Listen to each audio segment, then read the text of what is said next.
listening to the Northern Hunter Podcast, home of all things hunting, fishing, and outdoors in Alaska. All right, everybody, welcome back to the show. My name is James Payne. We've got Mo working the controls today. We've got Dalton in the studio with us. Chris is here for the conversation. And we are sitting down with Ryan Bender, local Fairbanks guy. You grew up here. I'm not even going to pretend to go through everything that you do, but why don't you introduce yourself and what you do around here? So like you said, my name's Ryan. I run Coldregionshooting systems.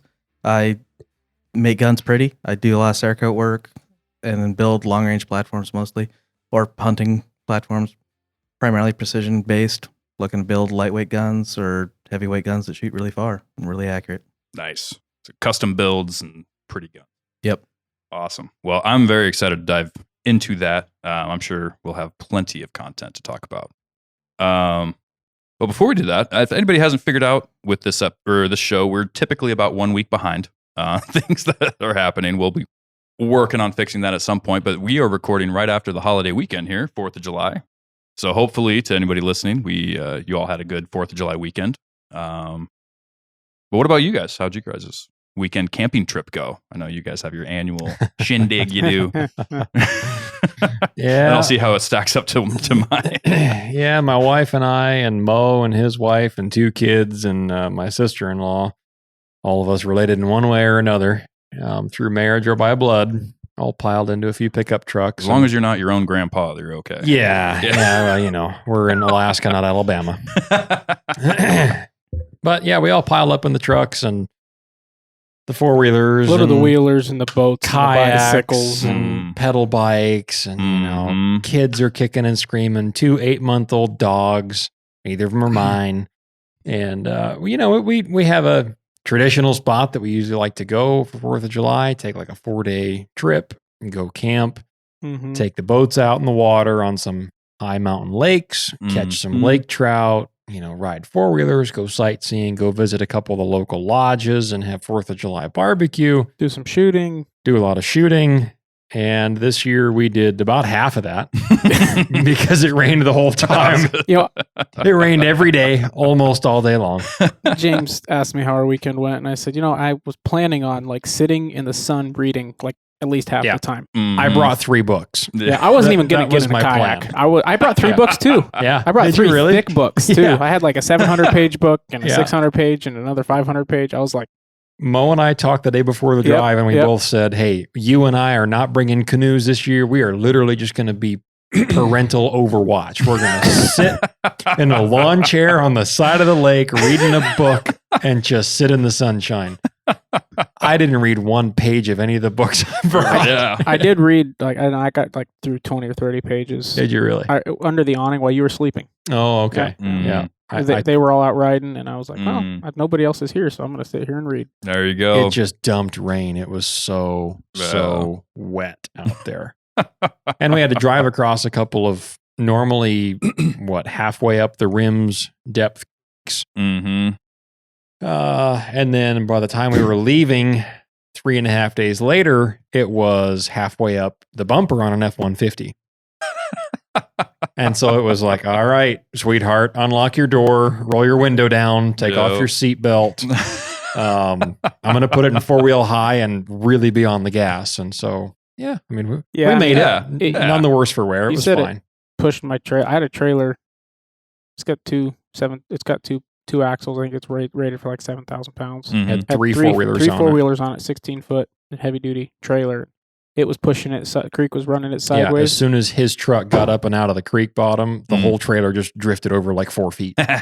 Nice. It's fast water. When it's that high, it's fast. That's any of those creeks around here, man. Yeah. It's interesting that that was apparently statewide because my wife and I took a trip down to the peninsula, and we have it's kind of a dual trip for us. So we got married right around the 4th of July. Yeah. Intentionally, because bear baiting season ends, and then you're almost guaranteed to have some time off work around there to be able to do a little bit of an extended trip. So I was like, you know what? That's perfect. We'll be able to go out, see some fireworks, do some cool stuff, whatever we want to do. And it's kind of like a dual holiday / anniversary trip. Right. And so we took a long weekend down to the peninsula, and it poured on us the entire time. You're talking about the Kenai Peninsula? Kenai Peninsula, yeah. We went down, we bombed down to Soldotna and Kenai. The morning of the 4th, we left town around 12:30 a.m. Oh, wow. Made it down there for the parade. That's the best parade, honestly, in the state, if you ask me. Like, I think it's great. It's so long. It's ridiculously long. There's just like, you're sitting there and you're like, okay, there's still more coming, and it's raining, and there's just people like dancing and doing their thing, and then you got all the businesses go by, and they've got such a cool, like, I don't know, like they got racing culture down there, they got rodeo culture down there, so they got horses and race cars and all this stuff, and it was just an awesome 4th of July parade. They really do it right down there in Kenai. So that was a fun trip, but yeah, it rained a little bit during the parade, but man, it was just cloudy, windy, cold. Like, we're sitting there like, man, it's July right now. Like, really? Like, man. And then we putzed our way back up to Seward. Mm-hmm. Spent a few days around Seward. Seward is nice. Yeah. The same weather. It was foggy, rainy, windy, coastal Alaska weather. That's just the coast, though. Yeah. And, but it was awesome. We ended up doing a trip out with the Kenai Fjords tours and did the 8.5-hour trip out and saw like 4 different species of whales and some Dall's porpoise and like mountain goats. Cool. Sea lions and all this stuff. And it was just a fun trip, like kind of when you get off the running around all spring and going crazy, just kind of be able to kick back and hang out with your wife, enjoy some time, be down there and enjoy a part of the state we don't often get to go to. Yeah. It was a really cool trip. And then like our last day, like we were getting ready to go back. Let's see, we went from Seward to Palmer and then Palmer back up to Fairbanks. But the very last day, we actually finally got some sunlight. Oh, did you really? Yeah.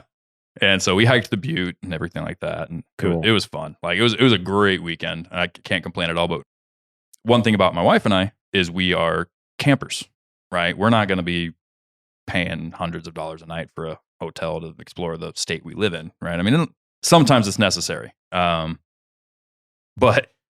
whenever we can, we camp. And even on our honeymoon, after we got married down in Michigan, we went and camped for like 10 days up in the UP and all along the coast of Michigan, out to Beaver Island and Mackinac Island. Well, Mackinac Island, we stayed at the big hotel, which that was our first real argument.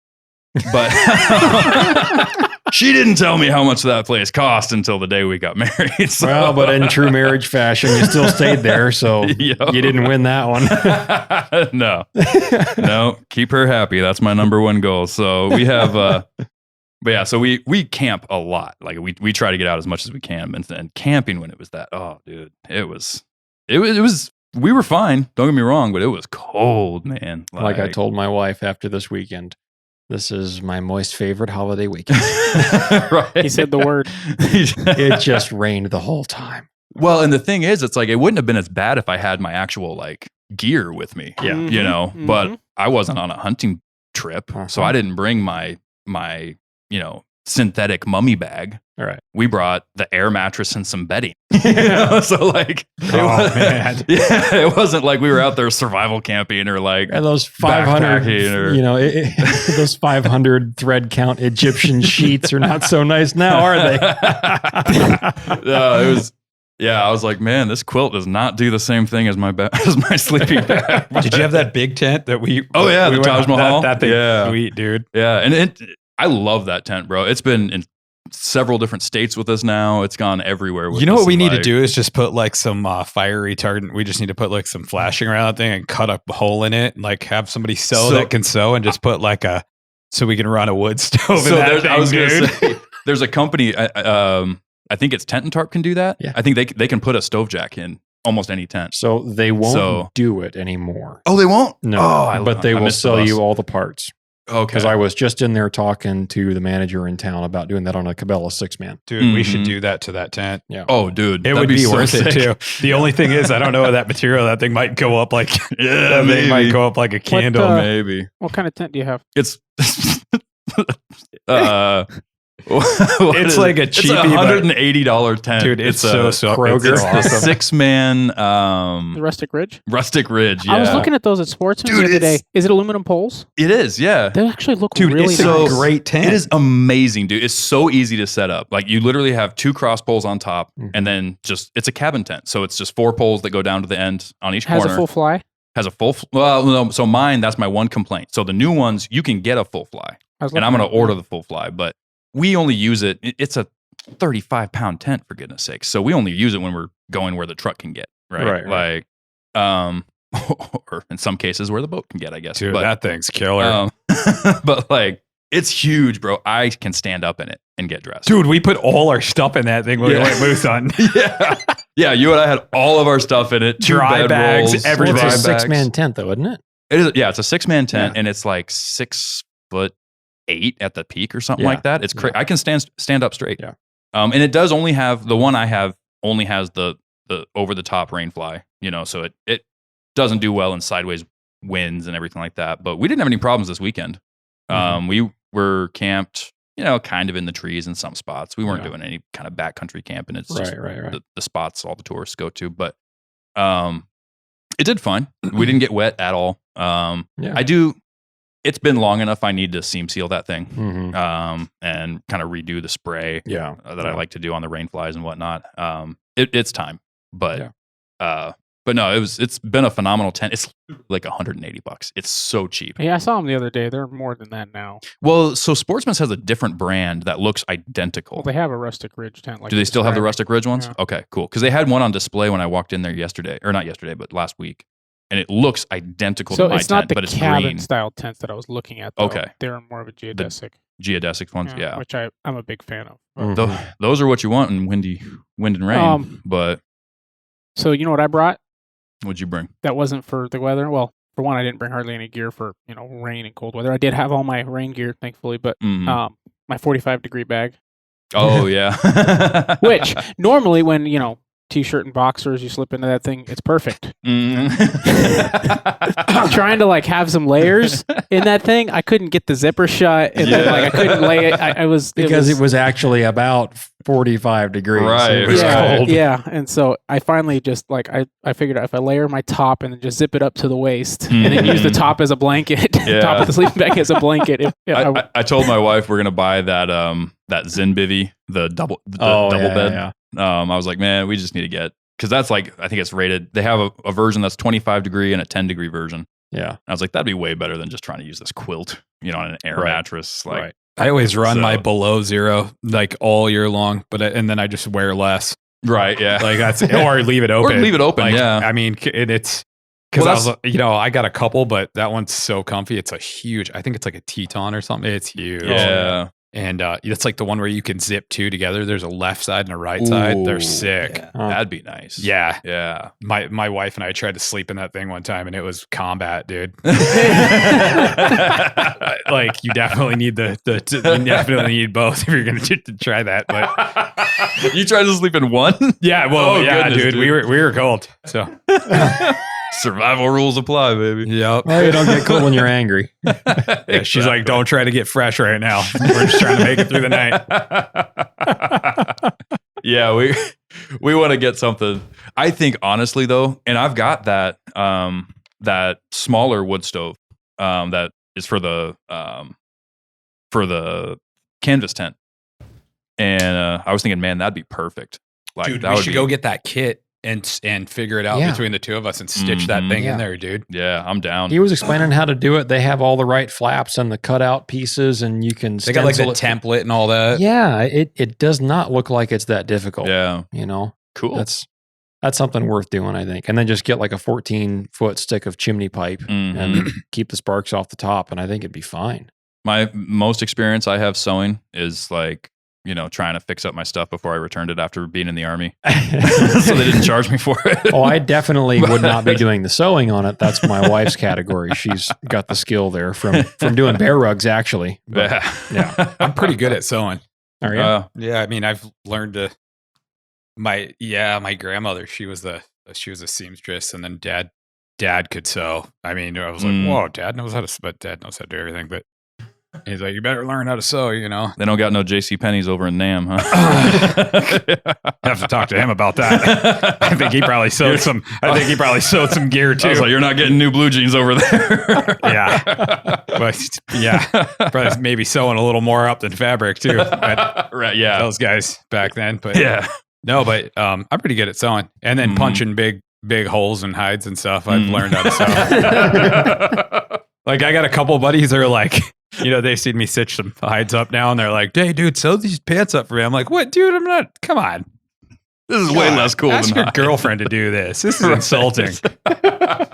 That's worse than having like your buddies find out you got a big trailer. Oh, you can Right. sew? Right. Don't tell anyone. Exactly. Yeah. We're going fisticuffs. No, it's a good baseball stitch on a good bullet hole. Heck yeah. Oh, yeah. I can hide anything. I got taxidermy quality sewing under my belt. There you go. Yeah. If it'll hold a hide together, it'll hold a stove jacket. You blow enough stuff up. A little Gorilla Glue and we'll be all right. What about you, Ryan? What'd you do for the weekend? Oh man. So the day before we went out shooting and it was it's like everybody else's. It was moist. Yeah. And, There's that and word again. Pretty windy. Yeah. 35, 40 mile an hour winds. Man, for And- good shooting conditions, huh? Yeah, if you're trying to push out to 1,300 yards with a short action, though, it gets sporty. Yeah.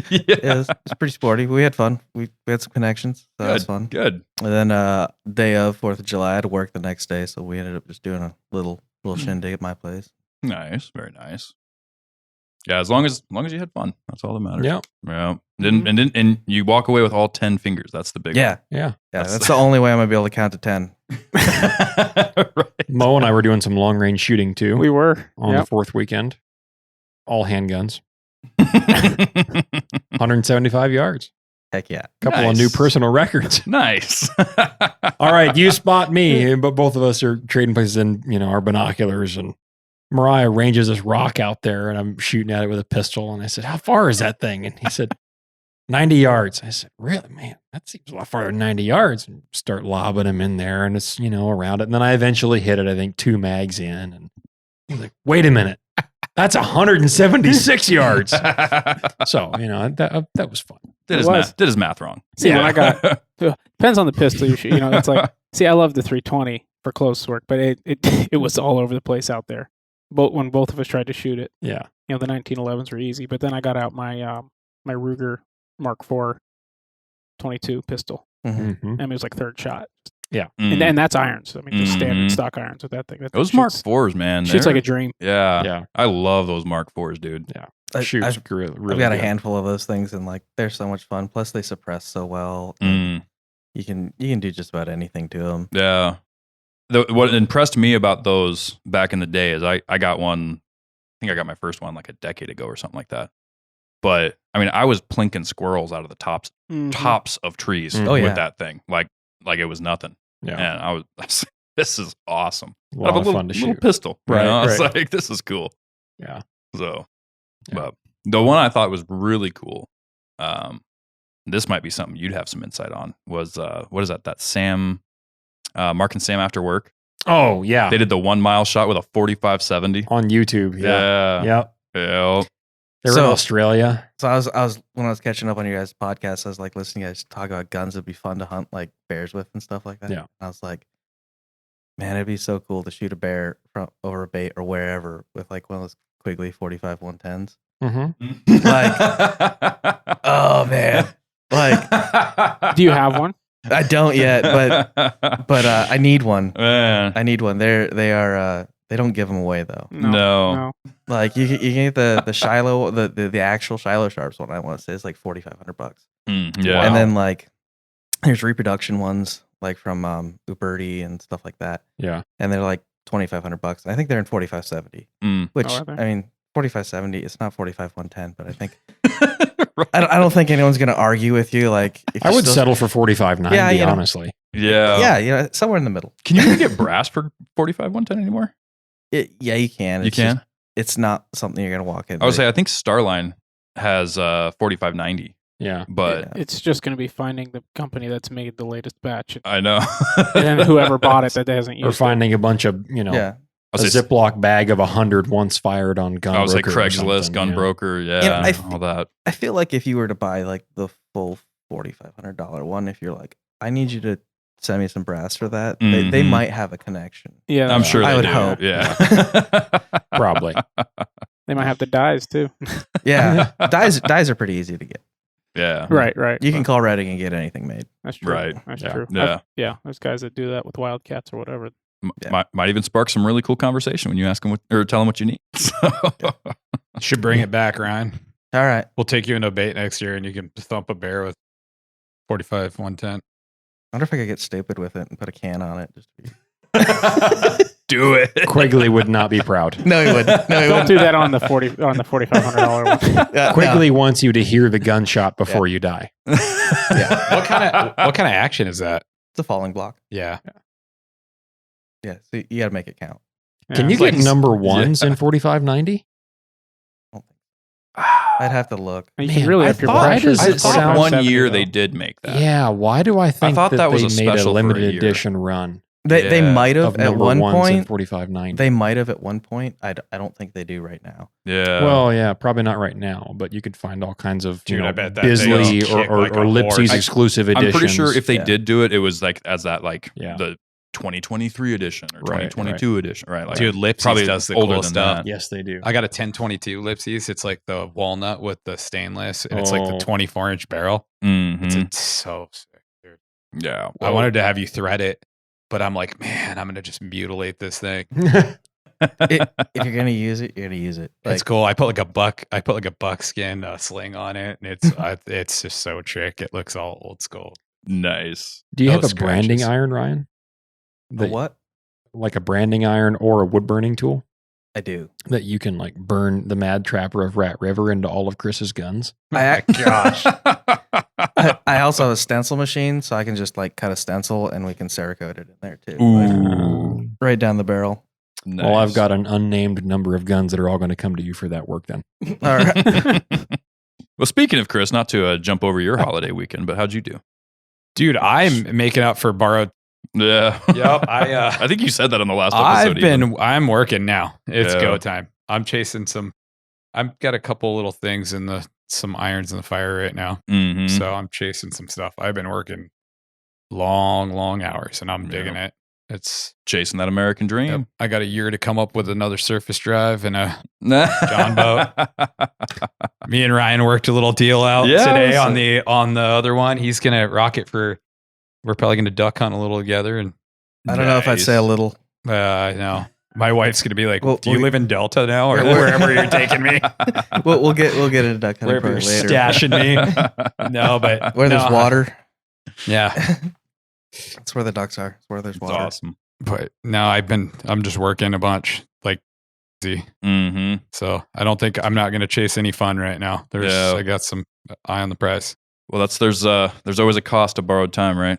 Yeah. So I'm probably going to have some very uneventful news here for the next few episodes. Hey, as long as it's leading towards what you need, right? I had a great bear baiting season, and that's what you do. There you go. Life's good. Perfect. All right. Well, wrapping up the holiday weekend. So there's another announcement. Dalton, I'll let you break into this one, but the Northern Hunter is going to be sponsoring a new thing coming up.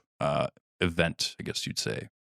So why don't you break into that? So this is round one for us helping out with this event, and it's only the second time that this event has even come to Fairbanks. And so this is for the bow hunter crowd specifically. This is the Full Draw Film Tour. Last year, they came to Fairbanks, and Screaming Eagle was the only local Alaska company to really help put it on, both in Fairbanks and in the Valley, and I think they played it in Anchorage as well. So for folks that aren't familiar with it, they do have a website. The Full Draw Film Tour is an independent organization, I guess we'd call it that. They do have a head. I think the guy's name is Jade. And here, just a very short time ago, the owner of Screaming Eagle, Chris, that we had on the podcast, Chris Alderman, approached and asked if we would be willing to help put on and sponsor the Full Draw Film Tour coming back to Fairbanks. And so right now, and this is still as of today, the last I know, it should be all penciled in and, put into stone that it is happening on this day. So it is subject to slight adjustment and change. But as of right now, we're going to have it on August 1st, which is a Thursday night. And it's going to start at 6 or 6:15. Again, we haven't ironed out the exact start time yet. And get there at 5:30. Yeah, 5:30, 5:45. But I believe there are 7 films in the contest. So basically what this is a bunch of bow hunters that film a hunt either themselves or they have it filmed, and then they put this hunt together to tell a story, and they enter it in a contest, which is the Full Draw Film Tour, and they have the chance to win and be voted by the viewers as having the best film of the presentation. And so these are all, very diverse. Like there's mule deer hunts. There's a really good moose hunt in here that I know who the videographer was, and it is like world-class videography in that film. But you get the amateurs and you get the professionals that just enter films in this just for fun, really, but you can win a prize. But at the end of the day, it's about the bow hunting community, and it's something fun for a bunch of hunters to get together and do. We're all like-minded folks. It's just a for fun event. You just get together with a bunch of friends. There will be drinks provided by Screaming Eagle and us, and you can purchase tickets online for the Full Draw Film Tour. And if you just Google that, then you can see their website and you can purchase tickets on there. I'm hoping that by the time this episode airs, that venue for August 1st is available to purchase tickets for. And it's going to be at the Centennial Theater at Pioneer Park. Oh, or perfect. if you're an OG Fairbanks resident, it's still Alaska Land. It is Alaska Land. But it's the big round building with all of the native Alaskan markings and like totem markings on that big round Coliseum-looking building. That's the Centennial Theater. And so it's a nice centrally located venue to put it on at. And there's going to be no food provided. So, grab something to eat on the way there, or you can show up early and have a little tailgate with your buddies, do whatever you want. And then you can enter to win a ton of different prizes. The Full Draw Film Tour is sponsored by just a huge list of big names in the outdoor industry. I mean, Onyx Hunt, Crispy, Hoyt is their main bow sponsor. As far as I know, Screaming Eagle's Hoyt rep is also going to be present for the event. So there's going to be their Hoyt guy is going to be there. And obviously Chris from Screaming Eagle, he's going to be up from Wasilla. And if you're hearing this and you don't live in Fairbanks, they're also going to be doing one in Wasilla and I believe Anchorage as well. And I think the Alaska Wild Project podcast guys are helping put on the one in Anchorage. Perfect. So Chris came to us and asked us for our help to put it on in Fairbanks. It is kind of last minute, but the owner of Full Draw said, hey, we heard that there was an interest in Fairbanks. Would you guys be interested in doing it? And so Chris called us, and that's how we're here. So it is kind of last minute, but the plus side of a Thursday is this is August 1st. People are starting to scout for fall hunts. This is the weekend before sheep season opens. People have a lot of plans. And I don't know about you guys, but when I have weekend plans, I leave on Friday night. And so if this is going to be on a Friday or Saturday, there's going to be a lot of hunters that will not be there. Right. So this is a Thursday night so that you can still do your weekend plans. And like I said, there's 7 films. I'm hoping that we can keep it just over the couple hour mark. I was gonna say, yeah, it's so for the people who are wondering, since it is a work night. Yes. How long are each of these films? There's 7 of them.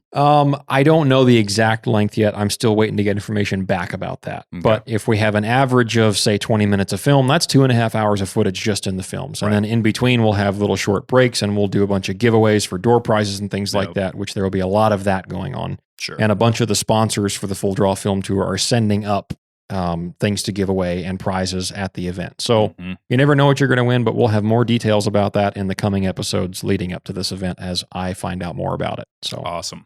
And yeah, this event for anybody listening is not like a archery elitist event. This is if you have any kind of interest in archery hunting at all, you can show up, enjoy the films, enjoy the hunting content, be part of the community. Like if you've bow hunted your whole life, or you've never bow hunted but you're really into it, show up, have a great time, meet people, talk, watch some films, get inspired. It's just about passion. It's what we all love doing. So this is just a great event for that. Yeah. So It's just all for fun, and we'll have a table there, and you'll be Yep. there with some of our sponsors' content, or merchandise. Yeah. I would say you'll be there for sure. I'll be Yeah. there for sure. Whoever else wants to show up, feel free. I'm sure Mariah's but- going to show I'm gonna up. try. Yeah. I'm gonna drag the family along for that one. Right That on. sounds cool. Yeah. Yep. What's Yeah. the price To be determined. to be determined? Yep. Cool. Probably depends on the venue. We're still ironing all of that out. Like I said, this is all going 100 miles an hour. Yeah. So It sounds fun. We'll put the link in the show notes here. So if you're listening to this on this coming Monday when this comes out, like you said, hopefully all the details are ironed out. Price is up there. Tickets are for sale. So bring the family, bring Yep. everybody. tell your friends about it. Like I said, we'll be there. Come talk to us. Come hang out. It'll be a great time. Yeah. So on that note, let's take a break. All right, folks. We all know that one of the most common mishaps in hunting is damage to your rifle scope. Last year, I found the solution to that problem with the Stealthy Hunter rifle cover. It wraps around your scope and actions securely to protect it from getting knocked off of zero or even severely damaged. Stealthy Hunter also has a glassing pad and a wide variety of supplements for the outdoorsman, such as protein powder, CBD products, turmeric, and gut health supplements. They also make a lightweight trauma kit weighing in at just 14 ounces that includes everything you need and nothing you don't for all of your backcountry medical emergencies. To shop all of their equipment and supplements, go to stealthyhunter.com and enter the discount code at checkout, The Northern Hunter, to save on your order today. All Stealthy Hunter equipment is proudly made in the USA.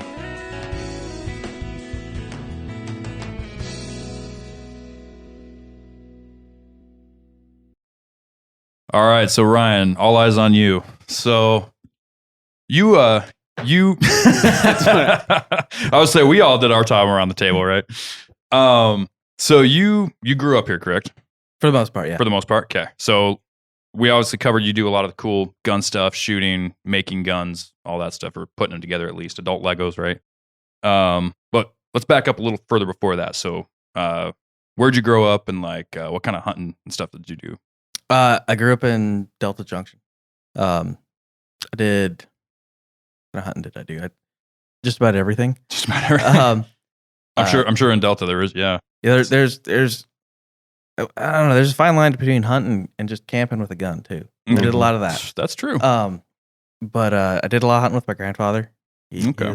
He's a pretty avid sportsman, and so I spent a lot of time with him doing hunting and hunting moose, hunting caribou, bear. I got a bear before I got a moose. I think I was in third grade. Oh, really? Yeah. Over bait or spot and stock? Spot and stock. Nice. Actually, so it spotted me first and pushed my head around through my tent and then left.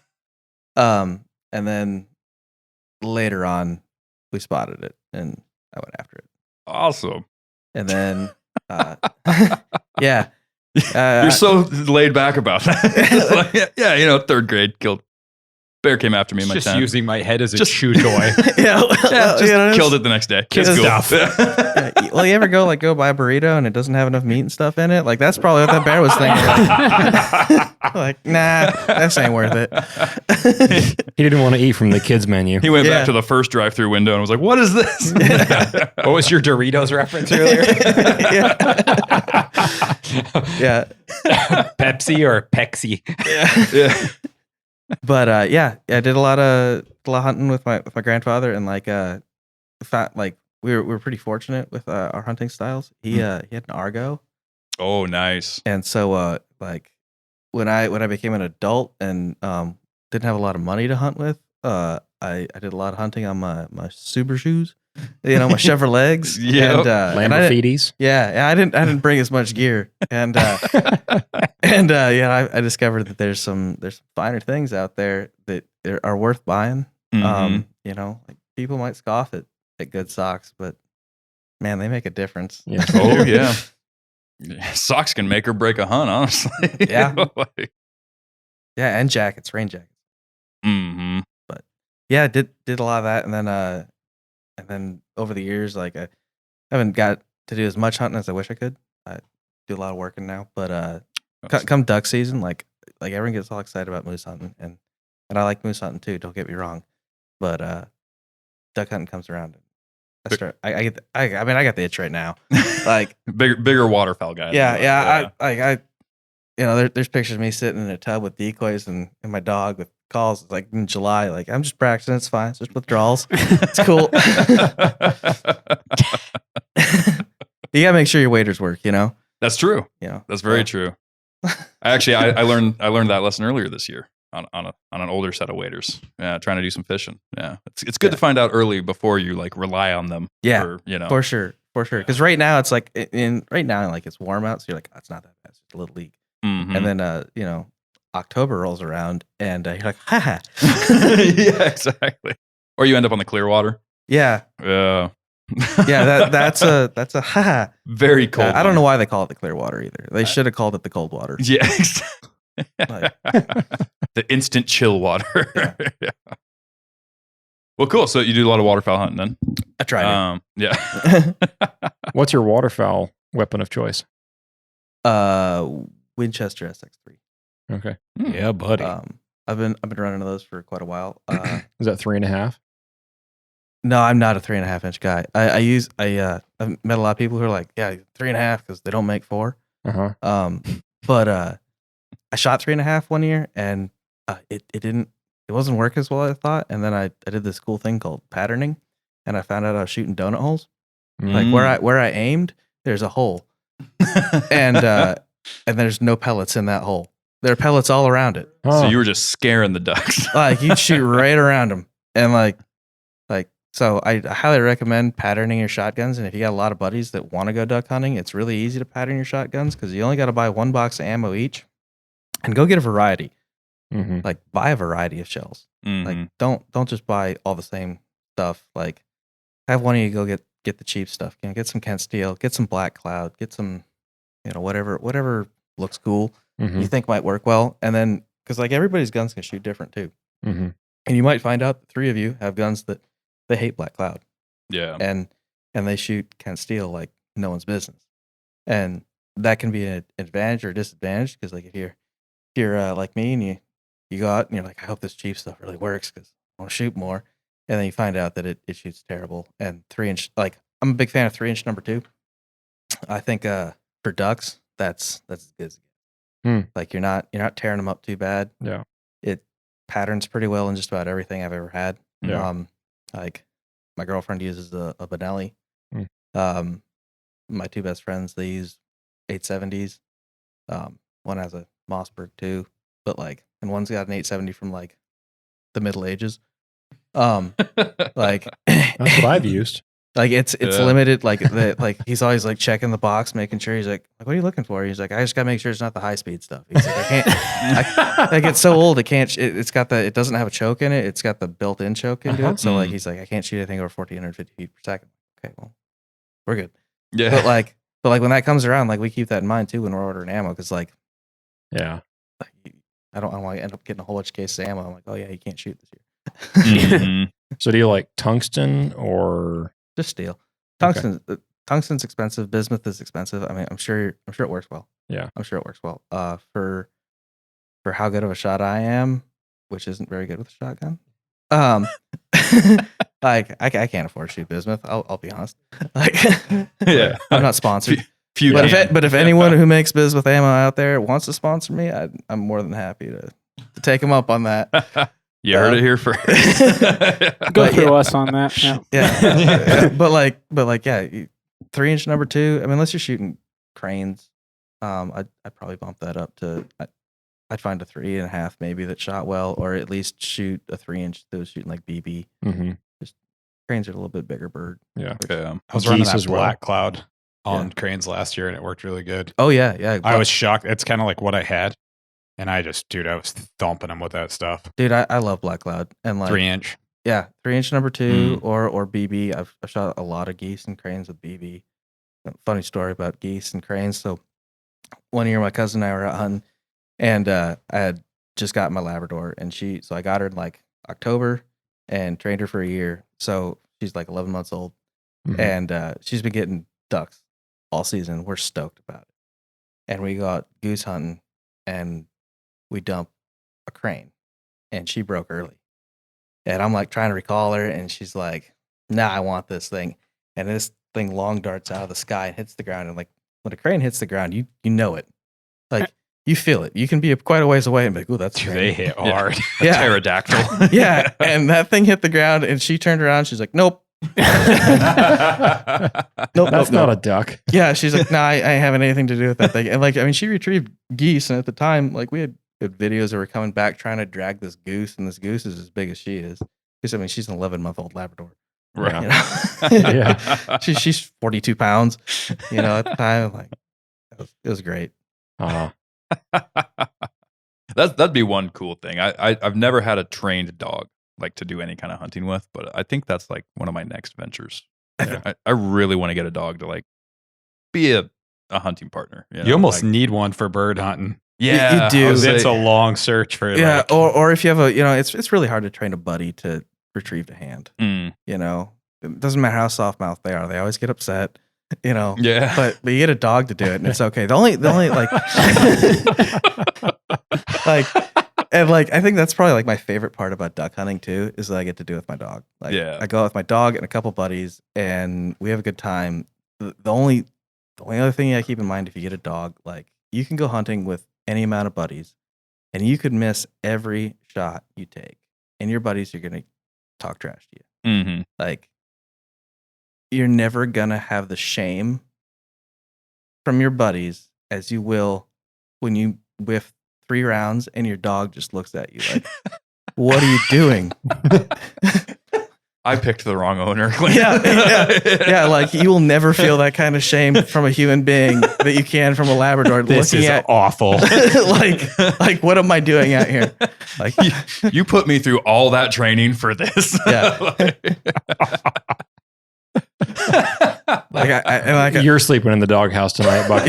yeah, right. And like, I mean, I got another Labrador that like he gets so excited about it. Like I remember, he's not he hasn't succeeded as well as the other one did, but like we had one day where like my buddy and I we were just doing terrible. Like we couldn't hit water if we fell out of the boat, and like we ended up shooting at one bird and like it flies away, and like the dog looks at us, looks back at the bird, looks at us, and then just dove out of the boat and went and got his shotgun shells. He's like, "Well, at least don't litter." It's just like, oh man, I love it. Oh, I'm retrieving some. Yeah, I gotta get in the water. Came all the way out here. He gets That's Chris every awesome. time he comes over too. Like, Well, Yeah. yeah, and he knows. Like, I didn't know any better when I first came around. yeah, he's like, "Oh, I'll throw this." Dude, today I like walked to the corner of your deck, and I'm like, he can't drop that toy on me, and he like comes like stands up on the edge of the deck and drops it on my feet. I'm like, how'd you get up here? yeah, nothing stops him. Yeah, you were like, I remember like years ago when I came over, you're like, don't do that. And I was like, oh no, dude, I love dogs. You're like, no, you don't want to do that with this dog. It's like, that dog just doesn't leave me alone. That dog knows, oh, here's that dumb guy again. Right. Here's someone who can throw a ball. Yeah. Yeah. So, do you have them in a training program, or do you just do it all yourself? Yes and no. So not anymore. My black lab, she'll be 11 this year. So Oh wow. Okay. I retired her a couple of years ago Gotcha. from hunting. She started having, from launching out of the boat and cold water and stuff like that, her spine started not being what it should be. Yeah. And so I was like, I'm not gonna risk that. No. And so she got the better training for sure. At the time when I got her, I had a pretty good plan. Mhm. I knew I was working seasonal, and so I got her like 2 weeks before I got laid off for 6 months. Oh, okay. And so she got 6 months of solid training. I spent a lot of time with there's a lot of books out there. James Lamfree's Training Your Retriever is a great option. Water Dog's another good one, and then there's always local options. You can go hit up the Fairbanks Retriever Club, Mm. and they do hunt tests, and they do field trials and stuff like that. Okay. Yeah. And if you've never seen a field trial, like, go watch one. Mhm. It's awesome. Like, it is so cool watching A-lister dogs do A-lister things. Like, Yeah. that, like, sometimes it looks a little goofy because like they got to wear like white and stuff, and they have some weird stuff, but like watching what those dogs can do, like watching a dog go flat out and a straight line, and like we're talking, you couldn't draw a straighter line with a laser beam. And then like that whistle blows and that dog spins around, sits, and waits for the next command. Like it's so cool. That's awesome. Hmm. Yeah, I know. We've got a buddy Tyrell. Mm-hmm. He was in here talking about forget what the exact name the acronym was. To think It's like of North it. American Yeah. Hunting Retriever Association or something like that. Yeah. He's going to write in angry that we butchered I that. know. What kind of dog does he have again? Does anybody remember? He has not a I can't remember. It's the ones that I think it's a German brand.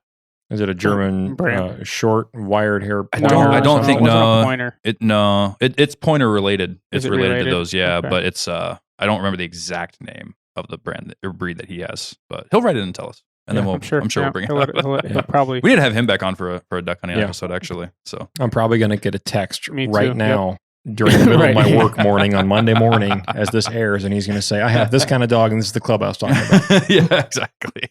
Thank you. But okay, so she did pretty good then. We getting retired till 11. Yeah, yeah. Oh, yeah, At she- 11. Yeah, Well, she got retired at 8. at 8. Okay, yeah. So 3 years ago. Good. But she had a solid run, and like I'll still run her on like underhand retrieves. Like if we're driving in the truck and like we see a pond, I'm like, all right, we'll walk in there. If there's a duck, we'll bust a duck, and you can go get a duck. I'm not gonna make her not. I'm not gonna Right. I'm not gonna come home smelling like duck for 2 months and have her just. She's gonna hate me then. Right. Yeah. yeah. She's going to go learn how to shoot is what she's going to do. Yeah. I'll do it myself. She probably could figure it out. Yeah. She's a smart dog. That's like Whiskey Dog. Yeah. Every time me and Sean are over there and he grabs a gun or something like that and we're getting in the truck or whatever, and I mean, Whiskey's just going crazy. Like, okay, I want to come. It's like those dogs, they don't forget, man. They No. don't forget. Not at all. It's their passion too. Yeah. Yep, for sure. Is your other dog a black lab as well? He's a yellow lab, and Okay. like I don't know what I was thinking. I spent my whole life with like Jack Russells and stuff like that, so I was always covered in like white hair, and Yeah. like I was like, I'm gonna get a black lab because black hair doesn't show up on my clothes. Yeah. I wear Right. mostly dark clothes. The interior of my truck is mostly dark, Yeah. and then I was like, oh yeah, I got black lab. I should get a yellow lab, and Totally forgot about the life. totally goal. forgot about that whole life goal that I had, and now I have like yellow hair everywhere. It's like, oh, Yeah. oh right, yeah. And it's amazing how much they can shed. Yeah, well, they only shed twice a year. 6 months in the summer and 6 months in the winter. Exactly. Yeah. I had a yellow lab growing up. Yeah. I know the feeling. Yeah. That dog stayed inside for about the first 6 to 8 weeks of his life. That was Mhm. it.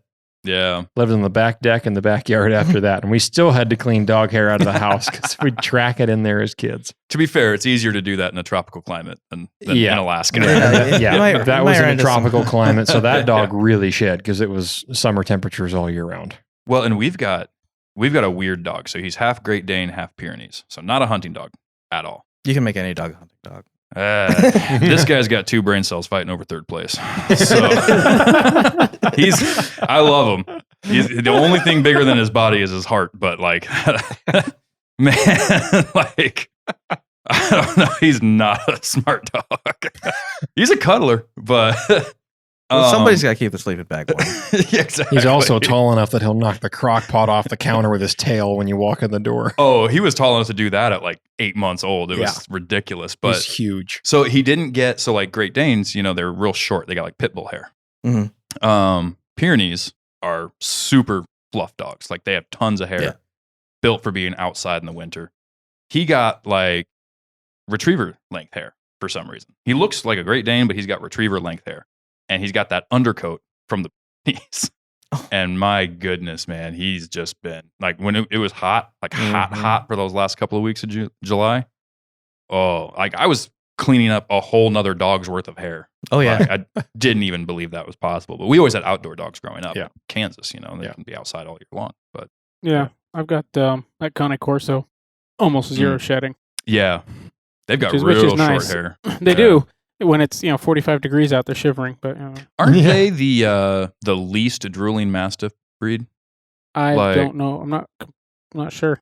Yeah, He's drooling all over me last weekend. Really? Oh yeah. Somebody was telling me one benefit to them is they've I mean, he got a doesn't really good drool indoor much, really. temperament, No, he like doesn't. really good indoor temperament, Yeah. and He's then got like really good indoor temperament. yeah, I mean, and then they don't drool as much. Like if you look at some of those other mastiffs, like the Yeah. English mastiffs Right. and whatnot, it's just constant Yeah. blowing. and they're not huge either. Like they get like 120 pounds. I think it's as big as they get usually. Mhm. So it's not crazy big. And he's only 8 months old and he already looks like a bodybuilder. Yeah, Like he sits down and arches his back, and you're like, "Whoa, look at that back!" You know? now that's the kind of dog you got to train not to chomp down on a bird. duck. Yeah. Yeah, yeah. 2 for the price of 1.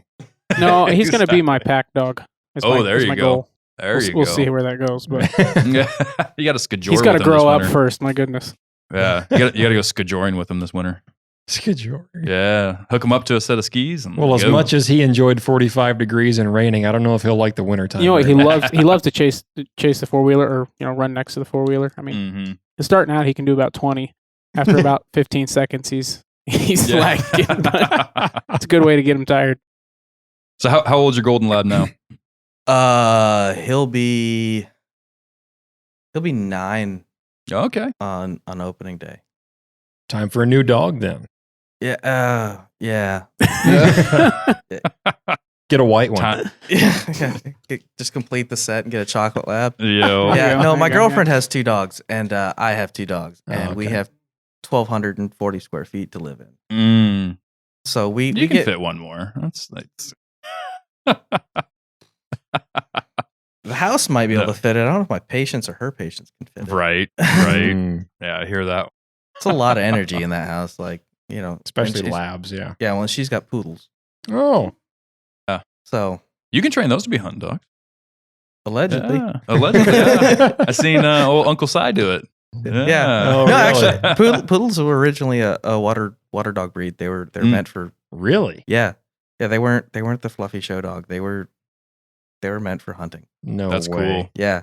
I would have never thought that. Yeah. Yeah. Well, it's the same thing with Great Danes. They were originally like boar hunting dogs. Well, yeah, But, but Great like- Danes look like a masculine hunting dog. Yeah. You know, I mean, once you take away all the fancy trim work that they do on poodles, I mean, I'm sure they wouldn't look too bad. I don't know. They Poodles look have just- shaggy as can poodles be. have Yeah, I would just say like shaggy, always lanky looked runners. gooberish They to look like me. runners. Oh, they're Yeah. runners, all right. They do. Yeah.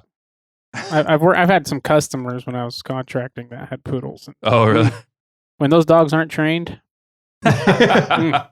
I guess we got lucky because ours don't run off, really. but like Mm. they Well, and if they're trained, if the owner even half cares and trains them, yeah. Right. I Mm. mean they're well mannered. that's what yeah. most of it comes down to. With Keep any them dog. hungry enough, they come home often. Yeah. Mhm. That's the other way to do it. Just keep them fat. Yeah, you go. So, all right. So you've had these dogs for a while now. So they've seen some good seasons. Yeah. So what would you before we move on to other topics here, what would you say, since we've got duck hunting coming up and this is kind of a how-to show, what would you say? You'd mentioned patterning your shotgun, doing Definitely. that before season. What would be some other tips you would recommend for people getting into duck hunting around Fairbanks, like Alaska specifically? I mean this will go nationwide. You don't need a duck call. Mm. If you don't know how to use it, it's going to do more damage. If you're the guy out there blowing a kazoo, you're not getting ducks to you. And honestly, motion's going to do more work for you Mm. than calls will. Gotcha. And you don't have to go buy a mojo. You don't need a flock of flickers. You get a bungee and a rock, and make yourself a Texas rig. Hmm. Tie a couple decoys to that, and like if you sometimes you see guys with they got you go to a lake and you'll see other guys hunting, and they'll have like 150 birds in a spread of decoys. Mm-hmm. And I've seen that many ducks in like 3 places. Like they're usually in little groups of 6, and little groups of 6 bring in little groups of 3, and Yeah. you only got 3 shells. Right. And if you're me, you're gonna miss 2 of them. So run us like It's a numbers game, right? Yeah, You just and especially like I mean, it takes a while to set up decoys, and Oh, and yeah. like the best thing you can do is like, and you can go online, you can learn a lot, Mhm. but going out there and just seeing where the ducks are and seeing what they look like when they're pay attention to which way the wind's blowing. What's the wind blowing, and what are the ducks doing? And then go from there. And everyone says go scout, and like it makes sense, it works, but it doesn't because it's Alaska. Like Right. our birds are migratory. They're leaving. They're heading out, Mm-hmm. and they're trying to get out pretty quick. Yeah. And so you can scout, but like it's kind of like bear baiting. Like once you find a spot, you know it's going to be good, Mm-hmm. and then it takes a couple of years to really hone in where in that spot you want to be, because they see us. There's been a lot of studies that have been trying to figure out how they see, like if it's infrared or whatever, Sure. reflectiveness. But yeah, just get out and do it, and bring an inReach. So if you do get hurt, you Right. you can go try again. Yeah. But yeah. Yeah. Yeah, Yeah. motion is key though. In my Okay. opinion, there's probably going to be people out there who are like, no, calls are the only way to do it, Mhm. and I bet they've killed a lot of birds too. Yeah. So who knows? Hey, that's the power of perspective, Yeah. right? So like everybody comes at it from their style that works for them. And one thing honestly, that's one thing I love about this show is we bring in, we have a bunch of guys in here, and then we bring in people like yourself and whatnot that Yep. are successful doing it your way. And maybe we'll bring in a different duck hunter that does it a different way. Yeah, And it's successful for him, and the people listening can just pick which way they want to do it. And like, hey, Right. both these guys kill ducks. Yeah. Like, Right. So Right. And try it different ways. Yeah. Yeah, Yeah. for sure. And it all depends on where you're at. Like, it might be totally different, down on the coast, mhm. Yeah. but interior wise, yeah. Have you noticed? So you kind of compared it to bear baiting in the sense of like, once you find a spot and you kind of hone in. Have you noticed in some areas it's almost like scouting for caribou? Like they might be there one week and gone the next week, and Oh, yeah. gone like just For sure. completely sporadic. You have no idea. Like you walk back to the truck and come back and like, And like sometimes like it all depends on what happened that year too. Like you could have a lot of rain, and so it changes everything. mhm. Like it's kind of chaotic. Like Yeah. geese and cranes, they're gonna be in the same spot. Yeah. Like if you find a good spot for geese and cranes, you can go there forever. Yeah. They're gonna be there. Hmm. Well, as long as the food's there, Right. it's Right. the best way to find Yeah. them. As long as they don't build a Dollar General right on the top, right on that spot. Even then, sometimes they'll still show up for a couple of years. I was just doing a job like downtown, like on 3rd Avenue, and I walked out the back deck of this place, and there's like 3 greenheads out in the back lawn and 2 geese. Mm. Yeah. Right in the middle of downtown. Yep. Huh. Yeah. Yeah, I had one day where we went out duck hunting, and like we had a rough day, and like I'm all upset. I'm at the other. I used to work at this other shop, and I come back, I'm all upset, and I'm doing my thing, Cerakoting, and like the other guy who worked there, he went over to Safeway on Airport, Mm-hmm.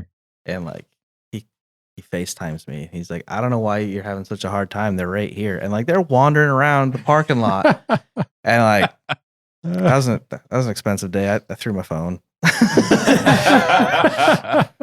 We've all done that. Yeah. You ever do any sea duck hunting on the coast up here? Not yet. I want to. It looks like a lot of fun. Yeah, that's fun. Got to wipe your shotgun down every day. Unless you Cerakote it. Yay. I know a guy. Yep. No, I had actually. So I've got one of those adjustable chokes on the end of mine. You remember seeing that? You On change- your on my shotgun, my 12, on my that short one? Remington 1100. Yeah. Found out real quick what the salt water does to those threads. Yeah. Salt water and steel is not Yeah. cool. No, and it's just blued. It's not anymore. Cerakoted or anything. Exactly. Yeah. It's got all these So- bear-looking patches on it now for some reason. Yeah, it's weird. After you sand the rust off, it's weird how that looks. Yeah. It's Yeah. kind of nice actually. I Steel kinda like wool. it. Steel wool. So you've said you're not a very good shot with a shotgun, right? Or self-proclaimed that you're Yeah, you're missing 2 out of 3. Right? I'm an average shooter. I would say. I'm joshing with you, but yeah. But you are a pretty good shot at long range. I'm okay. Yeah. Okay. So talk about like kind of what got you into that and what you've done in that realm. Oh man. I guess I'd have to probably rewind a little bit more. Okay. So like I started shooting competitively in the small bore realm in like I think it was middle school. We started up this little club called the Delta Deadeyes. It was a junior program. Mhm. and we were doing like for the patches, like for the NRA qualification patches, and it was a lot of fun, and that grew into being able to shoot 3-position small bore a lot. And then in high school, we had a high school rifle team. Okay. And I shot in high school, and set a couple state records, and then shot a couple junior Olympics, qualified for the U.S. team for World Championships, shot there in Munich my senior year, and then I went to UAF and shot there, and then when I stopped shooting 3-position small bore, I had this like 2008, I think, somewhere out there, like when I was in high school, I was like, I want to shoot stuff far away. Just something cool about it. And it's probably like that movie Shooter with Mark Wahlberg or something like that did it. Yeah. Great movie. Yeah. Shooting Great. chili cans. But hey, you know what? That I could probably hit that chili can too tomorrow. Because like, if you figure out how to range stuff with a milling reticle and you pause that, you realize he is shooting a chili can. Is actually a Dinty Moore. He's shooting a Dinty Moore that is like, I want to say it's 8.5 feet tall. Oh wow! Like if he's at a mile, like if it was actually at a mile, and like when he's looking at it through the crosshairs, you're like, you range it out, you're like, oh wow, that's a big can of Dinty Moore. Old boy was hungry. Yeah. Or maybe it was a Dinty Moore can at like 100 yards. Right. With Ben Affleck, The accountant. the accountant. Yeah. Oh yeah, that's a He good shoots one some long too. range in that one too. Yeah. Oh. But yeah, so I got the bug to shoot stuff far away, and like my buddy and I, we were kind of messing with like our on shoots target rifles, because like in the summer it's kind of like the dead season sort of. There's like 2 big matches and then there's nothing else going on, and so like we were messing around with them like when we were getting out to like 200 yards with iron sights, which is pretty cool. Yeah. I mean they're Olympic peep sights, whatever you want to call them, and then so we're messing around with that stuff, and like, this is pretty cool. And so I started wanting to build a long range gun. And my dad, he has a gunsmithing degree, but he started doing for a living. And he's like, well, let's build one. And so we're trying to figure out what to build. And at the time, there was this, when I was shooting down in Georgia, someone was talking to us and like, oh, there's a new cartridge coming out that you should check out. It's based on got 308 bolt face, but it's a 30 TC neck down to 6.5, and it was this cartridge that I don't know if you've heard of it. It's a 6.5 Creedmoor. And Sounds vaguely familiar. yeah, Say so- that again. I heard it kills grizzly bears. It will. Yeah. It will. Yeah. It will. Shot placement's a real thing. Uh-huh. You also have to get kind of close for grizzly bear. But, yeah. 10 yards? 8. Oh, that's right. That'll do. Yeah. Depends on what bullet. Depends on your bullet choice. But yeah, A so tough one. huh? A tough one. So Or at least tough enough. as long as you run faster than your buddy, you'll be all right. Yeah, exactly. Shoot fast, run fast. Yeah, Yeah. exactly. It's not for a bear, it's for a kneecap. Right. That's right. But yeah, so I bought this this youth model Remington 700 because it was the absolute cheapest 700 that I could find. Mm. And I mean, at the time, I was not making a lot of money as one in high school was. Right. And so I buy this gun. It was as cheap as possible because I also had full intentions on taking everything off it, and I literally did. We took the stock off, we took the trigger off, we took the barrel off, we took everything off. The barrel, the bolt's still original. However, we did put a Seiko extractor on that. Nice. and a Badger bolt knob, and anyway, different firing pin.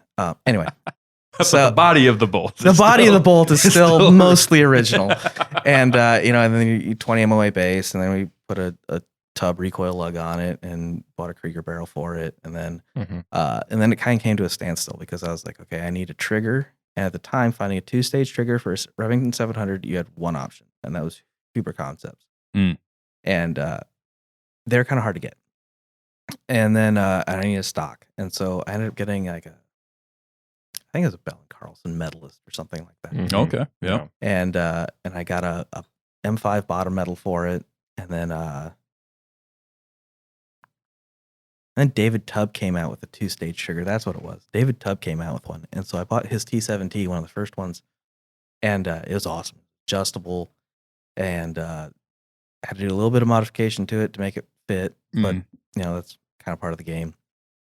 And then I ran into this other issue where this is like 2010, probably. Okay.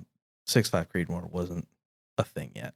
Oh, Like, no. Yeah. Like it kind of existed, and I ordered 100 pieces of brass because at the time I was, I did a lot of hunting, and so 100 pieces of brass that should last me my whole life. one would think. And so I ordered 100 pieces of brass, and I get some Sierra Match Kings, the heaviest ones I could find, and then I need to find load development for it, and found out that it wasn't in my manual or any manual that I opened at Sportsman's, and so I was like, okay, and so I started hunting around the internet, and which at the time you don't trust what's on the internet even now, but found out that there's a powder out there that might work that I had some of, and also at the time we had this really fun time with powder and primers in 2010, if you guys remember that. Yeah, so that was exciting. Yep. So I find a way to load this thing up, and found some scope that my dad wasn't using, threw it on there, and it shot pretty good. And then when I turned 18, I got a real job, and I bought a Macmillan A5 for it. Then we put a Night Force scope on it, and then I bought a can for it. And then I was working one weekend, and my dad was like, "Hey, can I borrow your gun and shoot a bench match?" Yeah. And he calls me back. He's like, "Hey, your mom shot it too." And I'm like, "Oh, how'd it do?" And he goes, "Well, your mom did better than I did." I'm like, "Oh, okay, well, how good did it do?" He goes, "Well, she had a group that was 0.184 inches." And I was like, "Oh, okay. Well, how bad was it for you?" He goes, "I had one group that was almost 0.3." And I was like, "Oh, okay. Well, we'll do better next time." He goes, "No, that was the bad one." I was like, "Right on." So that one shot pretty good, and then a few years ago I burned the barrel out, but I mean that's not barrel now, and that kind of went down a rabbit hole, because 100 pieces of brass wasn't enough, and then now like I've got a handful of them, and like now when I build a new gun, I get a barrel for it, and I buy 500 pieces of brass, I buy a barrel's life worth of powder, and a barrel's life worth of bullets. And that way I kind of lazy about it. That way I don't have to keep track. Like it's going to start shooting bad near the end of those bullets, and I know that's going to happen, so I know not to go shoot a match with it, But at the same time, and some of these barrels, I've had really good luck with Bartland barrels. I have really good luck with Krieger barrels. I like the Bartlands a little bit more. Okay. But and then I've also shot proof barrels. They're great.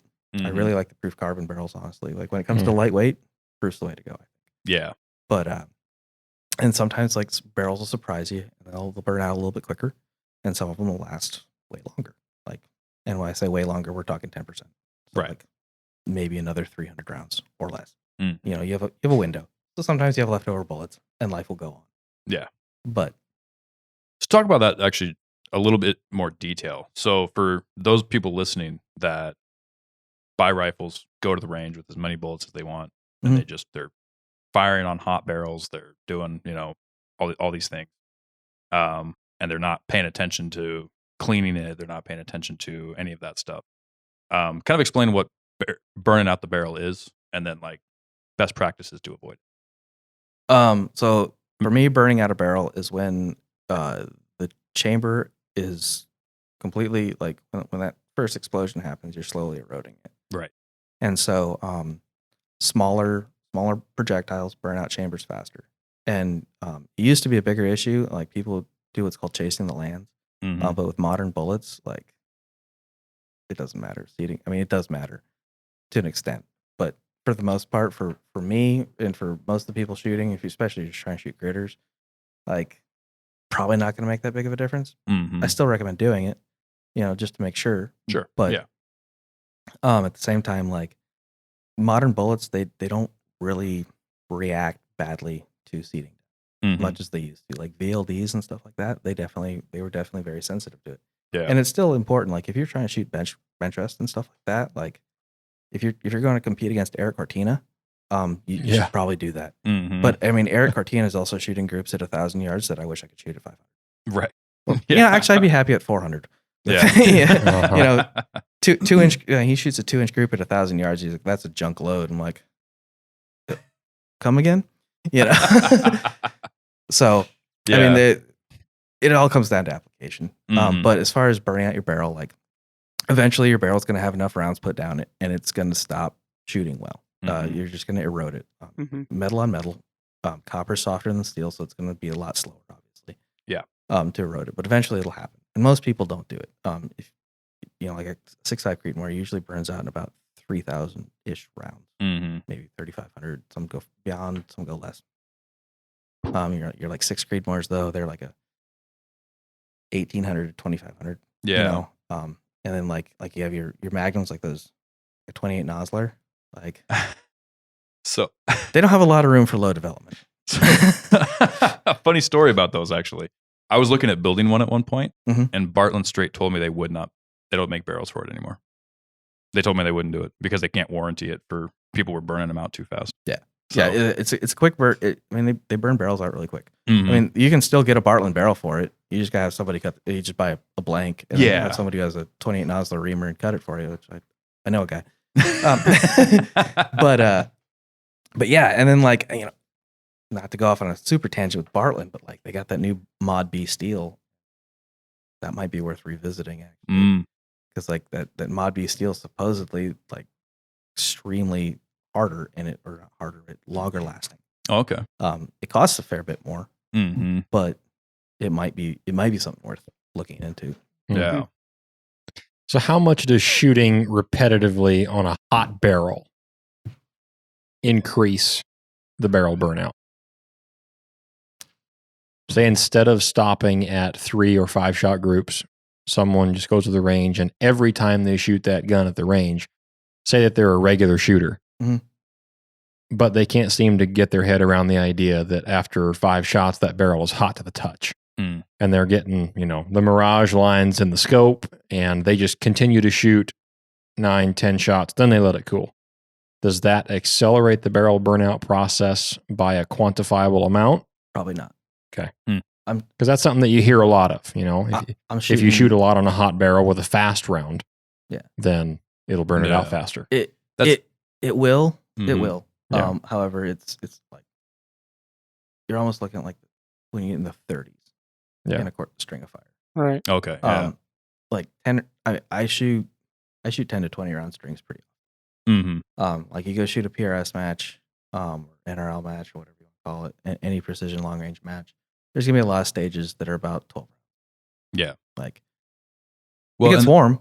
And where you'll start seeing accuracy issues with the thinner profile barrels, Right. because Sure. it's Mhm. a noodle Right. essentially, and when it gets hot, it starts bending and whipping. And that's why I like those super lightweight pencil contour barrels. Yeah. Like people are like, I just can't get a shoot. I'm like, how are you trying to get a shoot? Like, Yeah. well, I shoot a 5-shot group, and the first 2 shots are great, and then all of a sudden it starts straining vertically. Yeah. Got a number 2 pencil for a barrel. Well, just, Like, Right. track your time and figure out what your hold is for that third shot. And Yeah.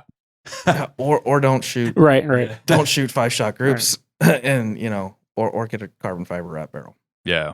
And that's the other advantage of carbon fiber wrap barrels is like you get the advantage of having the structure of a big steel barrel, but you don't have the weight, obviously. But then also with a carbon fiber wrap barrel, and not all of them, the proof research ones though for sure, will dissipate heat faster than a steel barrel. Yeah. Mm. Yeah. So you can get that thing scorching, and you take a heat gun to it and see what it's reading, and see Yeah. which one cools off faster. Oh, excuse me. That proof will do it a lot faster. Mm-hmm. And there's other ones out there that don't.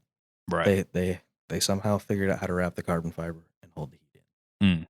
And when they start Too much glue or something like that, or I don't know. It's Yeah. I'm not sure what all the component names are in carbon fiber wrapping. If it's some kind of a resin or adhesive that they have in the wrap, to get it to all Oh, I know. laminate together. So, as a computer guy, when building computers, you have a on your processor, you have a heat sink you put on there. But if you just throw that heat sink on there, touching, it does almost nothing. Yeah. You have to have a thermal paste, it's called, that transmits that heat, so it'll actually suck the heat off. Oh, okay. So there's probably that's Something, probably yeah. the primary. Something like that, yeah.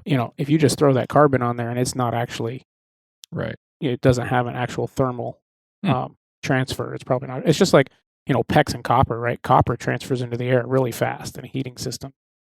And you run it in PEX, you lose almost nothing. It's hot to the touch, but you don't lose heat as it travels very much. Right. Gotcha. Just because of the way that it transfers heat into the environment. Yeah. Well, and I've been told the same thing, like what you were pointing at, Dalton, earlier, is like, kind of doing long range shooting from a hunting standpoint. Mhm. I mean, a lot of us are putting the number of rounds through our guns per year that a competition shooter might per weekend. Right. Yeah. Like, I mean, Yeah, for sure. Easily. Yeah, if you're shooting 100 rounds a year, you're doing a lot of hunting. Mhm. Right. Yeah. Or you need to practice more.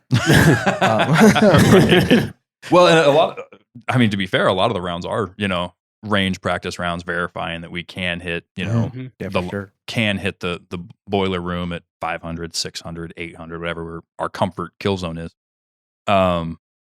But yeah, I mean, nothing like that. And that's typically what I've always been told, by certain shooters is like, oh, well, you go in shorter strings, which, I mean, we're all shooting pencil barrels on a lot of our hunting rifles. I think mine's a number 2. Mhm. And There are thinner ones out there. I would say the Tikka, I don't know what the Tikka The super lights Tikkas are. are a number 2 with a straight flute. Okay. Yeah. Yeah. Yeah. But like the Kimbers, I think on the mountain ascents, aren't those a number 1? Yeah. Mhm. I want to say they are. Yeah. Those are like you can watch it whip when you shoot. Exactly. Or I think the 338 Weatherbies are a number 3 fluted. Okay. Yeah. Yeah. I've seen some pretty thin barrels Mhm. come out of some of those companies, and like, I mean, sometimes it like blows my mind too. Mhm. Like, there's other companies too that like make carbon wrap barrels that, like, to save weight, they cut it all the way. They cut the shank off and put the chamber wrapped around carbon, and like, Ooh. Whoa. I don't know if I like that. it's a big name company. That's all I'm gonna say. And like that makes me uncomfortable. I mean, Yeah. for sure. That's why that's another reason why I like the proof barrels is I have a solid chunk of steel Mm. where the big explosion happens. Right. So if Yeah. there's anybody else out there like me that's wondering which company does that with their carbon barrels, is there a reason why we can't say it? I don't like. Yeah. buddy. Trash Well, talk 'em. Yeah. Like, I'm not gonna. Well, I'm trash, going to but- ask you off the air then. Yeah. Okay.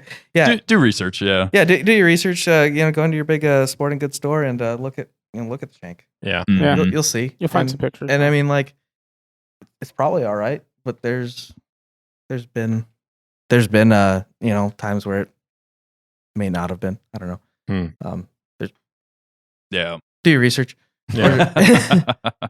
Honestly, research is a huge component of any shooting sport or shooting passion. So, I mean, Research can also be your downfall too. Like, That's true. You can go so far into the weeds, and like, I mean, I've talked to people like they're like, well, barrel tuners don't work. Okay, well, maybe they don't work for you. mhm. But like some of the best bench rest shooters out there are using barrel tuners. Yeah. You might not notice because you're just not that level. You might notice. It might be the game changer that you needed. Mhm. You know, I know. I tried one on a 22 one time, and it was awesome. And honestly, like, if you want to get into long range shooting on a budget, like, you're not sure you're gonna like it, 22s are awesome. Yeah. Like, there is something magical about going to the local range that only goes to 300 yards, and while some guy is just blasting away at the 50-yard target with his 300 Weatherby or Win Mag or whatever, and you're breaking clay pigeons at 300 yards with a 1022, like, it's awesome. It's just Well, and arguably it'd be a cheaper way to practice. Oh, yeah, Make for sure you sure. got your form on point and everything for like sure. that. And so. that's a big thing when it comes to being able to put rounds on target. Fundamentals. It's all about fundamentals. Yeah. And there's ways to. One of my favorite drills to do is called a craft drill. Called Craft Rifle Challenge. And it's just this. You can print it out. It's at 8.5 by 11, and it's just this gridded, or not gridded, but a staggered diamond. And what you do is you shoot one shot standing, and you can do this. I mean, I guess you could do it offhand if you wanted to, but generally you do it off a supported device. Like I've used a tripod, I've used barricades, whatever supported thing you want to use. And I mean, just be honest with yourself. Like if you're gonna go out hunting and you bring a really right stuffed tripod with you, shoot off of it. Test your gear, but at the same time, like so you got a really right stuffed tripod, and you can clip into it, right? Clip into it, absolutely. Take every advantage you can to make a good shot, and then go practice with it. And you only need to do this at 100 yards. And so you shoot one shot, and then you unclip, break position, step back, come up, do it again. And then you do that for 3 rounds. And then you do it for 3 rounds, do the same thing in a kneeling position, and then a sitting position, and then prone. And then you look at your group. So now you got a 12-round group, okay, that is realistic to every position you're going to be in. And, a lot of people, they'll shoot off the bench, and that's great. If you shoot off the bench, I'm not dogging you. But there's a lot of things you can find out if you find that you can probably shoot better when shooting prone.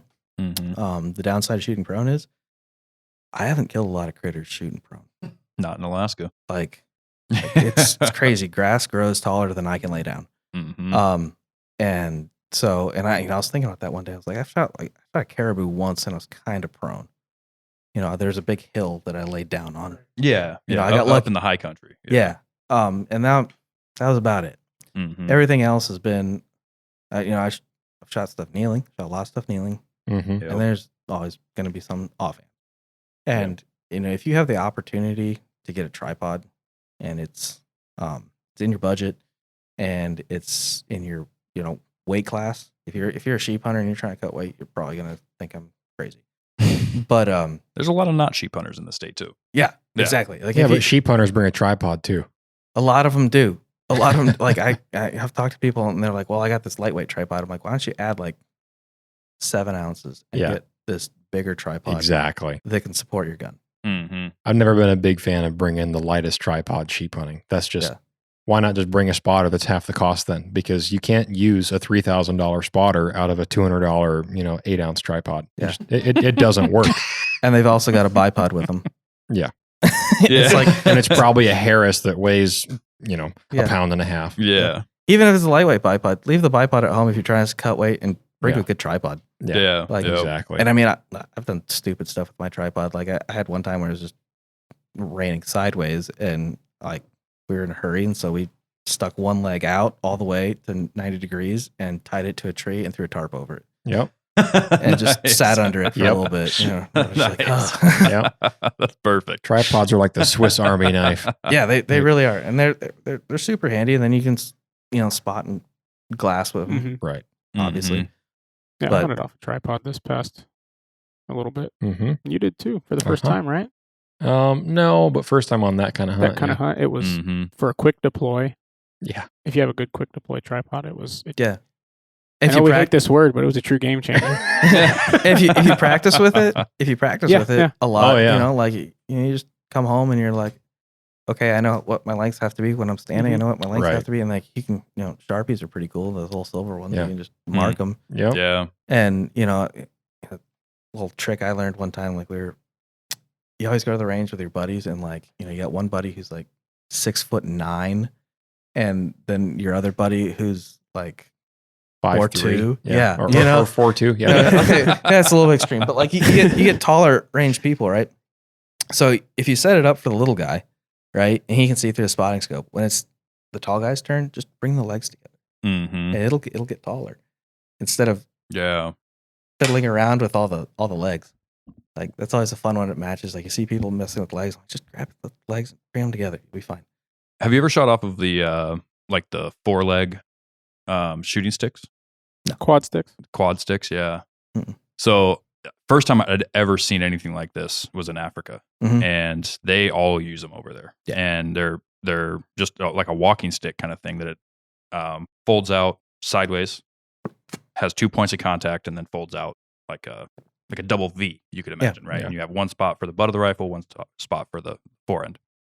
And I was looking at these things and I'm watching videos and I'm like, there's no way that's stable. Like, not lying that it was that was probably the stablest standing shooting I've done. Like, I mean, it was phenomenal. Some of them have like a fifth leg that you can like kind of get your forward and rear support going. But like kind of the same thing you were just talking about. And that's what piqued my mind on those was, I'm 6'6". Yeah. And my wife is 5'8". And we were hunting with the same guide off the same set of sticks. And that's exactly what we did. Yeah. Was just bring the legs in a little bit for me. And I mean, it's instant setup, you know, and you're just good to go. It's crazy too how stable you can get with a tripod or that. Like, and like when I went down the tripod route, I was like, at the time, I had like 3 options: Manfrotto, Leo Frodo, and Really Right Stuff. And like the idea of spending $1,400 on a tripod, I was like, you are out of your mind. Yeah. And so I went and bought the cheap option. And I thought it was pretty cool. And then I shot with that for a little bit, and then I tried something a little bit more expensive, and then I tried something a little bit more expensive, and then one day I was at a training course with Frank Galley, and from Sniper Side, and he was doing a demo with a Really Right Stuff tripod, and he literally set his gun up, set it in there, lined it up, stepped away, and pressed his trigger, and rang a 10-inch plate at 1,000 yards, and the tripod didn't fall over. Like, that was the big selling point to me, is the tripod didn't fall over. And I was like, wow, okay. Jeez. And then I started like watching stuff like Hat Creek Training. Like, he does some awesome stuff with the tripod. Yeah. And because like there's a lot of people that are like, well, I don't really need the super tall tripod. I'll just, because I'm not a super tall guy. And then like you watch what he does, and he's an average height guy, but like he's got a 7-foot tripod, because you can, the more you have, the more you can use. Sure. Yeah. But you know, and that can work against you too. You know, like we were talking about backpacks earlier. You know, you got a 30-liter bag. You're gonna put 45 liters of stuff in there. You know, you only needed 15 of it. Exactly. That's the worst part. Yeah, and then you got to carry it, and like halfway through, you're like, ugh, why did I bring this? Sitting there the night before you leave, overthinking everything. I might need it. Yeah, I shot a field match one time, and I brought a spotting scope, and I was like, this is the biggest waste of weight. Like, day 2, it stayed in the hotel. Yeah. Like, why did I bring this? Yeah. No, I would say some form of standing or kneeling support for any Alaskan hunter is like paramount. Yeah. Really. It really is. I mean, because like you said with the grass, like, unless you're up in the Alpine, this is kind of excluding the Alpine hunters. And even then, there's a lot of uses for a kneeling support. Blueberry bushes. You know, those bushes are a lot higher than they look, you know, and you'll find that out when you walk through them. As soon as you try to go prone, Yeah. But even the grass. But, you know, if you're chasing moose, if you're chasing, you know, it's like, I mean, where they live, you're not going prone in most cases, unless you are at a very elevated position. Most cases, yeah. And so I recommend any kind of like tripod, even some of those, I hate to say it, but like the 2-post shooting sticks, I'm not a big fan of those, because I don't find those to be super stable, but which one? They work. Just like the trigger sticks, just the dual, not the tripod, but just the two-legged. Oh, yeah. I'm not a huge, I don't think it's very much of an advantage over the single stick. I was just going to say, if I'm going to use the 2-stick or the double leg, I'll just go with the single stick or a single leg, because it's lighter. It's lighter, and it's less to worry about. And you're not trying to fight the 2 legs coming out separate. Yeah. You know, pulling one down or whatever. Yeah. And you're always gonna have the argument too, like, well, I just don't have time to set that up. And I'm like, well, it depends on how far you're shooting. Like, right. Exactly. Like, yeah, you're absolutely right. You do not have time to set up a tripod if you're shooting a moose at 100 yards. Right. But do you need sticks? The whole point of shooting at distance is to give you time and opportunity. Exactly. Well, and my argument would be, if you don't have time to set up something like that at 3+ hundred yards, you don't have time to make an ethical shot, period. Right. So unless you're like seriously gifted. I mean, that's always been my thought behind those things, is if I don't have time for the tripod, then I'm close enough to make a freehand shot. Mm-hmm. Yeah, absolutely. Right? Yeah. But back to the competitions, though. Talk a little bit more about that. So, I mean, obviously, all of this comes into play with your competition shooting as well. Mm-hmm. And for, you know, you're in a lot of the local leagues. So, like I said, I used to be roommates with, you know, a mutual friend of ours, and he would rave about the stuff you were doing and getting into it with you. So, I've been shooting with. There's not a lot of places to shoot 1,000-yard match in Alaska. Unfortunately, you'd think there would be. There's not. But down in Talkeetna, there is a really awesome shooting range at the Upper Susitna Shooters Association. They've got 1,000 yards there, and there's a group called the Long Range Shooters of Alaska. They're on Facebook. Check them out. Join up. Ask questions. And sign up and come shoot a match. The schedule's posted for the year. The next one is going to be July 20th. Being hosted by yours truly. Calling it Christmas in July. It's going to be a riot. 97 round count. It's going to be fun. Nice. And don't think you need gear. Like, if you have a gun that you can shoot 1,000 yards with, and it's not just 1,000 yards. My targets are ranging from 300 to 1,000, and there's I think there's 10 stages. Okay. You got to be able to dial your gun, and you need dope on it, or a vague idea of your dope. Everybody there though, they're so helpful. Like, if you don't know what you're doing, or you're worried about I don't have this, I don't have that. Like, if you have a gun, ammo, and a scope that can dial, we'll make it work for you. And we've had guys out there who had AR-15s, and they're running 1-8s, and they're they're getting hits. Yeah. I mean, they're not top 10, but they're having fun. There you go. And that's what's important. And it's a lot of fun. Yeah, you get to meet a lot of cool people too. It's one of my favorite parts about it, honestly, is the quality of people there are some of the most supportive, and they just want you to have a good time and get hits. Yeah, which is, I think, is my favorite part. And I do everything I can to get new shooters out to these things, and I've bullied a lot of my friends into it. I've just been hey, what are you doing on Saturday? And they're like, oh, I don't know. I'm like, you want to go shoot? And yeah, let's go shoot. And I'm like, cool, you're shooting a match. What? And I'm like, don't worry, you can use my gun. I got an extra one. Just do what I tell you. And we'll get out there, and I'll be dial 4.1 for this stage. I'm like, do what? I'm the numbers on the top. Just crank it until it says 4.1, and then put the center of the crosshairs on the target. You'll be fine.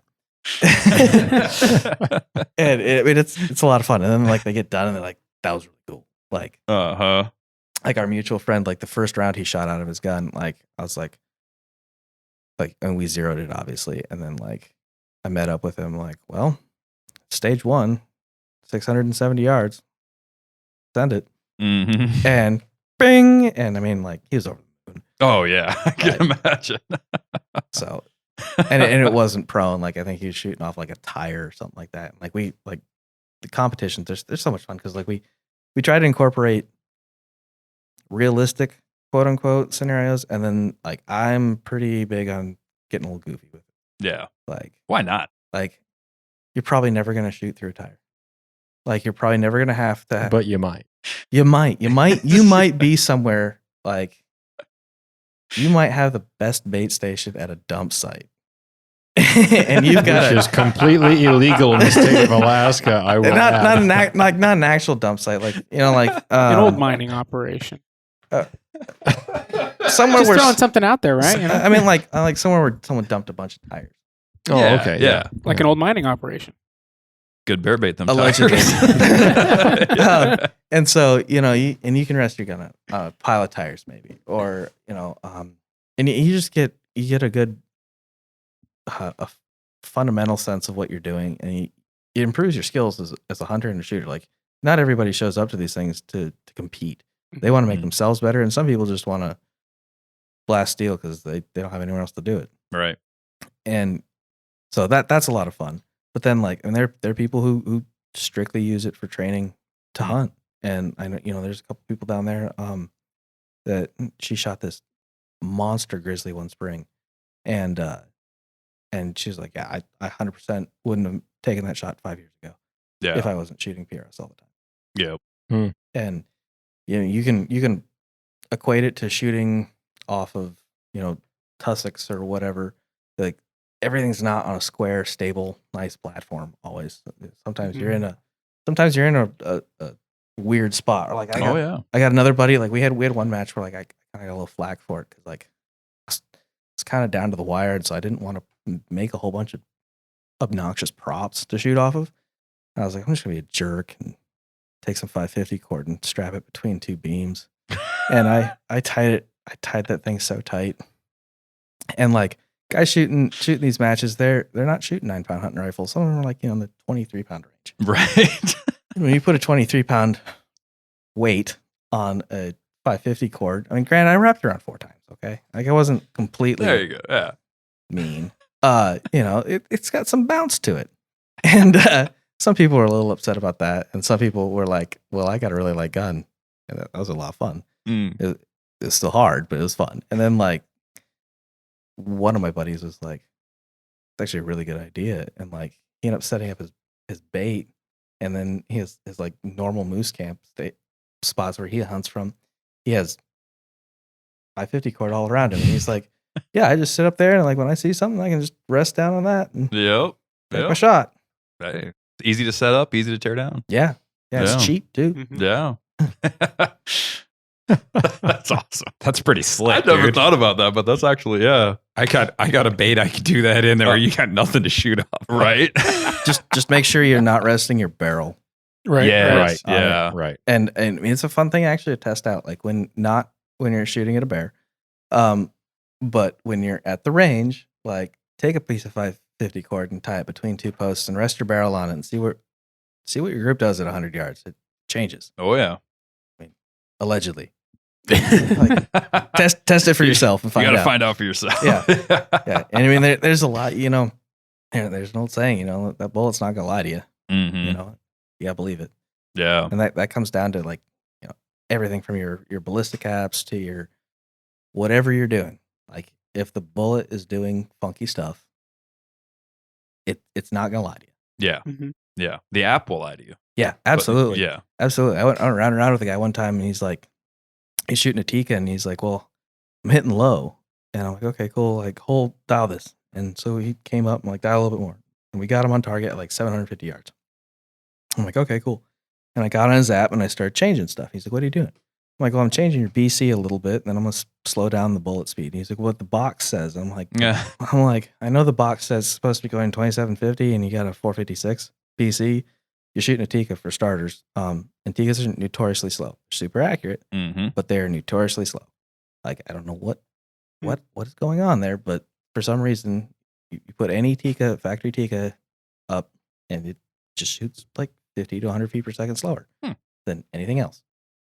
It's weird. Man, I wonder how Yeah. fast my hand loads would be in something else then. Yeah.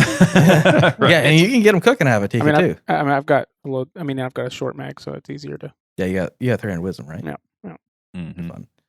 But yeah, and I'm not dogging Tika for that either. Like, No, it's just like, a fact. Yeah.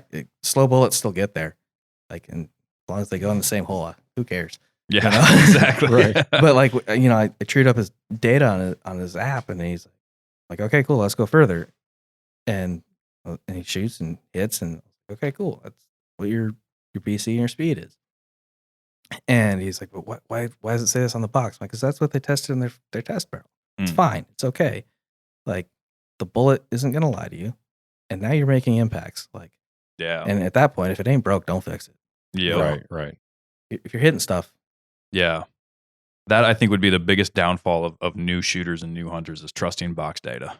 That's a good general guideline for an idea of what it's Yeah, capable yeah. of, but Yeah. you have no idea. I mean, you can get an idea because you can research where they do all that testing, but what kind of barrel they tested that in, what elevation they tested that in, what weather was doing that day when they tested it. Was it indoors, outdoors? What was the twist rate? Like, Right. and some of that it'll tell you, like if you look at the Nosler reloader data, Yeah, it'll yeah. tell you this length barrel, this twist, this everything, and it'll break it down for you. But like, yeah, you got to look at, okay, they were testing this bullet speed at 5,000 feet elevation.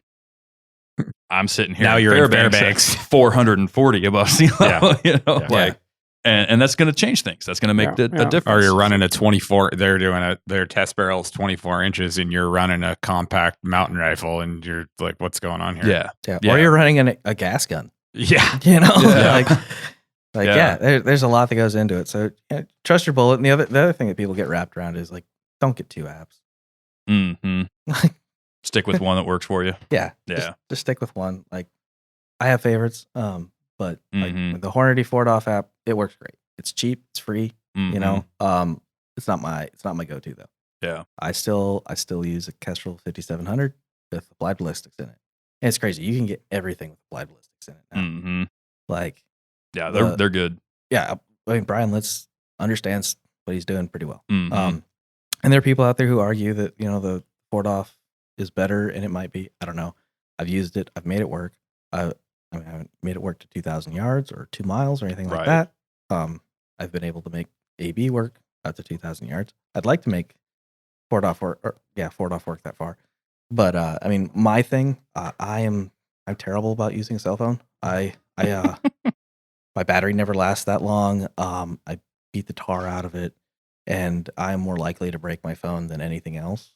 So, and like I'm always pulling it out of my stupid pocket to see what I'm doing, like take pictures or something like that. And so Yeah. like the odds of losing it, like I've lost so many phones, it's not even funny. And they don't react well. They react better now to water than they used to. But like you get out in no man's land and you're on a big critter and you gotta go to dial and your phone's dead or Yeah. you crush the screen or something like that. Like, it's a bad Or day. it's 30 below. Yeah, or it's Like 30 in my below. case. Yeah, or it's 30 Mhm. below. Like And your phone shuts off even though it was at 70%. Well, and that's 2 like seconds all ago. that stuff I like fight too. Doing what I do Yeah. is like you can shoot in July and it's completely different in oh yeah. January, and That's- you're constantly like calling. I'm constantly changing elevation and weather patterns and like barometric pressure and all this straight. My Kestrel's been pretty good about not dying in those weathers, but I've also found that like neither does what size are the note cards we use? 3x5. 3x5. 3x5 note card does pretty well in cold weather too. Yeah. Throw some clear tape over it. Mhm. You're I all would say I'm pretty bougie. I actually take it down to like the Kinko's and get it laminated. right.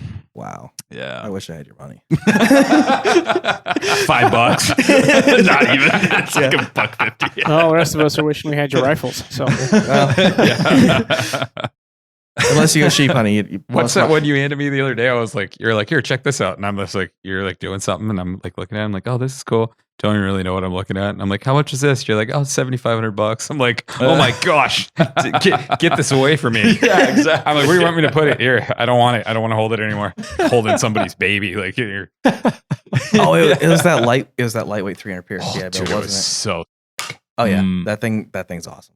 it like, I can't- kind of braced to grab it from you. And it was like a toy. yeah. I'm pretty. Mhm. This Arizona T weighs. It's a Like, 300 PRC. Yeah, and like that's Dude, the it other was thing. Like insane. we got, you know, I guess we could just get a gun building. Sure. But like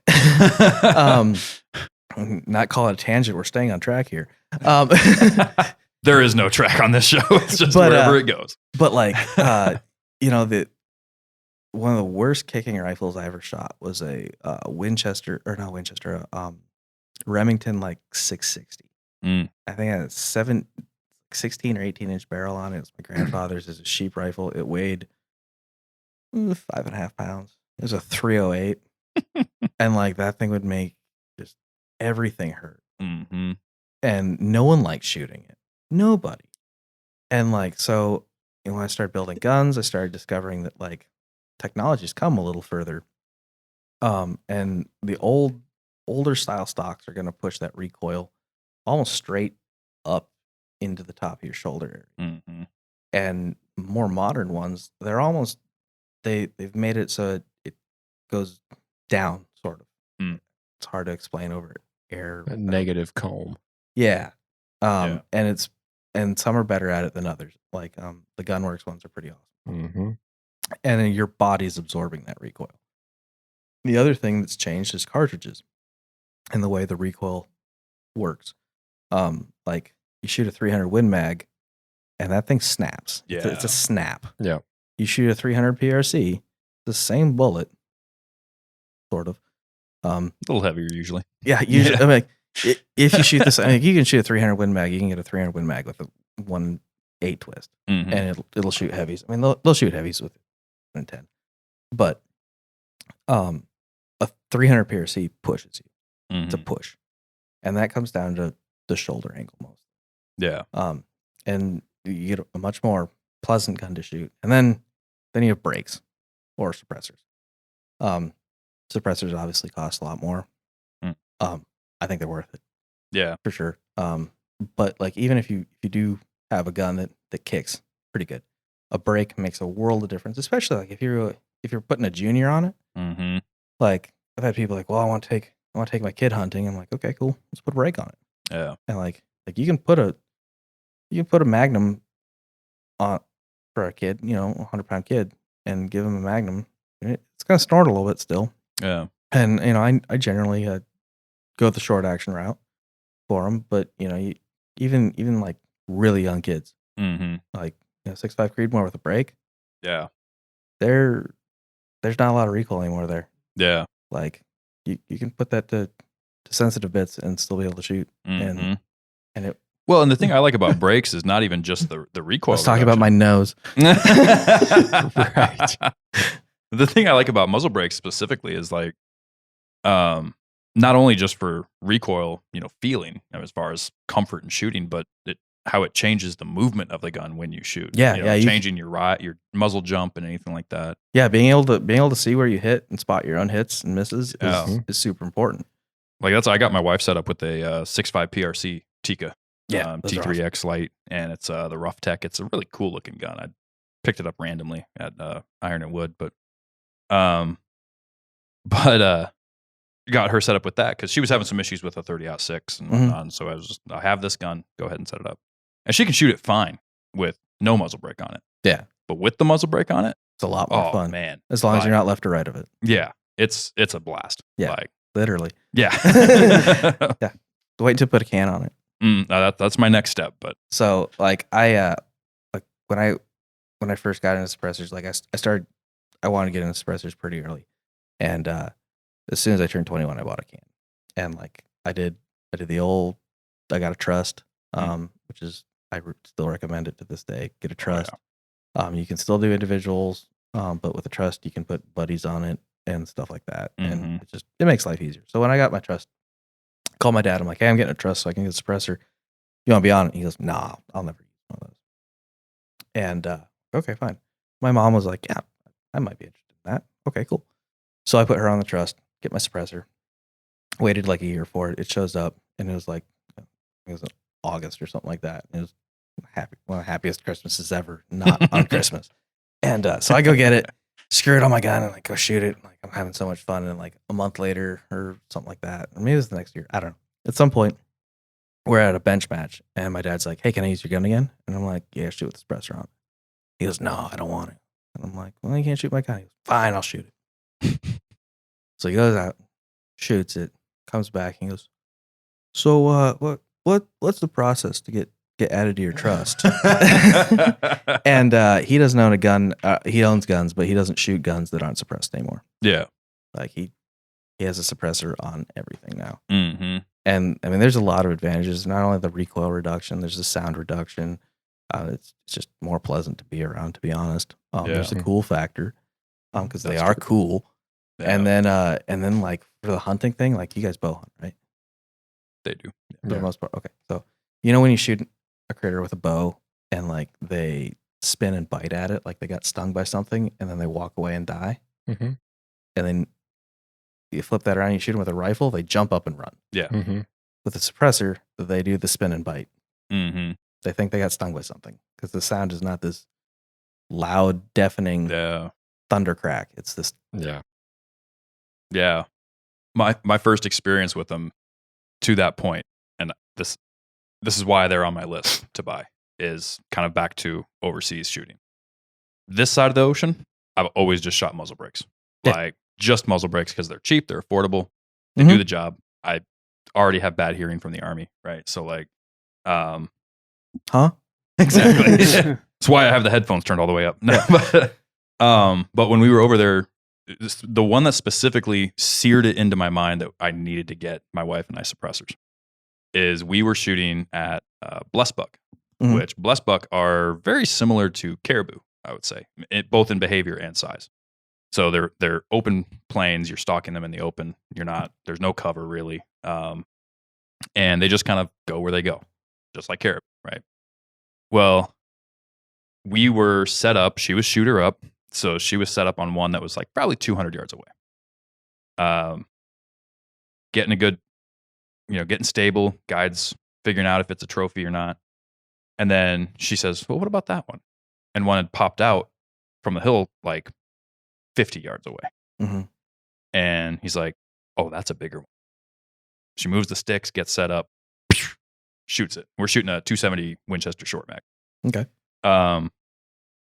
No hearing protection needed. Nothing. Like, and she dumps that thing. It kind of like what you were talking about. It just turned around, ran a little bit, fell over in 50 yards. That group that was like now 300 yards away didn't budge. Yeah. They didn't move it an inch. They didn't like look at us. They didn't wonder what was going on. Their buddy just dropped. They didn't even know what happened. Yeah. Like, and I was able to line up on one that was, I think, 350 or something like that. It sat broadside, same thing. Just plugged it. It made a loop and down. Like, I was like, this is game changing. Because if you ring out a muzzle brake Yeah. at Everything a group of caribou at 300 yards, they're gone. everything within 2 miles is gone. Yeah, they're like Yeah. you're not getting that second shot. But like and it wasn't like it was quick succession, but it wasn't like back to back. Like we had to switch guns, switch positions, everything like that. And like, yeah, I will be getting one soon. I think one of the most Like- mind-boggling things to me is I got my first can from you, and The 22 can? yeah, that rugged Oculus, and I put it on everything, and I was like, wow, this is amazing. And you were coating that 204 up for me. Mhm. You were doing a bunch of work to that 204 that I gave you and decking it out, and you were like, let's put the Thunder Beast brake on this, so you have it already. Yeah. And you put like a 22 caliber brake on 20 caliber rifle, right? I think it was a 30 cal break. But- Yep. So Yeah. I'm getting to that. So Oh, okay. so you go you put that on there and whatever, and you go hey, try this out. I said, no, I'm good, dude. Like, yeah, I know. You're like, no, let's put this on there. It's the Ultra 7 Yeah, it was my 30 cal can on a 20 caliber rifle. And I had those 24 grain NTX doing 4,400 feet per Yeah, second. you had some laundry ammo. Yep. And you were like, yeah, load this thing up. And it was literally like unplugging an air compressor hose. And I was just like, dude. And the craziest thing, I don't know if you remember, that 204 with that rugged Oculus on, or I'm sorry, that 204 with that Thunder Beast Ultra 7 on it was quieter than that 17 WSM Mhm. with that 22 can on it. Yeah. I'm like, how is this even possible? Yeah. This is like 1,500 feet per second faster. Like, and the diameter doesn't match. This can's huge, in comparison to this bullet. Yeah, I mean honestly, when it comes down to cans, like if you want a precision quiet can, I'm a huge fan of Thunder Beast. Mm. Like I've got almost all their lineup. I used to be able to say I had their whole lineup, and then this year they came out with their new Magnus cans, and so I started ordering a couple. I ordered a couple of them, but their new Magnus can is rated up to the 30 cal one's rated up to like 300 Norma or something ungodly, and they put this new they call it the recoil reducing system on it, and it looks like a muzzle brake on the end of a can. Mm-hmm. And their data shows like it reduces recoil a ton, but also it doesn't change. It doesn't make it louder. Like there's like a half decibel. I want to say on some of them, Hmm. like they have it in the 5.7 and the 9 length. And then when I was talking to them, they started telling me other stuff. And then like as soon as they told me that they're 375 rated, or they're coming with 375 this summer, I was like texting Chris. I'm like, hey buddy, guess what? and they just called me last week. Like, yeah, we're putting the 375s into production right now. And I was That's like, awesome. and like everyone's like, oh, is it rated for 375 rum? And like, because like when I was like, well, it's gonna be rated for, I'm like, well, we're not sure yet. Like, what about like 375? Wet or Ruger? Mhm. Like, oh yeah. And like, what did you think I was going with? Like Shy-Tech. And they're like, it might be rated for that though. Like, Oh. like I mean, That'll do. they go overboard with their cans for sure. Yeah. Like their 50 cal can. It's expensive. It's big. It's super quiet. It's super pleasant to shoot. And then you start looking at like data and comparing it. So like just about every 50 cal can out there is rated for like a 24-inch barrel or something like that. Yeah. Theirs is rated for like 12 and a half or something ridiculous like that. Like who has a 12 and a half 50 cal? Like, or I don't, I'm sure somebody don't quote me on that number, but like it's a significantly shorter 50 cal than most people are going to have. Right. Yeah.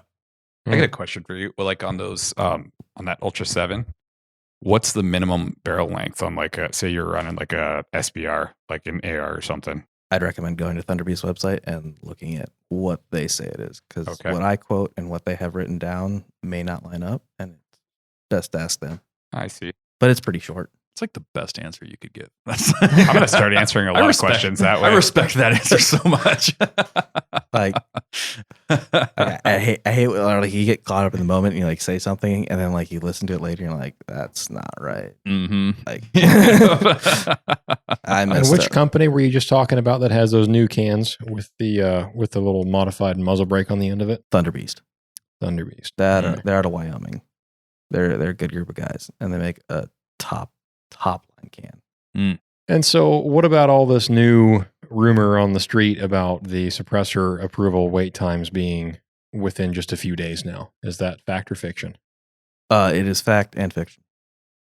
Okay. So yes, there are cans getting approved in half a day. Most of those ones are getting approved as individuals, not Okay. trusts. However, trusts are also coming back relatively quickly compared to previous years. Mm-hmm. The best way to see what wait times are is go to nfatracker.com. Okay. I want to say is what it's called. Okay. I think Silencer Shop owns it now. It used to be just this independent company, but they have all the not all the cans, but all the types of transactions. So you have Form 1, which is when you build a suppressor in SBR. And then you have your Form 1 trust and Form 1 individual. Then you have Form 2s, which are for dealers. Form 3s, which is dealer to dealer. And then you have Form 4, which is dealer to individual or trust. And they have Form 4 paper and individual. I don't think they do the paper one anymore, but you have individual and trust. And it'll show you exactly how long, what the average wait time is. And it'll show you the shortest amount of time you wait and the longest amount of time people are waiting right now. And that is by far more accurate than any dealer out there is going to tell you, because that is comprised of every suppressor Silencer Shop is selling. Like, and they sell a lot of them. Yeah. Like a lot. And they're selling them to most dealers in the United States. So their amount of data versus my amount of data, I wish I had a lot of data to give that information to. Like, I wish I was handing out cans every day. But Yeah. you know, I read something that they had an hour and 36-minute turnaround the other day on one. What? Yeah, on an individual trust. Wow. I was just like, whoa, America, man. Yeah. right. We are back. I'm just waiting for the bill to go through when they get rid of the NFA. Well, Yeah. we're going to need a lot of... I want gas to be 90 cents a gallon again too. Right. I just would like mean tweets and I'll be happy. Anyway, yeah. Well, I was going to ask you, like, so wait time wise, what changes the wait time? Like, what lengthens the wait times on like a Form 4 e-file with trust versus an individual? Like, why is an individual like shorter than like if you file trust? Because the government has a really well lubed system of figuring out how to do things. There's literally no rhyme or reason. There's no rhyme or reason. Because I was wondering if it's like they're kind of looking, like doing some background check work on that. I mean, sometimes trusts are going to take a little bit longer because there's multiple people on trust. Right, and you have to right. check all those people. But realistically, it's not that long. Well, and what I've been told is like it literally depends on whose desk it lands on. Yeah, and for a while, like there were times when people like it was all over the place. I remember at one point, like you get cans back in like 30 days, and other guys they were waiting a year. And like the only way I can think it happened is there's a big stack of all these forms, and they like handed one handful to this guy and one handful to this guy, and they're all going from top to bottom, and one guy finished first and said, "Let me grab one of yours off your bottom pile," Yeah. and started going up. Like that's the only thing I can think of. Yeah. Split the stack again. Yeah, I don't know. I don't know. And like, you know, like for a while, like we're like, oh, maybe they're actually getting a little smarter about it, because like you'd have a guy buy a can, and then 3 months later you'd buy another can, and 3 months later you'd buy another can, and then 2 weeks later all of them are approved. Mm. Because like somewhere along the lines, like someone might have, you know, been like, hey, does so and so have any more cans? Like, oh, he's got these other 3. Like, well, he's good to go. Send him. You know, and that was really cool. And you know, that was like winning the lottery though. Like, Yeah. you know, people get hurt doing backflips. They're so excited. I've had like a couple different buddies tell me stuff. Like I got one buddy that I think it was like 377 days on 2 cans. And he saw this can that he liked, and he's like, I'm buying it. And his wife's like, what are you doing? She's like, you haven't even gotten the other ones out of jail. And he's like, well, we'll just stack this up. We'll just throw this on the roster. And she wasn't very happy. And like, I think it was like 7 days. He got that can, and he was still waiting on those. If that happens to anyone who's listening to this, you should call ATF and be like, hey guys, what's going on with this? Yeah. There is a way. I don't know the phone number off my top of my head, but with a good Google search, you can find it. I've heard a lot of instances of this kind of stuff too. Like It happens every now and it's again. like in you, yeah. I just had that weird one going on. There's also the option where you can call your congressman, and they can call ATF and say approve his stuff. That I've heard of that happening too. Huh. I don't know if our congressman is on board with that. I've never tried, but Maybe one of us should. So I have a question about those Thunder Beast cans then. About, you said there's a 9-inch, and then was it you that was saying 7-inch? Okay, so 7, and is anything shorter than that, or is there's a 5. there's a 5? Yep. So then you hear a lot about, you know, the pluses and minuses for suppressors, right? The Mhm. minuses being it's added barrel length overall, and it's a little bit heavier.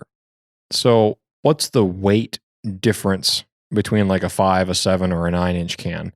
For someone like me, say, the reason that I would want a suppressor would be on a hunting rifle, right? Mhm. I'm not doing a lot of like training or PRS type of shooting, at least yet. Yeah. Maybe someday. But I need something that functions in the realm of it reduces recoil, but it makes it quieter. I'll give you a good example. I have the rifle that the instant that I thought about buying it, when they introduced the model, the first thing I thought of, and I even told my wife, this is the first rifle that I will put a suppressor on. It's an 18-inch barrel, 338 Weatherby RPM, and it's a 5.5 pound gun. It kicks like a mule. Is that the one that you shot that bear with when I was with you? Uh-huh. That was absolutely miserable. So, And then I didn't learn the first time, and when we went down to go hunt him down, I ate the second one, and I was just like, "Oh my gosh!" 18-inch barrel. There's a lot of unburdened powder coming out of that. Yeah. It comes with a radial style brake, which is necessary to shoot with any amount of comfort. Obviously excluding the auditory comfort, right? But just felt recoil, it makes it a lot more pleasant to shoot with a brake. That's the only reason it's still on there. Most of my other rifles do not have brakes on them because they're just too loud. Yeah. And it's inevitable that eventually I'm going to have to shoot something and I won't have time to put my foamies in, right? Yeah. So for me, in that particular gun, let's just say for that situation, I want to reduce recoil enough to make the gun comfortable to shoot, but also really to reduce noise. Am I looking at a 5-inch can to save on overall length and weight? Or is there a big benefit between 5 or 7? Or if I'm going to go to a 7, I might as well go to a 9 type of deal for efficiency. So with the Thunder Beast cans in particular, okay, they have a lot of cans available. You would be looking at a Magnus for sure. Okay. For the 338. And that's got that modified brake on the end of it now. Yes. So they have, I mean, if you don't want the brake option, they also have that also. I would just go ahead and get the brake. Yeah. But it adds length. And some people don't like that. So I would run the 7 personally. Okay. My experiences with their Ultra Series, which was a little smaller in diameter, physically, the can. Yep. I have the 5, the 7, and the 9. The 5-inch can is a lot of fun. It's a little bit louder, noticeably louder Okay. than my 7. However, I run it on AR. Yeah. Because it has less volume, so it has less back pressure. Right. And I mean, that's a whole nother topic. But the 7 is very quiet. Hmm. And that's the one Chris was talking about earlier. And Okay. the 9 is more quiet. If you put them side by side and you shoot a couple rounds and make sure you know which one was being shot. Like it's definitely quieter, but it's not as noticeable as the 5 to 7 jump. Okay. So I would run the 7.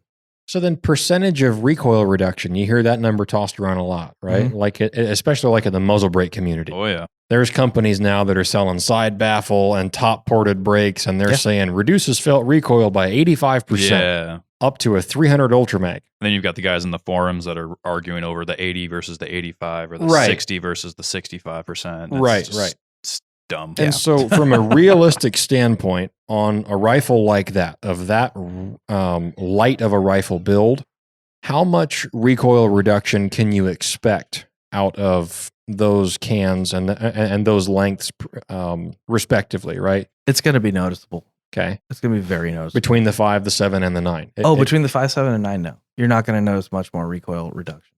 Just Okay. putting a can on there is going to reduce recoil. And Thunder Beast has like on their website, they have this big sheet that like they nerded out hard Okay. on data, and like they nerd out hard on everybody's data too. Like they don't just do their stuff. Like they will post data for a lot of cans. Okay. And some people will use it and they'll be like, oh, see there this can's quieter. Yeah. That so and so makes. And they there might be a quieter can out there, but it's also like a can that's like 4 feet long and Right. goes over the barrel, and volume will make the more volume you have, the quieter it's going to get.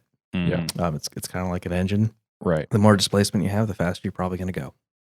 Would you say that a 5-inch is still like good enough for a hunter that just doesn't Oh, want yeah. to put your pro in? Yeah, it is. Yeah. You're going to be happier with the 7 though. Yeah. Like if you're really counting ounces, get the 5. Mhm. If it's your first can, get the 7. Gotcha. The 5-inch cans, or like a lot of companies call it K length. They're what I call an advanced user can. Okay. Don't get that as your first can. Get the 7. Mm-hmm. Get something that's going to make it quiet, and make it giggle. I had to step out for a minute, but did you talk about some of the first round pop stuff with their stuff and how it kind of is a little more tailored to What first hunting round pop? applications with Thunder Beast? Yeah, there's very minimal first round pop. Like it's Do you want to explain that a little bit for someone that might not know? I haven't even heard that term before. So, so first round pop was something that happened, still happens with a lot of cans. You have what causes is there's oxygen inside your can, right? Okay, and when heat and flame hits it, it explodes, Mm-hmm. which creates a couple more decibels. When there used to be the idea of shooting a can wet, is what it was called, and you take like a cap full of water and put it in your can and shake it around, and it would reduce first round pop. Over the last like 4 or 5 years, first round pop has kind of died off. It's not really a conversation piece anymore as much. And most of the modern cans they've reduced it so much that you can't really tell. Like it used to be like on the old cans, like I've got a couple that like you can tell that first round goes off, you're like, oh, okay. And then the second round it's got gases in there and there's no oxygen and it's noticeably quiet. Much quieter. And then like Mhm. you could really get it. You could really hear it like with a 300 blackout. You're on a subsonic round. Because like if you're in subsonic rounds, like then you start getting stupid quiet. Yeah, you're not going to get that sonic crack. Yeah. Yeah. Yeah. And like so you could really hear it on a 300 blackout. That's And- something that like I've talked to a lot of guys about once you got me going on a Thunder Beast kick is like that first round pop. It seems like they kind of tailor their cans a little more to like hunting specific stuff or They're- like long range stuff, like PRS type They're stuff. a precision rifle can. They're made out of titanium too. They're super lightweight. Yeah. Mhm. Like they're not for mag dumping. They can hold up to Yeah. it. They can hold up to it. Like they've made their cans for the military. They're making them, so you can run a machine gun on them. But I wouldn't want to run a full auto through a titanium can. That's gonna get hot quick. Are they welded, or can you pull them apart and clean them? No, they're Inconel.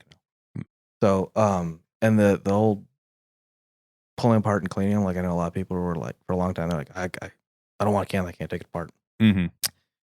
You're probably not gonna ever need to. Okay, yeah, well, especially in a hunting or even situation. even if you just shoot a lot, like really, yeah, and like Thunderbeast is pretty cool. Like I remember one guy he put 30 or 40,000 rounds through a can. Whoa! And he's like, it sounds a little different. And they're like, yes, imagine. Send it in. And like they weighed it, and they're like, dude, and they're like, this is awesome, this is really cool, and they just record it and send it back to him, like give him a brand new can, pretty much. Nice. But like, I mean, there's gonna be build up over time, and then like they recently did a video where they're talking about how to clean the can if you want, and you basically give it a bath in CLP or a diluted CLP. Yeah, gotcha. Yeah. Right here on their website, they said only on the Magnus and 338 Ultra, they recommend weighing them every 500 rounds. At this point, if the weight added due to deposited carbon exceeds 1 ounce, we recommend using our cleaning procedure. So there you go. That Ultra 7 weighs 8 ounces, right? I have no idea. But I think that's what I. I mean, you're it's the like new it's nothing. I'm not it's sure. it's super lightweight. I know that, and I know it's super quiet. And like, I mean, I used it's 8 to. ounces. How many? 8. I think that 22 can weighs more than that. I think Yeah. it's like Well, 16 ounces. Dude, okay, so that Oculus that you have though, that thing is a tank. Dude, Like I got a story about that thing. So we were in Kodiak. story time with Chris. Yes. We were in Kodiak. I'll make this one quick. We were in Kodiak. I had leaned my rifle up on the rental car tire, and we were kind of all rapping, and Carl was captain, and he didn't realize that I'd leaned my rifle up on the front tire. He ran my rifle over, ran that can over. Not his fault. My fault. User error. Dude, that thing ate that. There's no scratches on it. I mean, it ate That's because that. it's Cerakoted. Dude. Like, I mean, I was impressed in that. I mean, he ran that thing over and drug it. And I was like, dude, that, and I bunch of stuff on that trip. I recommend to anyone listening not to test that out on their can. It's just a testament to the durability. Right. I would also recommend you don't do that because there's other components on that rifle that you could just the sheer. Thinking of some listener pulling like a was that Napoleon Dynamite? He's testing the Tupperware. Tries to run over the top. Dang it! Just rifles just in pieces. Dang it! No, those things are tanks though. I mean, that's a testament to how tough that can. Oh yeah, is. yeah. I love that Oculus, dude. I have one of those things, and like my favorite part about that can is it's modular. So like you can take it down to that little itty bitty like half a roll of quarter size, and then put it on your Mark IV, and like you can really get geeky with your Mark IV, and like if you have a target barrel that's kind of okay, so you chop it down to like a little snubby Mark IV with yeah.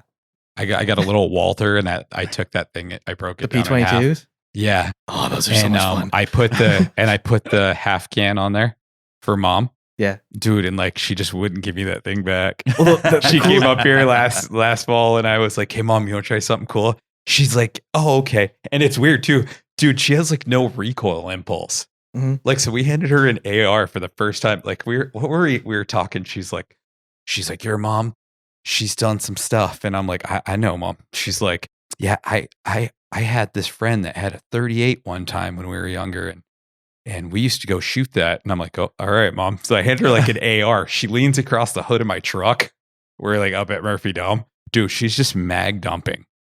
And like, just zero reaction. And I'm just like, I actually have a video of it. I should post it. Dude, just zero recoil impulse. So I'm like, wow. And I'm like, you nervous or anything, mom? She's like, no, that's really comfortable. So I'm like, I got some cool stuff. I've acquired some cool stuff since we were shooting last. So I hand her that little Walther. dude, she was just dumping rounds out of that thing. We parked in a turnout, like out in the middle of nowhere, and Oh yeah. she's just like, load that thing up again. with Nice. with the modular, dude. Dude, I love those little 22s, especially like the short barreled ones, because the bullet, it doesn't matter what ammunition you throw through it, as long as it cycles, you're okay, because it's never going to go over the speed. It's not going to break the sound barrier. Mhm. And so it just stays stupid quiet the whole time. You don't need subsonic ammo. Yeah. Unless you're shooting like a bolt action rifle. Yeah. Even That gun didn't cycle very well, and I've never really figured out what the issue was there. I was actually going to have you look at it one of these times, but when you put the can on, it cycled like perfectly. a little bit more back pressure will do that. Yeah. Mm. And like, I mean, the other fun part about 22s, like probably one of my favorite parts about 22s, there's no brass prep. None. Order it, load, and go. Yeah. Just as a side note here, we were talking about the 375 Magnus cans. Mhm. It does say here, not rated for 375 Shytech. It says use the Ultra 50. Okay. So if you're bear hunting with a 375 Shytech, that's not You the have to can use for the you. Ultra 50. Yeah. Yeah. But for the minimum barrel length for 375 cal, the 375 Raptor, which is a auto loader, is a 6-inch barrel. For the 375 H&H, Ruger, and 375 Weatherby, you can have a 12.5-inch barrel. Ooh, brother. And for the 375 Ultra Mag, it is a 16-inch. So it'll handle it. Wow. And then the That's minimum barrel amazing. length for 338 caliber Magnus is 338 Lapua / Norma, and that is 16. So my 338 RPM is, at 18 inches is far below those pressures and 2 inches longer than minimum. So Yeah. that'd work good. So kind of a side question on that 338 then. This is kind of the last thing I've got about the suppressor questions. Then I'll, leave you alone with that. Yeah, I can talk about suppressors till tomorrow. Well, that's the thing is, Well, if we're not careful, we might. So. It's good too. It's good. I don't know anybody else that really has these many suppressor, background answers, and so I'm just trying to, get all my hits in. So if I buy the 338, how well is that going to work in a 300 Win Mag or a 7 Rem Mag? Really well. Still going to be worth it. Yeah, for sure. Well, that was Chris's, back to that 204 Chris's with the story 30. earlier about Mhm. using a 30 caliber can on a 204. I To mean, that's a to that huge point, difference. honestly, like you have a 375 though too, right? Yeah, but I'm not putting a can on there. Why not? Multiple other reasons. Are you gonna ever buy another 375? Mayhaps. He has a library of 375. I might have got him going on a chat we had a couple episodes ago. Yeah, so I would get the 375 can if I was in that position. Not for what I use it for. You say that now. My mind's made up on that. Buy 2. Yeah. Well, with what Yeah. it's rated for, man, just get a barrel cut down to 16 inches, put a 5-incher on there. There you go. Oh my gosh! You know how fun it would be to have an SBR bolt action 375 H&H with one of those on there? Like it'd only be like this big. Uh-huh. Like like Right. talk about a brush gun. Like one of the funnest guns we ever built. Like when I was working at the other shop, we took a 1895 Marlin Oh, yeah. and trimmed that down to 12.5, Mm. Oh, wow. and then put a can on it. And at the time, there's Wow. only one can made for it, and now there's a handful of them that are beast now. But like, I'll come back to that. So like, taking a 4570 and you run a super heavy bullet in it, like, Mhm. and lead cast bullets are pretty cheap. Yeah. So you can load them 900 feet per second, and like that thing is a hammer. And like we were at the range one time, and like we were shooting it, and like shot this round. And the guy next to me goes, "Stop!" As I cycled it, and I'm like, "What's up?" And he goes, "You have a squib." And I'm like, and I was like, "No, dude, it shot it." He said, "No, I didn't." And I'm like, well, and we were shooting like one of those popper targets, Mhm. like those MGM steel popper target. And I'm like, well, the popper target did the poppy thing. So I'm pretty confident that it went out. And like I shot another round, and like same thing. It was just and ding, and then like we ended up shooting like 5 times, and like we should have shot it probably at 100 yards instead of like 50, or maybe we probably should have put further than that because we tacoed that. Wow. But Man. Like- it was so much fun. Huh. And then like my buddy ended up putting it being a boat gun, and Mhm. he just Put some 550 Oh. grainers in that. yeah. Oh. It's his boat gun, and he dumps bears with that thing. Like, Man, I bet. And like I just ended up like I was at SHOT Show one year and like walking by Thunder Beast booth and like they had announced their new Fly 45 can, which is a pistol can that was really expensive, and I was like, okay, well, whatever. And I saw it online, like walking by their booth, and like I look over and it's not on a pistol, it's on a 45-70, and I was like, what's going on here? Like that looks like a 45-70. It's not like a 45 long Colt. You're not like catfishing me here, are you? And they're like, no, it's rated for 45-70. I'm like, you have a pistol can rated for 45-70? Like, yeah. I'm like, why did you advertise as a pistol can? Right. And then I ordered one. Right. Naturally. So, what do you think of? I've got a 1022. Mhm. I put in the Desert Tech bullpup stock. You're probably familiar with. Mhm. I love that. My next thing I want to do is put an integrally suppressed barrel on it. Okay. That seemed like a good idea. Keep it short. Yeah, it will for sure. Okay. I think Gemtech makes a pretty good one. Yeah, there's several that make them. Finding them is in stock. Has been my. it's hard. I can find them for the takedowns, but I did find one So that I just waiting until I'm willing to spend. if like you're trying to $800. if you're trying to save length, do you have any other cans? I have no other cans right now. No. Okay, I would almost recommend you because you're gonna have to. It's gonna have to. Well, I guess that one you just swap the barrel, but like, I'd almost just get it threaded, or if it's not threaded, Throw a rugged on it. throw a Rugged or a Thunder Beast 22 takedown, or I mean, Rugged also has their new Mustang, which is only 22 long rifle rated. But I mean, it's like $200 or $300. It's pretty cheap. But I mean, like if you don't have, unless you don't have any other 22s or plans to ever get another 22, like once you have a can, like you want to put it on everything. And if you have the option to put it on everything, like my goal was just to get both. That's what I've learned. I've learned a lot about just buy both the nice things you want. Yeah. Have you run a can before, Mo? I have not. Is that gun threaded? No. I know a guy. Well, and I was gonna say too, one of these weekends is come over and run my can on, I'll have to do that. I have get it one, dirty. I think I have one gun that's got a threaded barrel. Dude, get rocket, man. Yeah. Which is actually my plan was Try to buy a before you suppressor buy. for that to start. Try before you buy. Yep, you're welcome to it. Yeah, I would get the thread on one so you can put it on other stuff because they're like honestly cans are like potato chips. You're not gonna eat one. Mhm. You're not gonna just get one. Yeah. But it's always You think you are? Yeah, Yeah. that's what I told myself too. That's why I bought a 30 cal can. I'm like, I'll be able to put on my 6.5 Creedmoor, on my 223, on my 300 Blackout. That's all I'll ever need. And here I am, and I don't have one can anymore. So that was another question. If I wanted to buy a can for my 6 mil arc, should I look for a 6 mil can? No, just buy a 30. Yeah, 30. Okay. Okay, that was always like, I don't know. Like, I'll and let you there's try gonna be mine people out too. there who are like, it'll be quieter, and they're right. It is gonna be quieter. Are you gonna notice the quiet difference? No, no. It almost comes down to like you're not gonna notice the quiet level. It's gonna be a tone difference, and there are some tones that are just they sound better. Yeah. And most 30 cal cans like they're gonna do the job great. I run a 30 cal can on my 6 Creedmoor, on 3 of my 6 Creedmoors.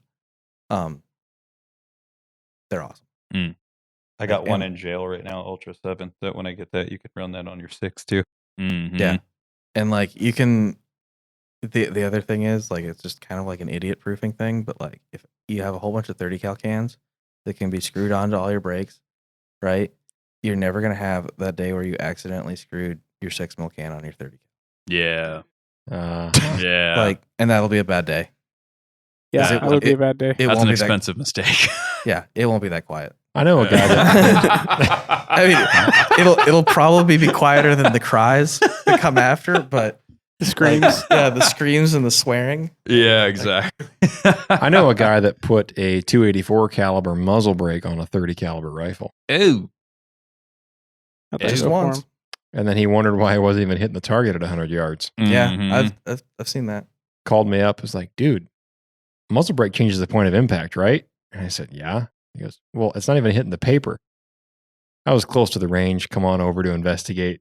Looked at his brake. It was all blown apart and hollowed out. Mhm. I said, we've got something else going on here, bucko. He's lucky that's all that happened. Yeah. I've seen them where they just disintegrated. Yeah. At the end. There wasn't much left of it. Custom fit. Yeah. Well, yeah. very much longer. He'll be back at the same point of impact, huh? But you know what he said though? He said, "Well, I thought if the threads match, then it would fit." Mm. I said, no, you have to read the label and read the inside diameter.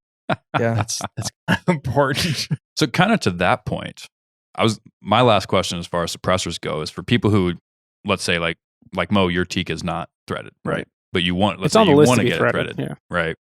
And then, but you've also got your 4570 that's not threaded, Mhm. and you want to get it threaded, let's say. How much does barrel contour and, you know, just overall shape and size of a barrel play into having multiple cans? And then when you're like, what would you say if he's going to go get it threaded, like Mhm. what would be like I know at certain like smaller barrels, you have to go with the smaller threads, right? Because So, your 22s are all going to be 1/2 by 28, but it's a 22 specific one, and it's just a little shorter amount of threads. Mhm. And then your normal centerfire 22s, like an AR or something like that, it's also going to be 1/2 by 28, right. but it's going to be a little bit longer. And then you move up to 5/8 by 24. Technically, there's 9/16 by 4/28. I don't think I've ever seen one at a 9/16, at least not off the shelf. There aren't very many. Yeah.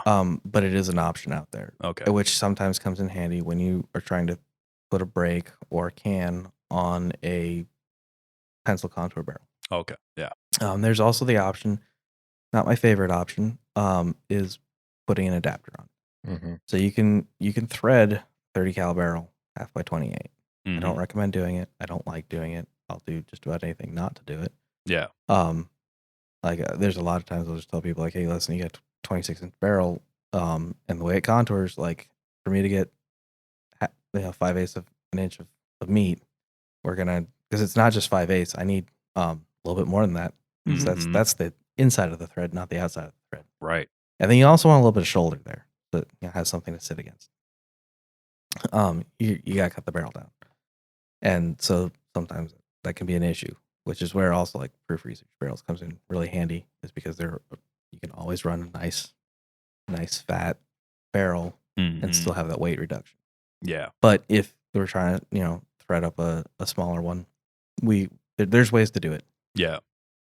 Okay. And And would you say that just limits, if you do have to go with the smaller thread options, that just kind of, would you say that limits what you're able to do as far as what cans you can buy? I mean, I know you can get, not really. I know you can get adapters and all that stuff, Yeah. but like, Most of your big name cans are going to be your 30 cal can will mount to something that has smaller threads. mm, And like Thunder Beast, like not to harp on Thunder Beast the whole time, but they offer a wide variety of thread patterns, Mhm. like Yeah, I saw that. metric. I was looking at that on their website. Yeah. So what about their quick detach, the CB brake thing that they, So you have call it? Yeah, so I guess that would be the other thing. Like most of the cans that I recommend now, Mhm. if not all of them, are going to be a QD system that goes onto a muzzle brake. Mm. The days of direct thread are behind us. Mm. obsolete. It's not completely obsolete, but like the issue with like in like 2013, 14 area, like QD cans like the AAC SDN6. I have one of my first cans. The ratchet system is really cool, and it worked pretty well. Mm-hmm. But there's a little bit of play in it, and you had a little bit of slop. And then like there's other ones that were just god awful. And over time, we figured out how to make cans that go on muzzle brakes that stay put, that don't move, and you still retain your precision. And the cool thing about that is like, if you say you get a Thunder Beast can, right? Mm-hmm. And so you've got 5 guns you want to put it on. They're all threaded. Well, now you don't have to have them all thread the same thread pattern, because the thread pattern you need is on the outside of the brake. Gotcha. And the number 2 one that I really like about having a brake, this has happened too many times, unfortunately, that I can count. But other customers having this happen. When I was working at this other shop, direct thread cans were a thing. And you get your new can, you come pick it up, you're super excited, you go to the range, you screw it on your gun, you shoot it, and you shoot it. This is awesome. Oh man, I can't wait to see what it sounds like on my other gun. And they unscrew it, and they lean it up against the bench, and they start screwing on the other one. They didn't lean it up to something stable, and it falls over, and the hooker's boogers up threads. They can't throw their can back on it, and the crown's screwed up, and they got to bring it back. Yeah. And then we got to rethread it and fix the Mhm. crown. And it's just an extra step of stuff you don't want to have happen. Right. Whereas, like, if you drop a can on the muzzle brake, it's probably not going to affect it terribly. Gotcha. Probably. It's also, And if it does screw those threads up, at least that's not your crown. it's a and lot everything else. easier to Yeah. fix. It's a lot easier to fix. It's a new muzzle brake. It's a new muzzle brake. Yeah, Mhm. you know, a little bit of heat, get the Loctite to break free, spin a new muzzle brake on, and you're back to having fun. Can you talk about that taper that they offer on that kind of so you're kind of it sort of so you don't run into like cross threading and stuff? But they have that design that's got that taper. Oh, on the Thunder Beast? Yeah, Yeah. it's So kinda like, cool. I mean, they thought it out well. Not only does it seal up so you don't have gases coming back, but the way the taper is, they idiot proofed it. So people like me can just screw it on there and go to town and not worry about it being all cattywampus. And because like I unfortunately had my SDN6 when in my first years of owning it, like it didn't get screwed on all the way. Maybe by me, maybe by my dad, who knows? But there's an end cap strike. It sucked. But it was eye opening on how to go about, you know, if you ever have that happen, like it's not the end of the world. If you do ever have an end cap strike, you call the company that made your can, you go ahead and end cap strike, and they go, okay. And they say, you know, what's your email? And they send you a return label, and they say, okay, put your can in a box with this return label, RMA, and include your Form 4 for legal reasons. And you send it back to them, and most of the good companies out there, they're going to get it back to you pretty quick. And you get it back. Okay, cool. And then there's other companies that went a little above and beyond, like Rugged. They're like, okay, how about we just put an end cap on there that screws in, and let's make it out of a hardened piece of metal that shatters if it gets struck. And then that way, when it happens, because it can also happen, like if you have a bad bullet, you know, a bullet that doesn't have all its lead in there, and it comes out there and it spins sideways, it's gonna do bad things.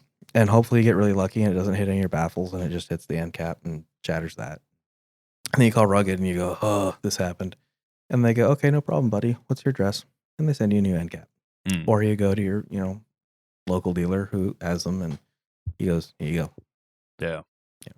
And they make changeable ones on the Ruggeds. I know, because you can, like, if you are one of those people who wants to do you have a 30 cal can, but you're like, I really wish I had a 6 mil end cap on this thing. They make it smaller end cap, Right.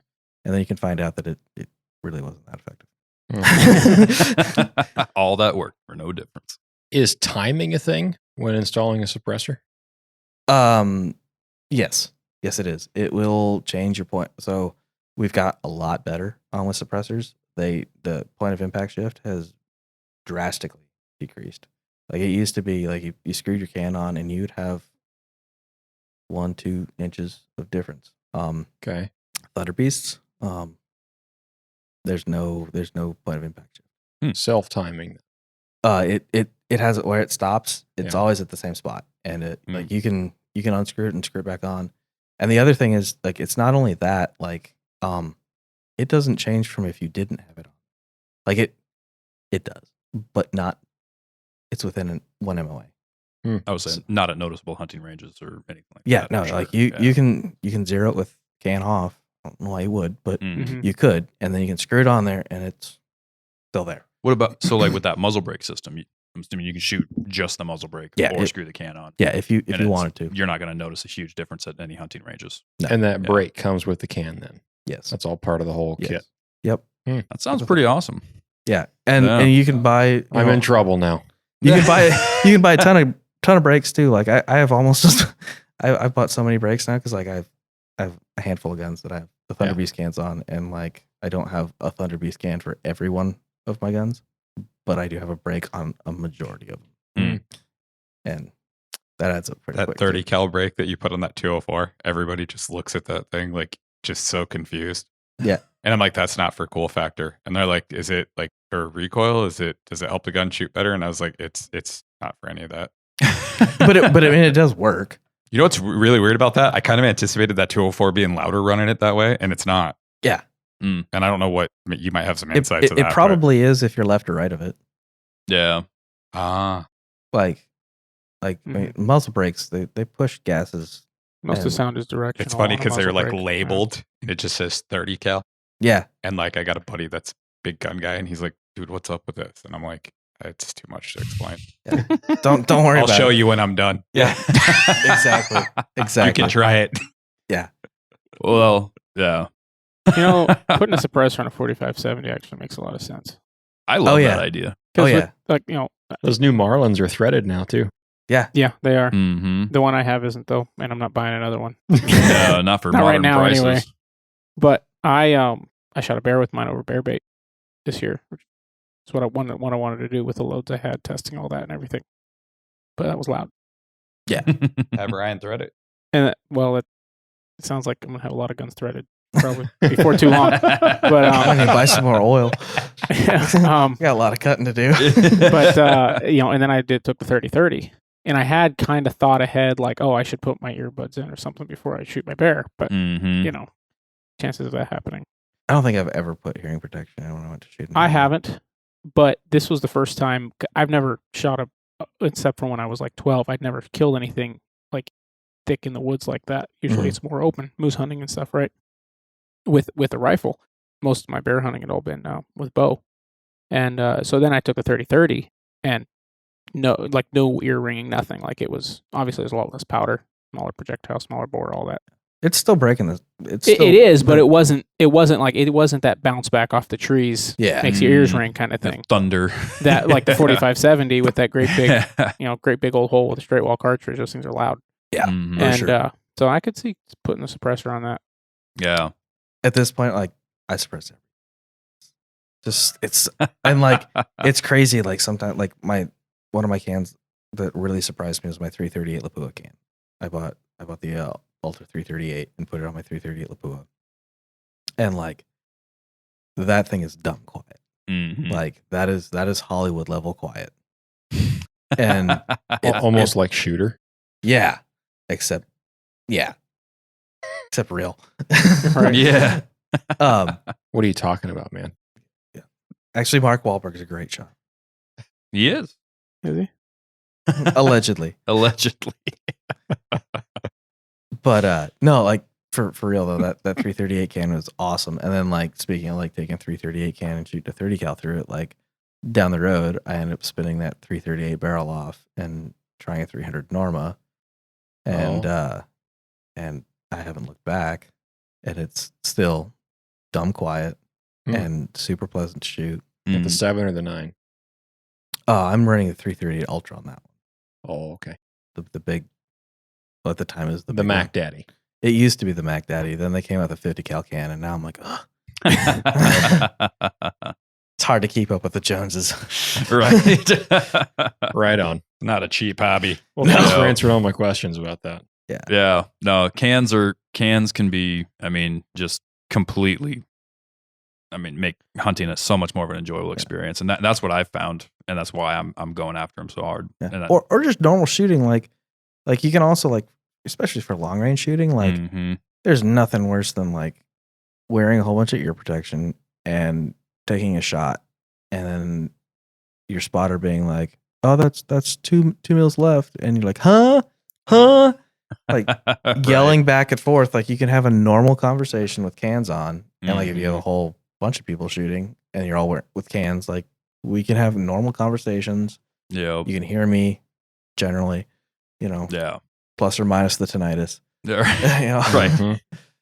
Well, and like you'd said, it's very hard to predict when you're going to be on the Yeah. trigger on an animal, Yeah. and trying to be like, I'll just put my ear pro in when I shoot is kind of like saying I'll put my seatbelt on before I wreck. Yeah. Like, I'm it's put the just first. Right. It's just not. That's like, a good way to put it. Can you? Maybe. Yeah, it's Like- a lot Yeah. like trying to put the first round in the chamber, when you carry a gun. Exactly. Yeah. Yeah. I'll chamber one when I need it. Yeah. I remember when you threaded that 17 for me and we got that rugged on there, and I was out coyote hunting. And one of the first things I noticed where I was like, oh, this is so game changing, right? Is I shot at this coyote and I missed him. Mhm. And he starts walking to me, looking the opposite way and looking right and left. And I was like, he was a ways off. And he just kept closing distance and closing distance and I'm like, this thing's just going to come right in here. I shot him at like 25 yards with that 17 WSS. Nice. And he started at like 175. Yeah. I was like, this is so awesome. I built a 6.5 PRC for a guy, and I used to shoot on the ES team with him. And he came up from Anchorage, did his paperwork on it. And then we went out, zeroed it at 100 yards, doped it out to 1,600 yards. 6.5 PRC, by the way, factory ammo. And then we drove up the road for the combat caribou hunt. That's what Yeah. And then we went into no man's land where there was no people. And we found this herd of caribou, and like there's one other guy out there. And like we're talking to him. He's like, well, I'm gonna get closer. I'm like, all right, we're gonna sit here. You're already here. And I was like, you pick your caribou and you shoot. And when you shoot, we'll shoot. And he's like, okay. And he goes off way onto the hinterlands where this like there's like this little group of 3 caribou that are like not very big. And like there's some bruisers in this big group that we're looking at. I'm like, all right, cool. And he's like, I don't know, a solid 1,500 yards away from us at this other little group and shoots one. And it goes down, and this other group, like quite a ways away, doesn't care. And we're like, well, we can just shoot them from here. And I ranged it, and it was like 800 yards. And normally I would not be telling people to shoot 800 yards. I'm not advocating that unless you know, like, if you're willing to bet your house, your truck, your firstborn child, and, you know, on that shot that you can repeat it, take it. Yeah. If you're not willing to make that bet, don't take it. Yeah. But I mean, I've known him for a long time. I know he understands how to shoot. So we range this caribou and make a wind call, and he sends it. And like this bullet hits this caribou, and like there's enough wind that I don't even think the sound ever got to him at that distance. Like it just kind of flinched and kept eating, and then I'm watching blood pour out the other side of him. And I was like, I think you got it there, bud. And like, it was a great shot. And then it started like walking and eating and going towards the edge where like I was like, that's getting a little harder to get. And I ended up putting a 300 normal round in it, and it like just folded up and stayed there. But when we got up there, like it was a great shot. Like if we were in any other situation, I probably wouldn't have had to shoot it. I wouldn't have to shoot it again. But like just where it was going to, it was going to get really, really difficult to recover. Yeah. And where it was at was pretty difficult to recover. Like, Yeah. once we got it like quartered up and like loaded on the 6x, like I didn't even want to take my Can-Am down to it. Like we just took the 1 6x down because like it was so steep. And then on the ride back up, like I sat on the front with all the meat to keep a 6x from going back over. You know that's steep. Yeah. Yeah. That's really steep. And like I mean, like my buddy was like leaning over the handlebars. Yeah. This, Standing up straight on the back fenders. Yeah. That's when you know you're in the real country. Yeah. Like you're riding a powder sled. Yeah. Yeah. High pucker factor. Yeah, well, that's also, I was on the front. I was like, well, if this thing starts going over, I'm just hopping. Just so right, you know. right. I'm like, you Just might put your wanna, feet on the ground. Yeah. Yeah, you might want to roll. Yeah. Right. I've done that. Yeah, I don't Yeah. recommend rolling. No, it's no fun. Yeah.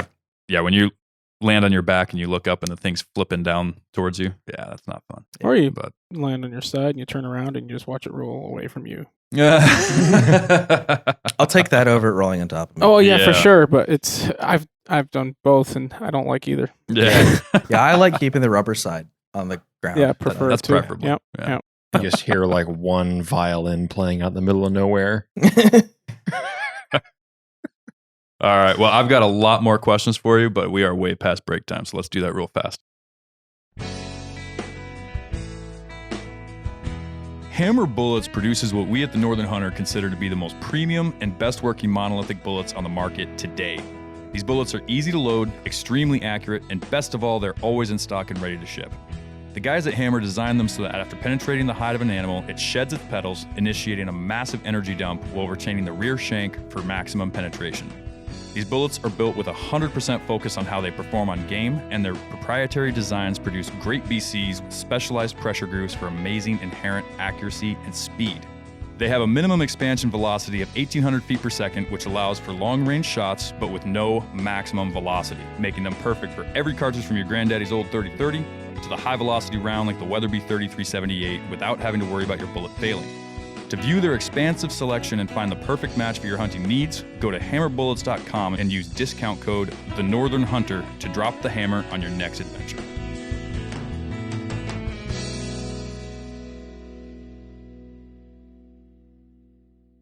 All right, so we've had obviously tons of great conversation about how knowledgeable you are on all this rifle stuff, right? Shooting, long range, building rifles. And you've mentioned several times throughout this conversation that you know a guy. I do. And I think that we are all knowing a guy too. So why don't you talk a little bit about more about your company, kind of the services you guys offer, and what all you can do for people, even if it's side stuff. Okay. So my company is Cold Region Shooting. We are on Facebook. I say we because it's me and my old man. He does a lot of the machine work. Say for that me. company name again. Cold Region Shooting, Okay. or Cold Region Shooting Systems, Okay. officially as the business license says. But Cold Region Shooting on Facebook. I try to post on there as much as I can, which isn't as often as it should be, but I'm trying. I'm going to look you up right now. All right. Stalk you. The big thing I do is Cerakote. Okay. I make guns pretty. There you go. And we'll make them. Guns have two main enemies. It's politicians and rust. I can only help you with one of those. And I really enjoy making. I don't know. There's something that's been I found it's a lot of fun doing it. Mm-hmm. I've been doing it for about 8 years now. Okay. Maybe longer than that. I don't know. It's been a while. Mm. And then obviously we do long range builds. And you can do short range shooting with them too. Hunting rifles. We do hunting rifles. So you got like your lightweight options, your more normal weight, I guess. Okay. Yeah. For stuff that, if you're not sheep hunting and you don't need a super lightweight gun, Mm-hmm. but you want to still keep a weight in mind Sure. type yeah. rifles. Like a sub 10-pound gun. Yeah. Yeah. Yeah, for sure. Magnum short actions. If there's something that you want like done, shoot me an email. It's coldregionshooting@gmail.com. And we'll try to work something out. Like if you have something exactly how you want it, cool. If there's something in there that like I've had experience with that hasn't worked out so well in the past, I will let you know. Yeah. At the end of the day, I want you to be happy with what you get. Yeah. And I want you to have the most accurate gun you've ever had in your life. That's perfect. Yeah. You're not just going to sell them whatever whiz bang thing they find on the shelf. as long No, as and there's a lot of whiz bangs out there that I will tell you straight up is not. It's snake oil. There's a lot of snake oil out there. Yeah. Especially in the long range market, because like it seems mystical. It's pretty simple, and it's not at the same time. Like, and I've been doing the long range thing for quite a while now, sort of. I mean, there's people out there who've done a lot more, but the more I learn, the less I realize I know. like this is one of those things. Like when you have someone who's like, when they claim they're an expert on it, like I don't think you've touched the tip yet. You're right. Like, yeah. It's one of those things where you're always a student of that craft. Like you're always learning something new, and you keep pushing it further and further, and you can literally push it further and further and further. Yeah. Like there have been people who have made engagements at 4,000 yards. Like, wow, it's ridiculous. But also, like, there's also a point where, like, it's like there's a long time where we had like on Facebook, you'd always see, new world record, and like you'd look into it, and well, the guy shot 150 rounds at a barn door, Right. and one hit it. yeah. Okay, I mean, I'm happy for the guy. I'm sure he was stoked about it. It's Mhm. cool, but I don't know if you can call that world record. And then somewhere along the line, someone was like, we should maybe make this kind of a thing, and now there's an official sort of world record that I guess if you abide by it, and then you can say, yeah, that's a record. I feel like it is, because these guys you have to shoot 3 shots You have to hit it on your first round. You have to hit it on your second round. You have to hit it on a third round. Yeah. There's no shooting 120 rounds. And when it comes to that type of shooting, like if it's not repeatable and predictable, I don't think it's accurate. Right.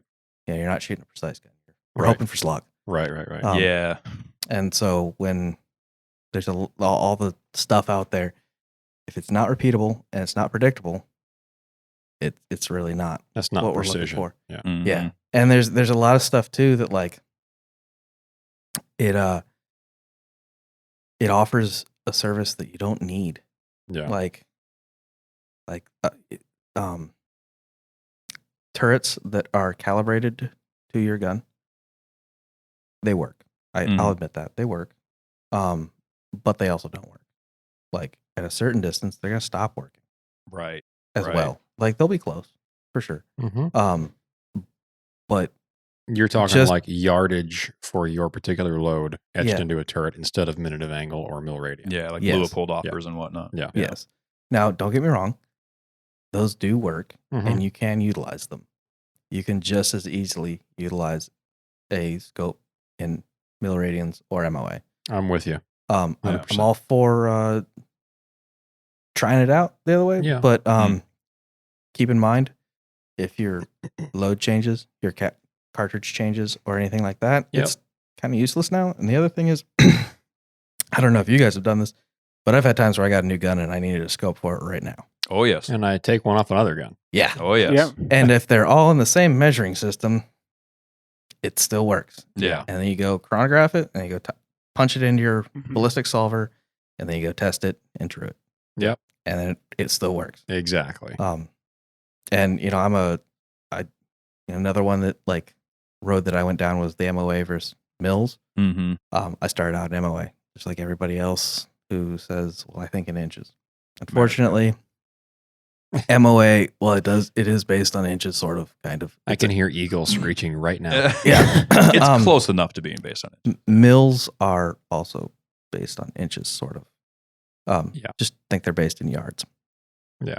Like, and the easiest way, like MOA, you get lost in the turrets really easy. And when I say lost in the turrets, like to get to 1,000 yards, like for some guns, it's in the 30s, right? Mhm.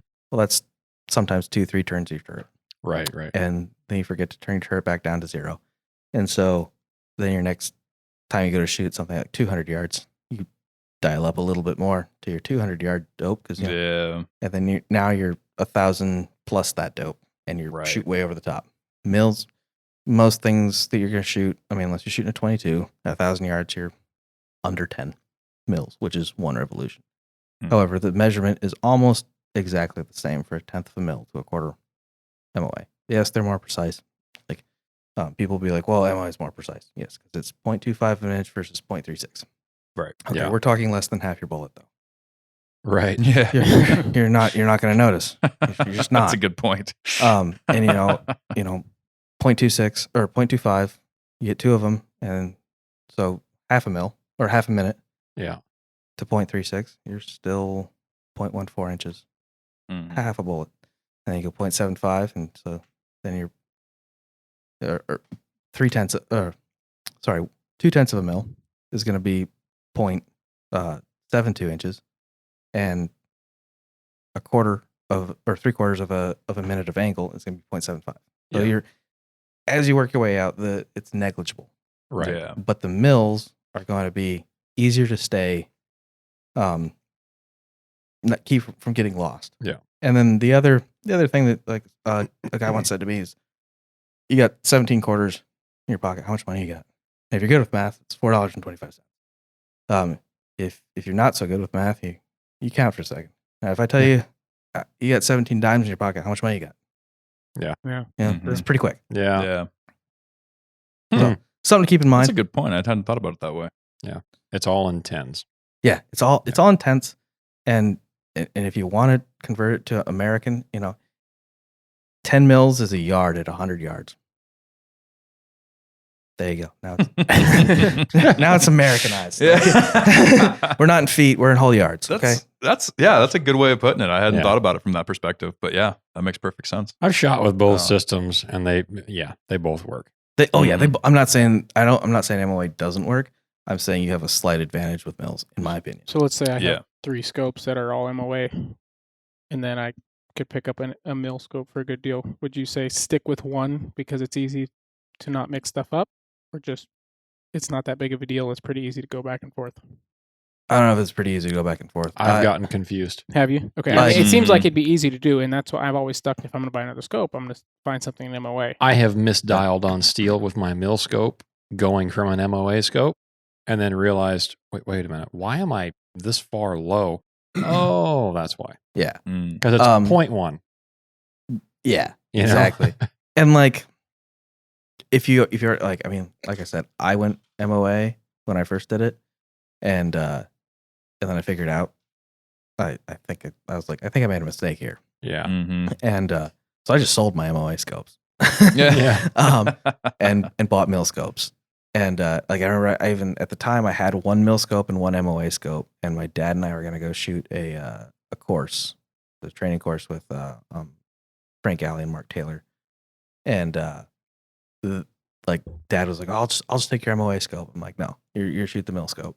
He goes, but I'm like, no, you don't have a choice. I will shoot the MOA scope. You can learn on mills. And like he shot that course. He goes, yeah, mills is the way to go. Mm-hmm. Like he saw the light for free.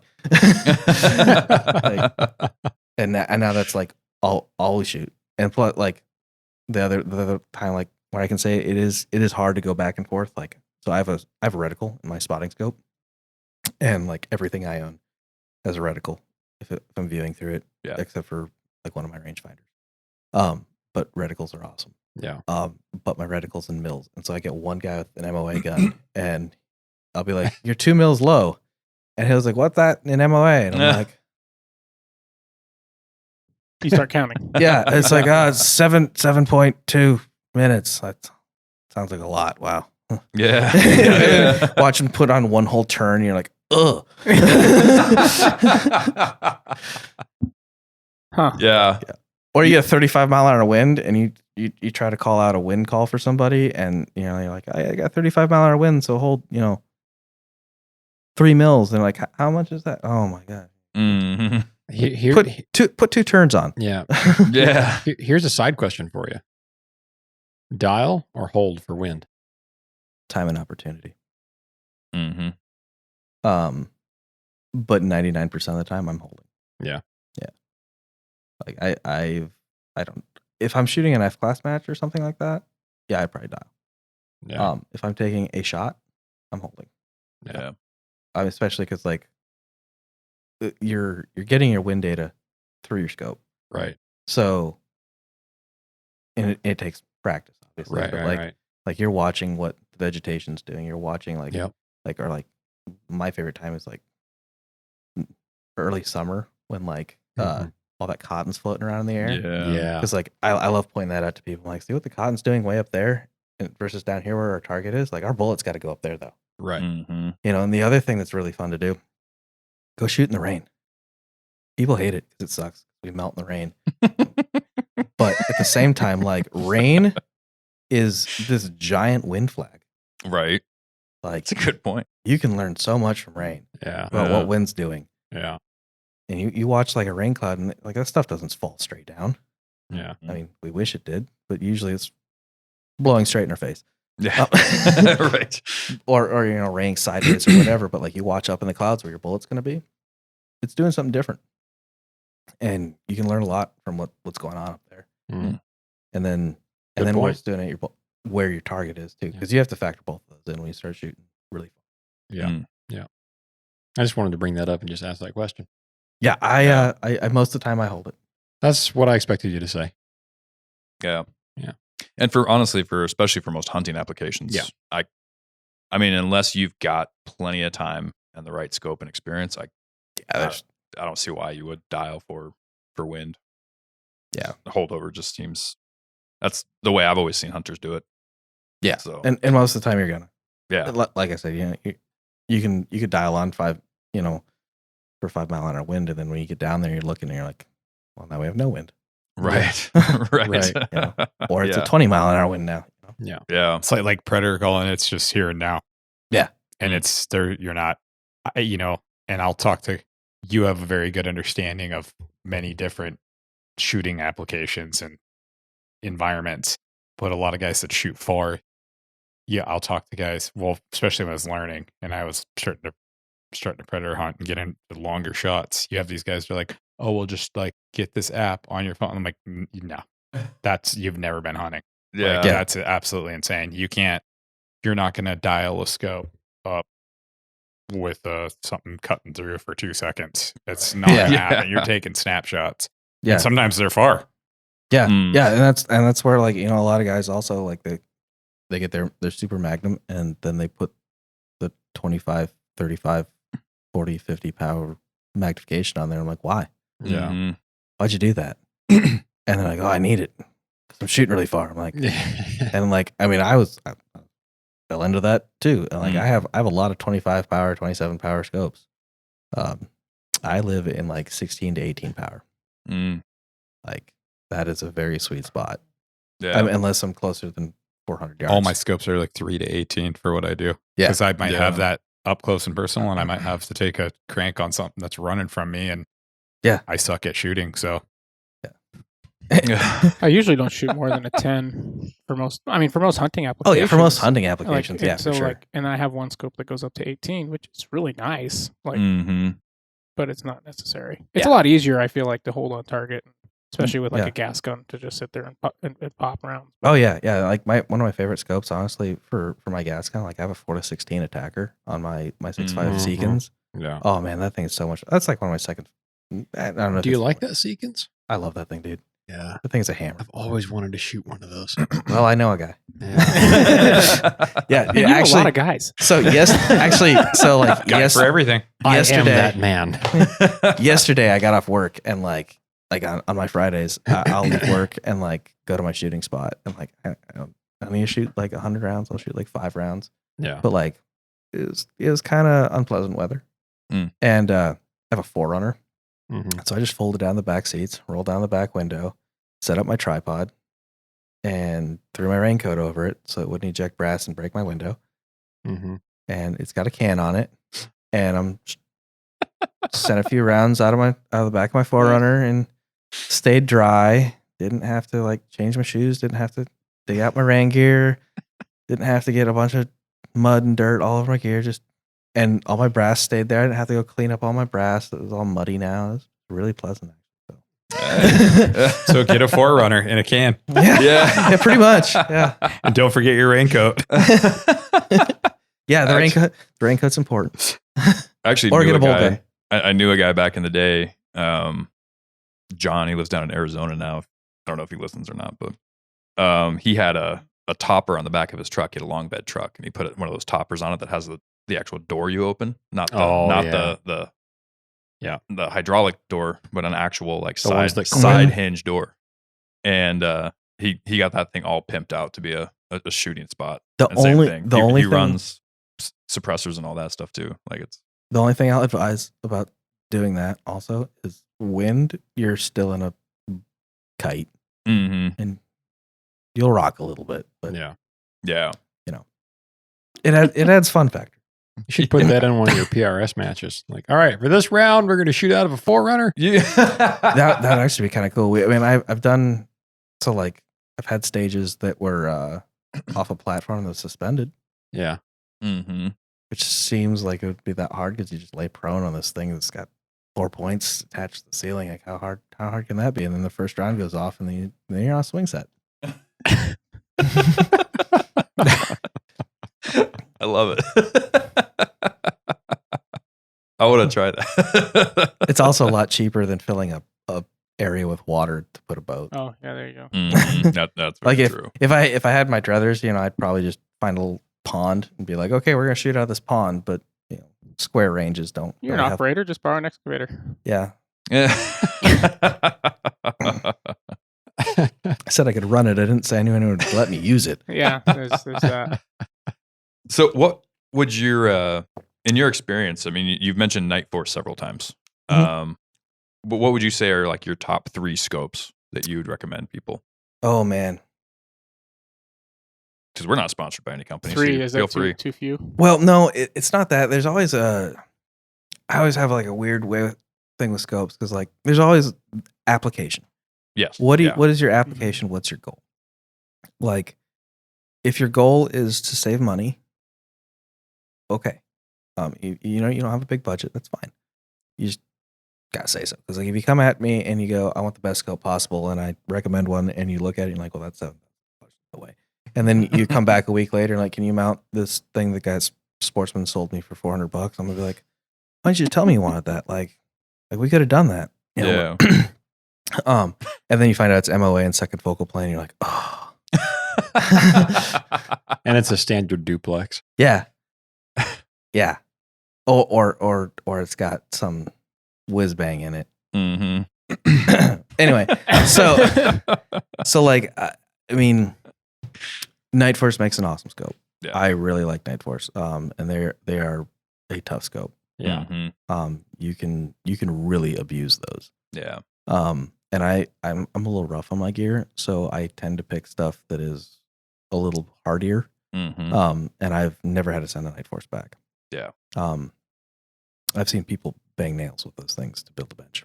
Oh yeah. That was a sales tactic that a rep once had. Yeah. And I was like, Yep. okay. Schmidt and Bender makes an awesome scope. Mhm. I've run a Schmidt and Bender. I've got a couple of those. And those things are awesome. Those are tanks. Zero Compromise is quickly becoming a new fan favorite for me. They all have different things that I was wish this was different or that was different. Zero Compromise just came out really awesome. I think it's like a 1 to 10. Don't quote me on the magnification. It's very low magnification though. Be nice. Dude, that's right up my alley. Yeah. Yeah, they're salty. They're salty. Collis makes a awesome scope. Yes. Leopold and Vortex to me are kind of neck and neck. They are Leopold does awesome stuff though for the affordable side Mm-hmm. and the precision side. Like their Leopold Mark V is pretty awesome. Yeah. It's got stuff like just like every other scope though. There's stuff that I do like about it, and there's stuff that I don't like about it. Vortex is the same way. Like the razors are awesome scopes. There's a lot of companies out there that are like, oh, Vortex has the best warranty. I'm like, yeah, and they do. They have a really good warranty. Don't get me wrong. Sure. Yeah. I don't want to have to ever send my stuff back. I was gonna say that shouldn't be the selling. Yeah, because usually stuff that fails is going to fail at the worst possible time. Yeah. That being said, I've been abusing a Razor HD for 6 years now, and Is it the HD Gen 2 or the Gen Yeah. 1? Yeah. it's a Gen 2. Mm. And like, I mean, there's some stuff that I dislike about it. And there's a lot of stuff that I do like about I've it. heard those are good scopes. They are good scopes. I absolutely despise how you have to zero it, Mm-hmm. which they fixed in the Gen 3. But my money tree isn't growing as fast as I wish it did. And so I got the same problem. Yeah, I know. Yeah. Like it's the soil here. Yeah. Has to be. Yeah, it has to be. The climate. Have you ever shot one of those Leica Amplus 6Is? I haven't. I've looked at them. I've got one. Yeah. Track's good. Light. It's as light, if not a little bit lighter than like a Leupold VX5. Okay. It's 3 to 18 by 44 with a lit reticle. It's second focal though. But for a hunting scope. Yeah, for Right. hunting scope. Yeah, and like the second focal plane, first focal plane thing, like really that comes down to the type of shooting you do. Yeah. And like if you're going to be taking shots where you are dialing, second focal plane versus first focal plane, it's gonna make a big difference. Yeah. But for most hunting applications, like Right. it doesn't. And I don't shoot animals that far away either. Yeah. You know, And like, I Yeah. mean, I do all this long I'm range usually shooting. a quarter mile or less. Yeah, I do a lot of long range shooting. Almost all my critters have been shot. I think I've shot like 2 over 300 yards. Yeah. And a majority of them have been inside 100. Yeah. Right. I think I've only shot 3 or 4 animals ever over 200. Yeah, and when I say critters, I also mean big game. Like Yeah. predators don't count. Yeah. Chris's blood is boiling now. Well, I've taken some Hail Marys predator hunting. I Yeah. keep my big game stuff like real respectable because I'm like I said, Yeah, we respect the big game. I've flung some lead at some tiny stuff. well, so one thing to keep in mind. So I've got that Night Force SHV that I Yeah. got off of you. 4-14 by 50. Yeah, first focal. First focal. And I'm putting that on my new 223. Oh. But one thing to keep in mind, especially for Alaska, is there are minimum temperature ratings on a lot of these scopes that dial, and you will break your turret if you try to dial when it's too cold. Don't try to dial when it's cold. One good thing with Night Force is that they have 60 below or something. it's the coldest rating you're gonna find. Yeah. And Swarovski is not. no Swarovski, great scopes. but Swarovski is not- like what, 12 or 20 below, something stupid not like not that? even. It's not even in the negatives. Yeah, Um, because our buddy had that problem, caribou Mhm. hunting. negative 25. Tried to dial for caribou at 400 and broke his turret off. Yeah. Not like physically broke the turret off, but broke the connection Yeah. to the Yeah, reticles. the internals. If I remember correctly, I might be misspeaking, but I want to say somebody was telling me Night Force is gear driven, not band driven. So that might be a difference there. Or I am know I just some of totally the be- Night Forces are gear to gear, but I don't know about the SHVs. I don't know. I about don't know those either. Honestly, Those like, might I've be actually never even looked at the spring-driven. temperature thing. Mhm. Like, I know my Schmidt bender was fine at negative 40. Yeah. I Yeah. also know that at negative 40 things get weird. Yeah. Like if you want to see where your shot went, like if you're a spot for somebody at negative 40, stand like 6 feet to the left or right of them. Because if you stand behind them, all that gas comes out and it freezes, and then you can't see anything. Mhm. Oh. However, when you are spotting at 40 below, you get really good bullet trace because that bullet is hot and the Mhm. air Right. is cold. I love that, like predator hunting. I love vapor trails. Dude, Oh, when yeah. I predator hunt, like I live for that, and you get that just about off anyway. Yeah. It's beautiful. Yeah. I know the next one I'm looking at is that NX8. Yeah. I really want to get an So is it- NX8 2.5 to 20. The 2.5 to that's- 20. That is like that's my the one. dream scope. Oh, someday, So- dude. I want I've one of put those. I've put that scope on so many guns for hunting because it is awesome. Yeah. It is bomb proof. It's Compact. got all the great Yeah. features. It's nice and It's compact. got the low end. It's got the high end. Yeah, it's got a great magnification range. And they have like the way the turrets are done, like honestly, like a lot of people like look through glass and like you can pick it up in the store and look through it and you're probably not gonna tell much, honestly. Yeah. Unless they put up a color chart. Like you might be able to see chromatic aberrations then, but Yeah. for the most part, you're not gonna see anything. At that point, like really what you're looking at is, do I like the way this reticle looks? Does my brain get confused when I look at it? And the other thing is do these turrets move in a way that makes me go, ah. Yeah. like if it feels like you're trying too hard or you feel like you can't line up on the number you want, Yeah. you're gonna have issues. I just found a new parameter to judge Yeah. scopes against. Yeah. Yeah, if your awe your factor. scope should be somewhere, like it should be on a cup of coffee scale. Like Mhm. like if it's cold Folgers, it's Jeez. Chris is getting ready to fight me. No. over here. I'm just, you got me thinking about cold Dunkin' Donuts. That's Well, my favorite that's- coffee. That's fine, but Dunkin' like Donuts Really? coffee. Dunkin' Donuts? That's your Oh. go-to? Dude. Really? You The bottles and the No. It's like you go get the tub of Dunkin' Donuts at the Hmm. store. Dude, Dunkin' Donuts coffee, that's a whole nother ballgame, dude. Oh, yeah.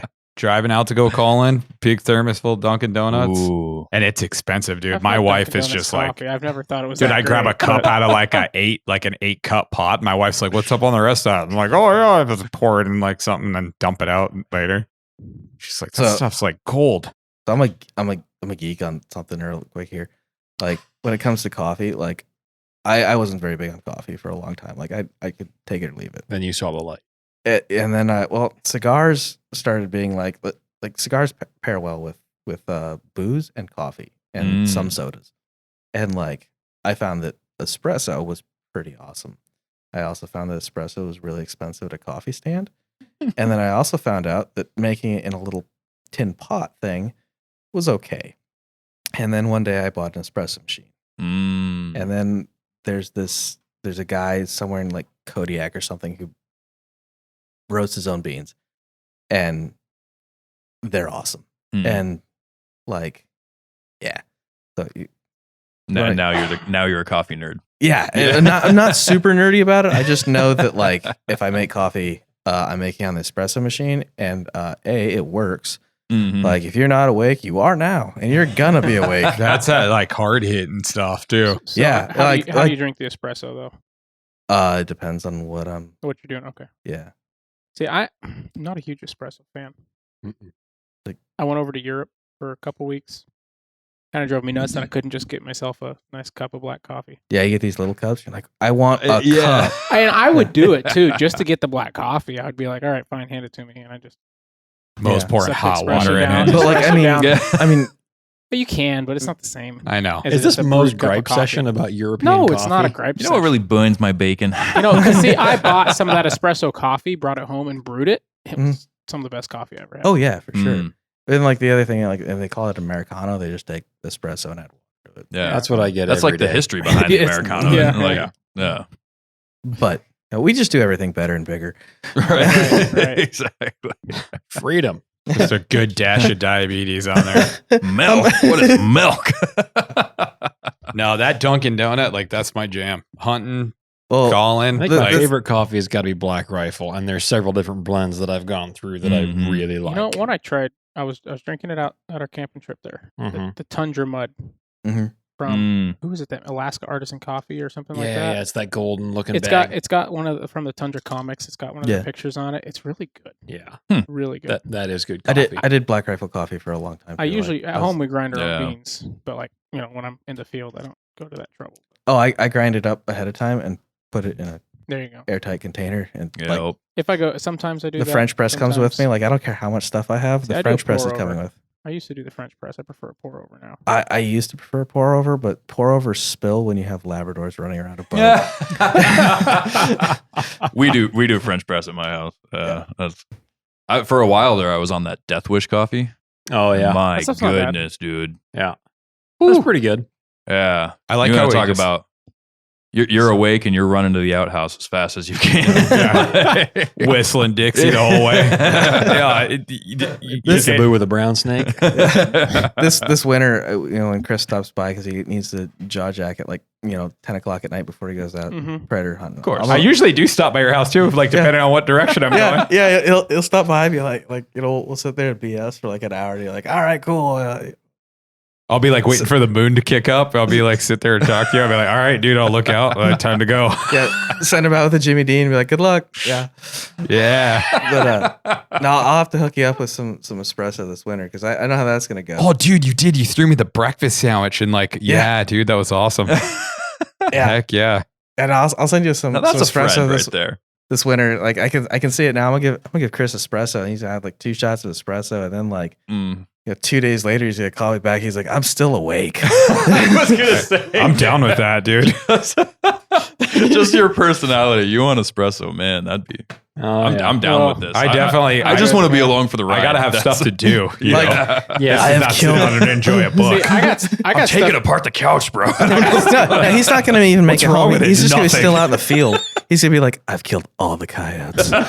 There's none. Everything in the North Starborough is done now. No It's offense, over. Chris, but I got stuff to do, and I don't have time to talk to you while you're on espresso. You won't get to. You just have to listen. Sorry. Yeah, That's true. That's true. Anyway, I think we were talking about scopes. We were talking about scopes. But yeah, So- there's a lot of scopes out there, and I mean, you gotta vet your own scopes for what you want out of them. Mm. And I mean, for me, I like them to be pretty durable. Yeah, That's a big thing for me. And then mills and first focal plane. But to each their own. If you can make it work, you can make it work. Mhm. As long as you're happy with what you're doing and yeah. it's your application. as long as you can hit a pie plate at 100 yards. Durability, I would say. We're talking about honestly. 12 rifles, not bows. Yeah. Honestly, I would say durability is probably that should be number one on a lot of people's list because Yeah. I cannot tell you how many times I've slipped walking around hunting. And only once have I actually fallen on my rifle, but it does happen. Yeah. And I can tell you that one time that I fell on my rifle, I was 18 miles off the highway, crawling across some rocks, slippery. Yeah. Fell down. Scope just went boom right into the rocks, and my heart sank. And then I had a nice scope on that. I had a Zeiss. I don't remember which model, Z3 or something like that. But or no, V4. V4. That's the V4 Conquest. That was the 4 to 16. Yeah. Yep, by 50. So it's a nice scope, pretty decent scope. And so, but even still, like, my heart sank, dude. I mean, anytime you damage something that you put you put your blood, sweat, and tears into, like, saving up for, Especially like sucks. the most fragile working piece of equipment on your weapon system too. Yeah. But getting out of there, away from where I was hunting, I set up, took a shot, point of impact hadn't moved. Perfect. That's the benefit of durability. Yeah, for sure. Like, when you can not have to worry about everything getting jumbled just because you took a misstep. Yeah. That's key. And honestly, like, when it comes to, like, precision shooting, like, honestly, you can do more work with a really good scope than you can with a really good gun with a bad scope. Mm-hmm. Like I can take a really good scope and put it on a Ruger American, and we can. It's not going to be, I'm not going to be winning matches with it, but we can ring some steel pretty far out. Yeah, and people do it all the time. Oh yeah, yeah, and like, I mean, I'm not dogging the Ruger American, but they're cheaper. Yeah, it's a $400 gun. Yeah. And but like, if you go out and you buy the $5,000-$6,000 hunting rifle, and then you put a $400 scope on it, like, exactly. You did that wrong. Like, yeah. and then on top of that, like, and I was guilty of it once. I bought a Night Force and I put it on top of my rifle with cheap rings. Mm-hmm. Yeah. Like, and if there's any manufacturer out there who's making vertically split rings that listens to this, just stop. Yeah. Park on that one for a while. Come on. Right. That is honestly get up on one that of my soapbox. biggest pet peeves. Yeah. Stand on that soapbox. I'm with you. Yeah. But so here's a question about rings. Okay. I know somebody that beds the rings to the receiver and then beds the scope into the rings. Ever heard of that? Ever done that? Are you talking about bedding or lapping the ring? Bedding. So I have seen some stuff. Mm-hmm. I saw it. I figured you have been around the block a few times. I saw one. This is a good one. And if the guy who did this is listening, I'm sorry. But somebody tack welded their scope base and their rings to their rifle. Whoa. Oh my. And that way it'd never come off. And I was like, it's not going to come off. But there's this thing that heat does to metal and it bends. Yeah. And yeah. Oh, dude. Yeah. As far as your question goes, as far as bedding, I've never had to do that. Yeah. I went extreme one time and I put a little bit of blue Loctite inside my rings. I've done that before. Yeah. And it might have worked. It might have helped. I don't know. I've never seen my scopes move. Yeah. In quality rings. Mm-hmm. I've seen them move in cheap rings. Yeah. They yeah. But you like the Night Force rings then? Night Force makes good rings. My go-to one is Spur. Okay. Spur makes a really good ring. Night Force, Hawkins. Hawkins make an okay ring. Yeah. I use. I've tried. I've done a lot with Seekins rings. Yeah. Mm-hmm. And they make the rings for Vortex also. Okay. But they used to. I don't know if they still do. Probably. I heard that not long ago too. And it's a good ring. It might still be going on. It's a good set of rings. I usually do solid piece rings, one set. Mm-hmm. But in hunting applications, we're trying to save weight, so I'll use 2-piece rings. Yeah. Single billet though, typically. Yeah. Yeah. And then Seekins also just came out with a new set of rings this year that are way over engineered. And it's awesome. Is it 3 screws per side? type of It's deal? 3 screws per side, and then there's this other thing where, like, in a pick rail, it wedges out. That's right. Mm. I have seen that. It's pretty cool. Yeah. Yeah. So Interesting. there's that. I forgot MDT about that. MDT makes a pretty awesome ring. American Rifle Company makes a pretty good ring. Not a pretty good ring. They make an awesome ring. I must say. So I got my 6 arc. I love those things, like the Yeah. quick detach. Yeah. Oh, it's so good. Yeah, and like, I don't know if you guys ever like listen to Ted Courageous. He's so he's the lead guy for American Rifle Company. So that guy is worlds beyond in his engineering brain. Like I remember he did an interview, and he's like, it was supposed to be like a 5-minute interview, and it was like 2 hours. Like just explaining his action or something like that, and like he like by the end of it, he had like he was on this table, and he was like talking about his action. This I think is the nucleus, and like by the end of the conversation, he had fully disassembled it with like 4 tools, and explained like every little piece, and like he's a really smart guy. And so when he designed his rings, because like most rings clamp, and his rings cinch. Yeah. It's a pretty cool concept. Interesting. But yeah, he makes a good ring. And then, like I said, MDT makes a good ring. Yeah. There's a couple other companies that make pretty good Yeah. rings out there. I've always stuck with the good old fashioned tallies.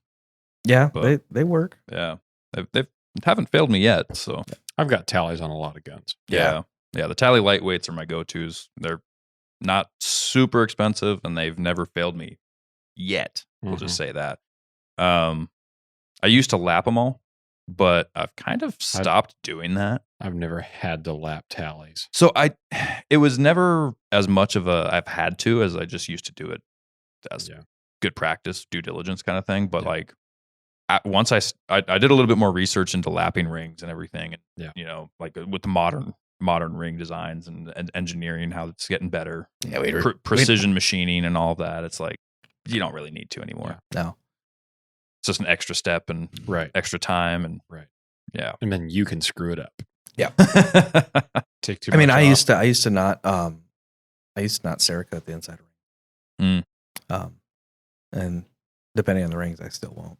Yeah. Sometimes I'll just tape it off. Yeah. But is there like the higher end ones you wouldn't do the inside because they're like we just don't need more to. perfect? Like I mean, most of the time I don't have to. You're not going to see it anyways. So. I'm not gonna code it. Like it's not even a seeing thing. Like if I was worried about it like matching or something like that, I would. But like, I don't know. Most of the time I don't end up Cerakoting rings unless someone really needs their stuff to match. Yeah. But if we do, I'll usually tape it off. It depends. Depends on what I'm doing. I should have you Cerakote all my screw heads on my rings. Dude, so anything that can rust, I will Cerakote. Yeah, those suckers just rust to no end. Yeah. Action screws. Man. Yeah. I haven't had an issue with action screws yet. If it's ring not screws? aluminum, it needs to be Cerakoted. Yeah. So I've got one more scope question for you. Just a pet peeve thing, but then I want to dive into that Cerakoting thing more. Okay. So this is one of those things where like the old timers will tell you one thing. We all do something different, right? So leveling your reticle to your action. We all, at least I know Dalton and I do, use a true leveling system. We have the kit that comes with it. Make sure everything's nice and level. Actions level in a vise. Put the scope on level. Make sure it's all good, right and tight. And then check it in a plumb bob. Check it. Yep. Check it in a plumb bob. Double check it as you're tightening your screws. I mean, meticulous about it, right? Yeah. Then you get some of the other people, mostly older timers, they're like, just level it to your eye. Yeah. Hold the gun up. Yeah. Make it match your eye. Crank them suckers down and go. Like, what's your take? I've done both.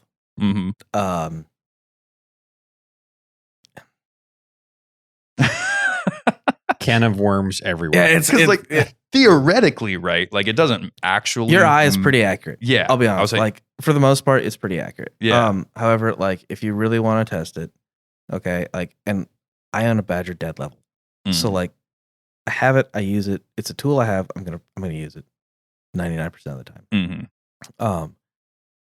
But if you're shooting out to 200 yards, you probably try.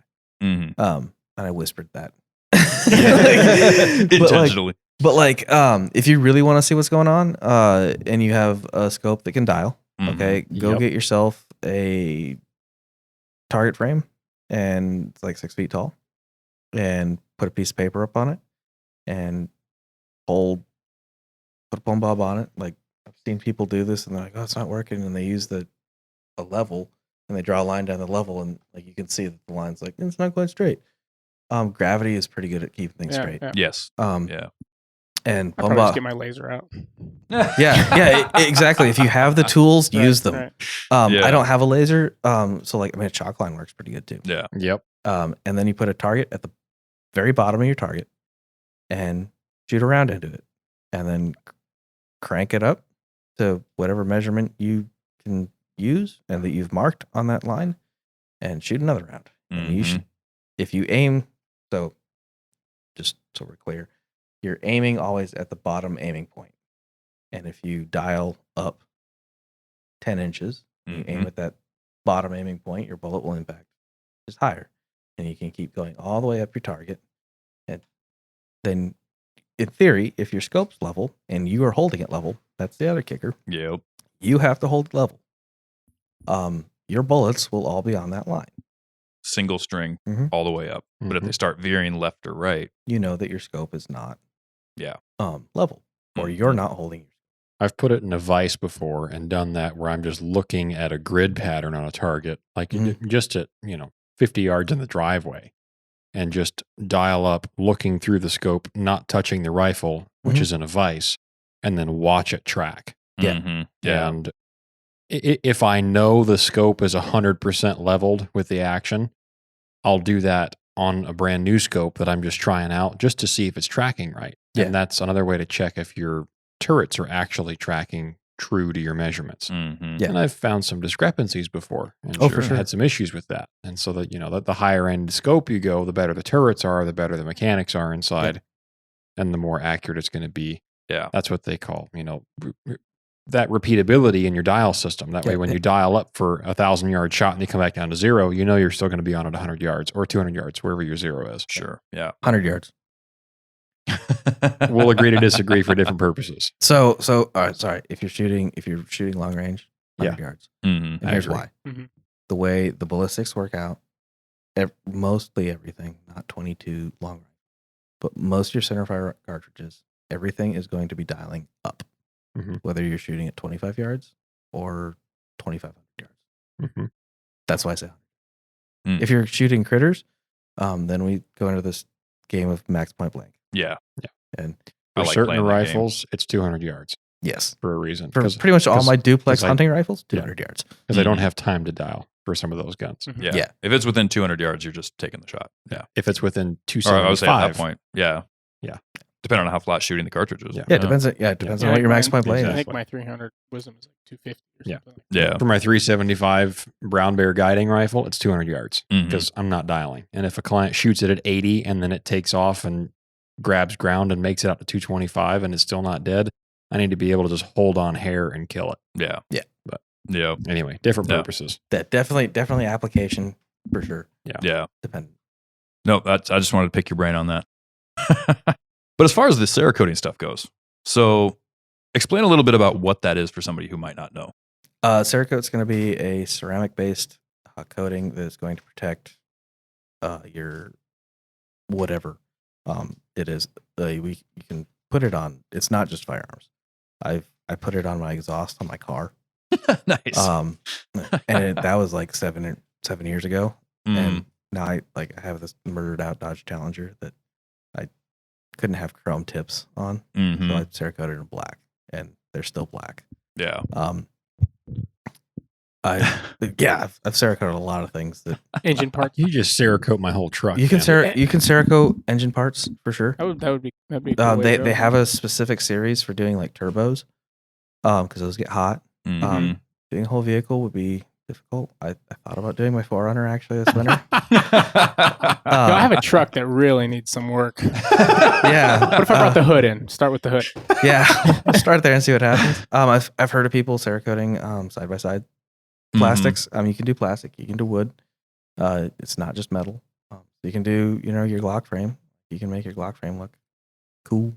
Yeah. If you don't want to have the black standard Glock. I was going to ask you about that. So what's the difference in the process? Because when I was at one point when I lived in Kansas, I worked a little side gig. Down there, people still use side-by-sides, but they're typically taking them down to Oklahoma to run the sand dunes or climb, the Wichita Mountains or something like that. So they're the sporty ones, they're the real dune buggy quick dune buggy types. Yeah. And so what this guy, my buddy, he had a business where he would powder coat like the roll cages and everything and do different colors and stuff like that. And I would help him out with that in the evenings after work. So, but that process looked like a giant oven, hanging these metal pieces, getting them up to temperature, and then taking them out, using the powder gun and just powder coating everything as deep as you can, and then putting it back in the oven, letting it cool to at a certain rate of speed. How different is Cerakote to something like that? It's similar, and it's very different also at the same time. So like with Cerakote, you gotta prep is gonna be your biggest. So you gotta get all the oil out.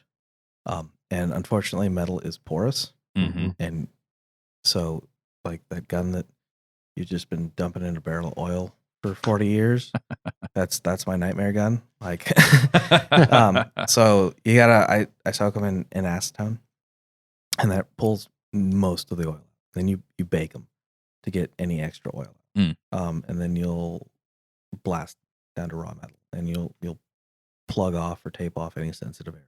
Like obviously we don't want to blast your chain. Right. Yeah. Cerakote's thin enough you can spray it on threads. Okay. So it won't affect threads. So everything gets plugged off, cylinders, whatever. And then blast it, and then you will hose it off so you get all your debris out of there. And then I usually throw it in the oven again just to make sure that there's no oil in there, because the oil really shows up on raw metal. And then, assuming that there isn't any, then you go to paint and spray it, and it's super thin. So your super tight tolerance actions like your Defiances, Terminus, and whatnot, they're not. You can spray a bolt; it'll be fine. If it's done right. Yeah. I've had no issues with it. There you go. And then you bake it. And everything has a different temperature. Metals generally we do 275, 300 area. But if you're doing stencil work and stuff like that, you're going to be doing cooler temperatures like 150, 175. Okay. Polymers and metals do 150, 175. And scope optics, I'll do it like 175. Anything sensitive like that, I'll do it 175. And like, sometimes people are like, oh, that's too hot. I'm like, you ever seen how hot a car gets if you leave it out in the sun? Oh yeah. Like 175, if your scope can't handle that, you probably don't want it. Yeah. Like, unfortunately. So, and then, the lower temperature, longer time in the oven.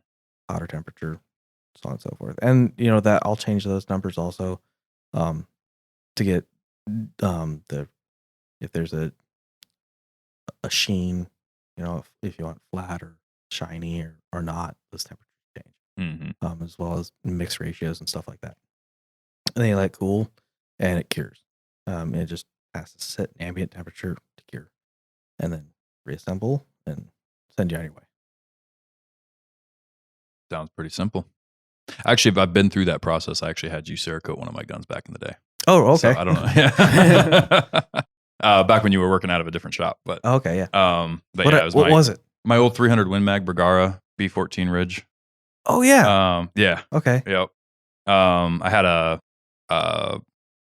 Boyd's wooden stock on it. Yeah. Yeah. I think I remember that. Yeah. No, it was you did a beautiful job. And it was black. It was armor black. Yeah. Armor black. Yeah. Flat armor man, black. It was so beautiful. Like yeah. I've since stopped using that rifle in the field as much because I got my 338 Weatherby, and that thing's just 6.5 pounds. And, it's just such a nice rifle. But I just can't let go of that 300 because it's just such a dang pretty. Yeah. It really is. What's the average price for a Cerakote on a rifle? It all comes down to like what we're doing. Like if Okay. so generally like You're just doing a one color, barrel in action. barrel in action is usually like $150. You throw the bolt in, you're looking at like 2 1/4. If I'm doing like everything metal on there, it's about $275. So like that's like your sling studs, your action screws, your bottom metal, all that stuff. Yeah. Mm. And then like it can vary. Like some guns have a lot more intricate stuff going on. Like that's a bolt action. Like that, if you brought me a 700, that's what we're looking at. You bring me a 4570. 1895, like it's a little bit more. There's a lot more little pieces flying around. Yeah. Huh. So it varies. What about like an over and under shotgun? It varies. Like probably about 275, 325 area. Depends on how long it takes to figure out how to get it apart. Probably. I sort of, but not really. I don't like to charge for people for me to learn how to do something. Yeah, I don't think that's fair. That makes sense. Yeah. Like if it takes me 5 hours for me to figure out how to take your gun apart, but the guy on YouTube did it in 30 minutes. And you'll know for next time. Yeah, I'm factoring in. That makes sense. Yeah. 30-minute time. Like you don't charge a customer for a tool. Yeah, exactly. Yeah. Yeah, it's mostly material based. Gotcha. And there's obviously time involved. Like if it is a very intricate gun to take apart, yeah, okay, it's gonna cost more. Mm-hmm. You ever spray painted a rifle with No. With the I'm sorry, not spray painted. Have you ever Cerakoted a rifle? Sorry, it's getting late at night here. You ever done a Cerakote job where the action is, I don't know, say tungsten gray or black, but the barrel is orange? No. I saw one like that. So I don't do barrels orange. Okay. That makes sense. Toy gun type of deal? Yeah, I got asked to do it one time, and I thought it was a great idea for like 38 seconds, and I was like, wait a minute. And I called the guy. I'm like, hey, listen, here's why I don't want to do this. Yeah. And he wanted me to just do his muzzle brake orange because he was a guide. Oh, That's even worse. That's honestly the worst. Yeah. And he's like, I'm a guide. I want to be able to for muzzle awareness. I'm like, I'll do it red. I'll do it blue. I'll do it gold. Neon. Like I can do it neon green. Yeah, I got, and like that's another thing when it comes to Cerakote. Like when people call me, like, well, what color you got? What color do you want? Like I have every color of the rainbow, and then a lot that aren't in the rainbow. Mm. Like I think I'm up to like last count I had like 150 colors. Well, that's what I was gonna say. Even when I brought my rifle to you like 4 years ago or whatever that was, like there were 15 different shades of black. Yeah, yeah. I've got graphite black, armor black, gloss black, elite black, blackout, yeah, midnight black. Like it's like holy cow. Yeah. What about like a pistol frame and slide barrel? Like a Glock side's like $75. Okay. Frame's the same. Mm-hmm. What about the barrel? $50. I do a half-hour minimum. Gotcha. Okay. Since we're throwing out our guns, a Smith & Wesson 629 classic. I'm just trying to get people an idea. That's gonna run about $375. Yeah. And I just did a Smith & Wesson 357 snubby, and that thing turned out super cool. We did that in was it that tungsten cylindered one? No, that was a long time ago. I did that one. Okay. No, this one I did like a couple weeks ago. Okay. I think it's actually on Facebook right now. But I did that. Like I did the controls. So I did the trigger, the cylinder release, the hammer, and the cylinder itself in like Patriot Brown, which is like a nice dark, rich brown. And then I did the rest of it in like AI Brown, which is not quite FDE, but it's a rich color. Huh. It turned out pretty cool. And like I did the first time I did it in an FDE. It was like kind of light. And I was like, I don't like that. Could you Cerakote my Barney's pack frame orange? Currently no. Okay. In the very near future, yes. Okay. You let me know when you get that done. Because I'd like my frame of my main guiding pack That would be cool. orange. Yeah. So What's harder to lose, that's for sure. What's That's limiting? exactly I don't why. know. Does it come apart? Negative. Okay.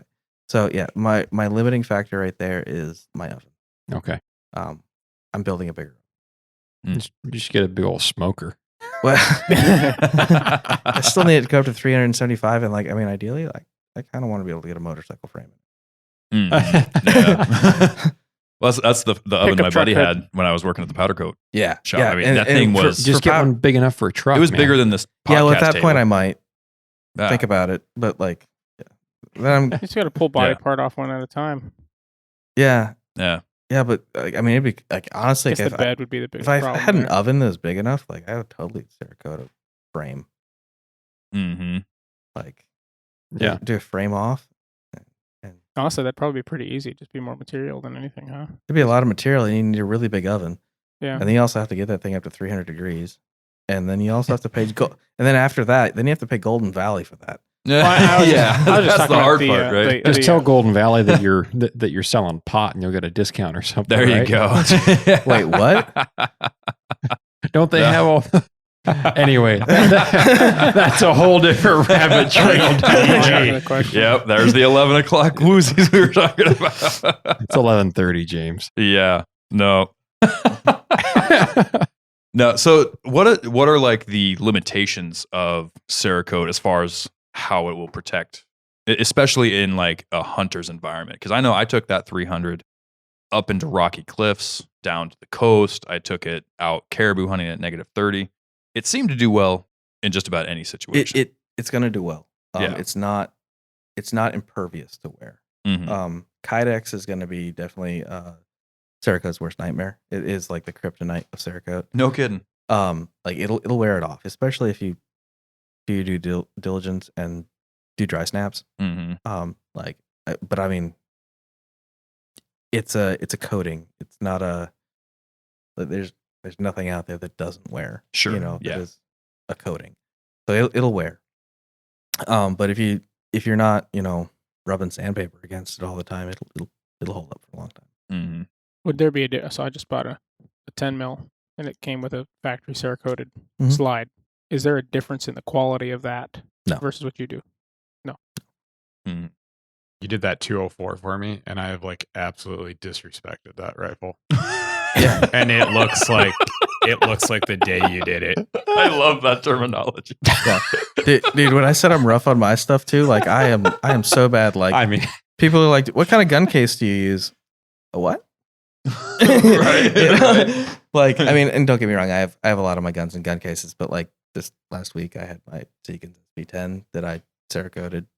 That is not in the case. It's been just bouncing around the back of my Forerunner where the dogs sit and yeah. there's dirt. Sounds like you need a stealthy hunter rifle. I was cover. just gonna say That's what I was just gonna go to next. That's been my Scope and rifle crown case cover. for. Yeah. it's so nice. So you want to We've got know 'em what sitting over there?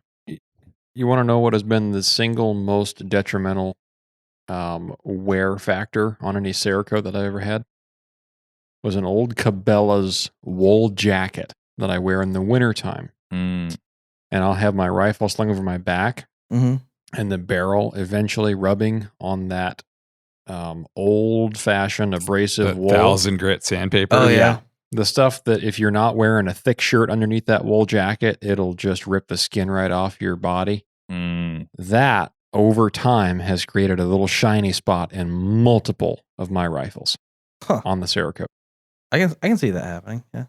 Brings up a good point. I'm talking about years of doing that, but I can see a spot on multiple of my guns now. So how easy is that to fix if you just have a rub mark, or let's just say it does crack or something like that? I don't know. If it cracks, it was done wrong.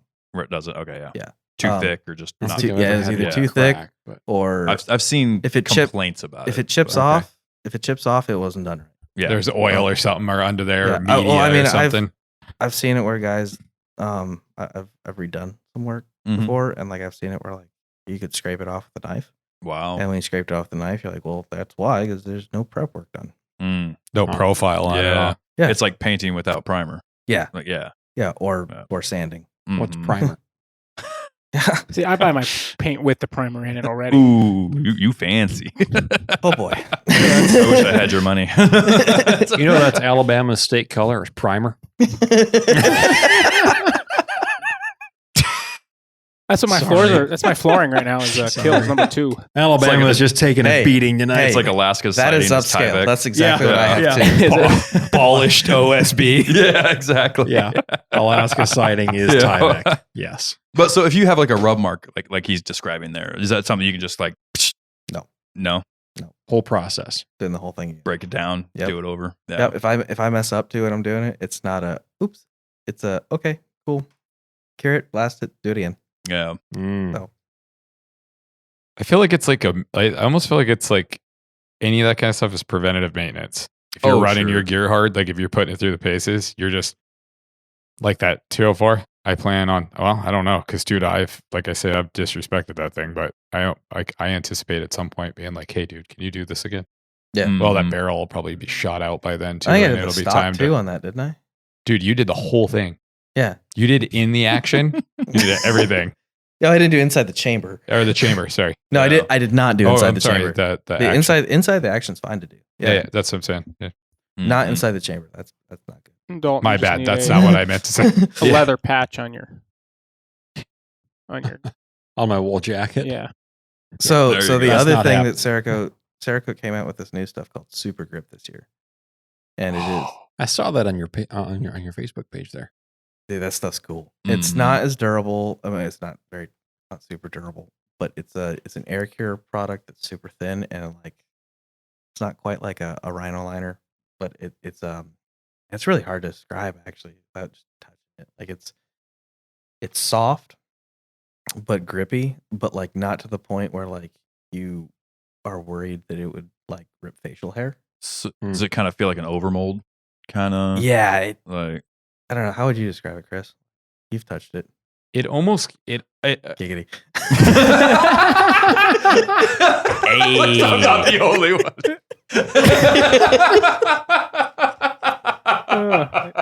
wow, it is getting. We're near the 4-hour Is mark. that our cue or what? I couldn't help myself. I'm sorry. Oh man, I love it so much. jeez Louise. I'm not gonna feed it. I'm not gonna take the bait on any of this. We're gonna stick to the topic here. No, it's almost. It kind of reminds me of, like on my truck. I've used that like that Raptor liner, Yeah. and it's kind of got that soft. It's Mhm. got that like kind of like cushy finish to it. Yeah. It almost kind of reminds me of like that, but like less abrasive. It's awesome though. Yeah. And it's super Like thin. for 4570s and stuff, dude. Oh yeah. Or any Like stock. bush guns. Oh, Like I'm probably gonna spray it on a couple wooden stocks this week. do you do colors in that? No, it's only in black. Okay. So if I brought you the stock off my 4570, Yeah. what would that run? Like, not much for that stuff. For listeners and everything. You're not sure?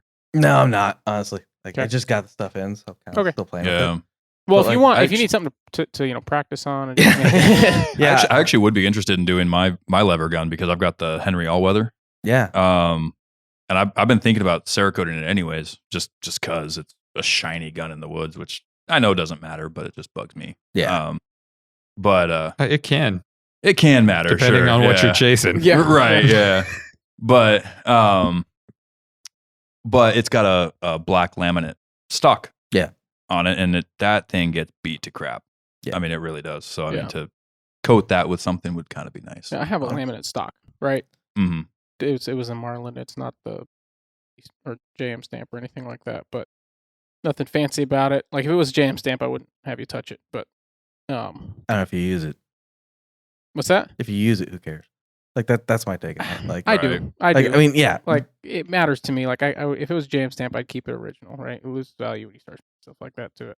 Yeah, but so does going out shooting it and using it. True. But Right. there's Throwing it on your wheeler, there's throwing it something in the about boat. taking Yeah. an original 30-30 Yeah. with No, irons, I get not it. changing anything, and just using that. It's also an heirloom piece too. Yeah. for you, and- so- and The that- 30-30 is right. yeah, yeah. Yeah. I mean, I'm in the same boat. I have a Ruger 1022 that like I keep looking at it like I should Cerakote that. I should Cerakote that. Like it's got the stainless receiver on it. It's got a blued bull barrel that I put on it. I still have the stainless barrel. I still have the original stock for it and all that. But it was the first gun that I ever got. Mhm. Ironically, like 3 minutes after I was born, my grandfather was like, "Well, you he needs a 1022 because it was. Well, okay, so before you laugh too hard at it, okay, I was born on 1022. Oh, nice. So There you like that happened, and he was like, "I'll be right back." Yeah. I gotta go out to the Congratulations! truck. I'm going to go to Sears real fast. Right. Yeah, that's That's right. exactly what happened. And like, I mean, now I have a plethora of them. You know, because Right. like every now and again, like You good just deal need another pops up, 1022, and yeah. yeah, and you I was never have too many 1022s. this close to being born on 223. Oh, nice. Yeah. This close. Nice. I didn't get a gun. Back to the tacky finish that Cerakote's offering now. Remember what that's called? Super grip. Super grip. Would that take on like a stock Tika plastic stock? Yeah. Think that would work? Oh yeah, yeah. It'll go on wood, plastic, metal. Might have to have you do that. Yeah, and it's an air cure. And like I said, it just came out in January, so Yeah. I'm not 100% sure on how. Longevity wise. Yeah, what the lifespan's going to be on it, or what it's going to look like. I threw it on my 4570, Mhm. and I've abused that gun. You want to do my 4570, and I'll just be your You just wanna- field advertisement, and we'll just see how it goes. I mean, Right I got a Yeah. 4572. We got a couple of field advertisements here. Yeah, there's 3 on this end of the table. So. Wow.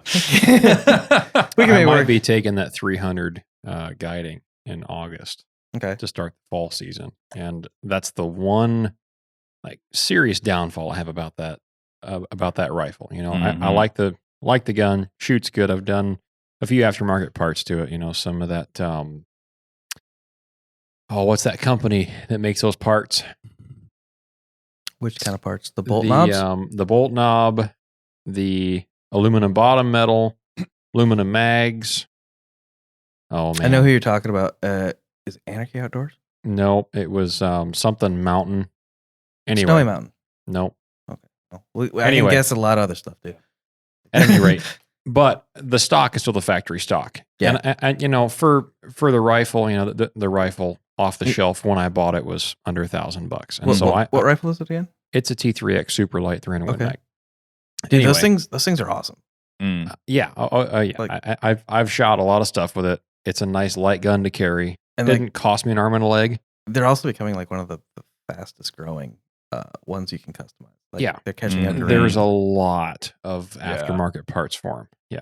I've noticed that with stock manufacturers. Like if they Yeah. have anything now, That's- it's Remington and Tika. That's Yeah, what I was like, just going to say. Is yeah. I have looked so many times, even at like Peak 44. Mm-hmm. They make a stock now for that's compatible with the Tika actions. And while I would love to put a nice stock on it, you know, I don't know that gun deserves a near $1,000 new stock because I beat it up anyway, and I'm not shooting it in competitions. Mm-hmm.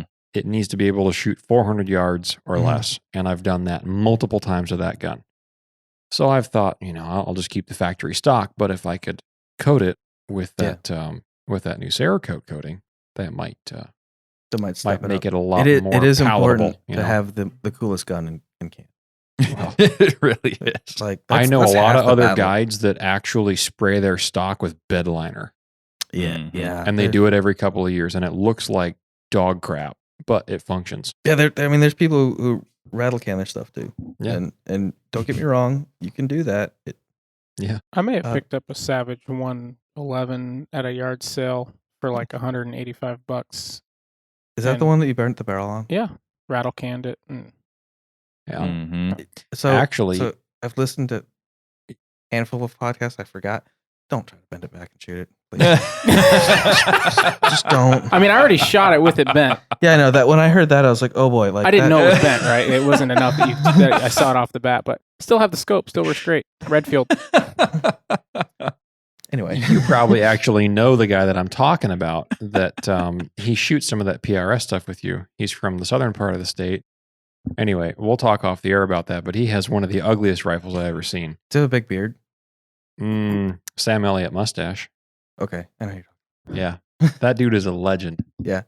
But he has the ugliest guide rifle you will ever see. And sometimes that's the battle too. And he has Mm. killed more things than cholera with that thing. It's just a high number stuff. Yeah. I played Oregon Trail as a kid.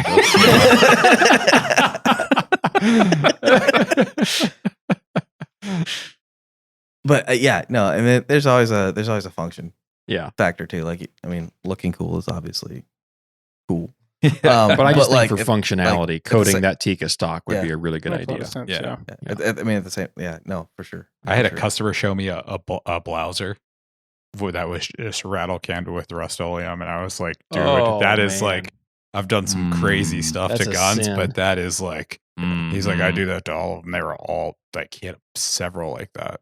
Mm. Oh, Just like, man. oh my goodness. Man. You know, when I was shooting 3 position, like the amount of people that would take Bondo and put it on their stock to form it to their hand so that you could get Really? a perfect grip on it. Yeah. Wow. Like that was, I mean, I was one of them. Like I did that. Huh. I just had parents that were a little bit artsy, and like after we bondoed it, they automotive painted it.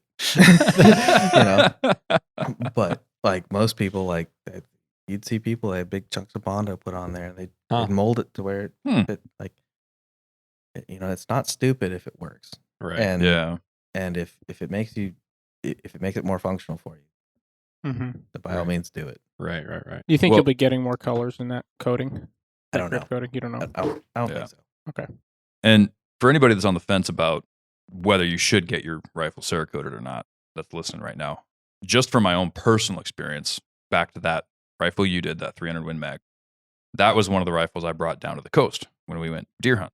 Mm-hmm. That and my Remington 1100 shotgun were my two Yes. primary rifles that I carried down there. I think I had my 375 Ruger with me just in case we Mhm. got on a bear trail and wanted to go chase that down, but like never ended up carrying it.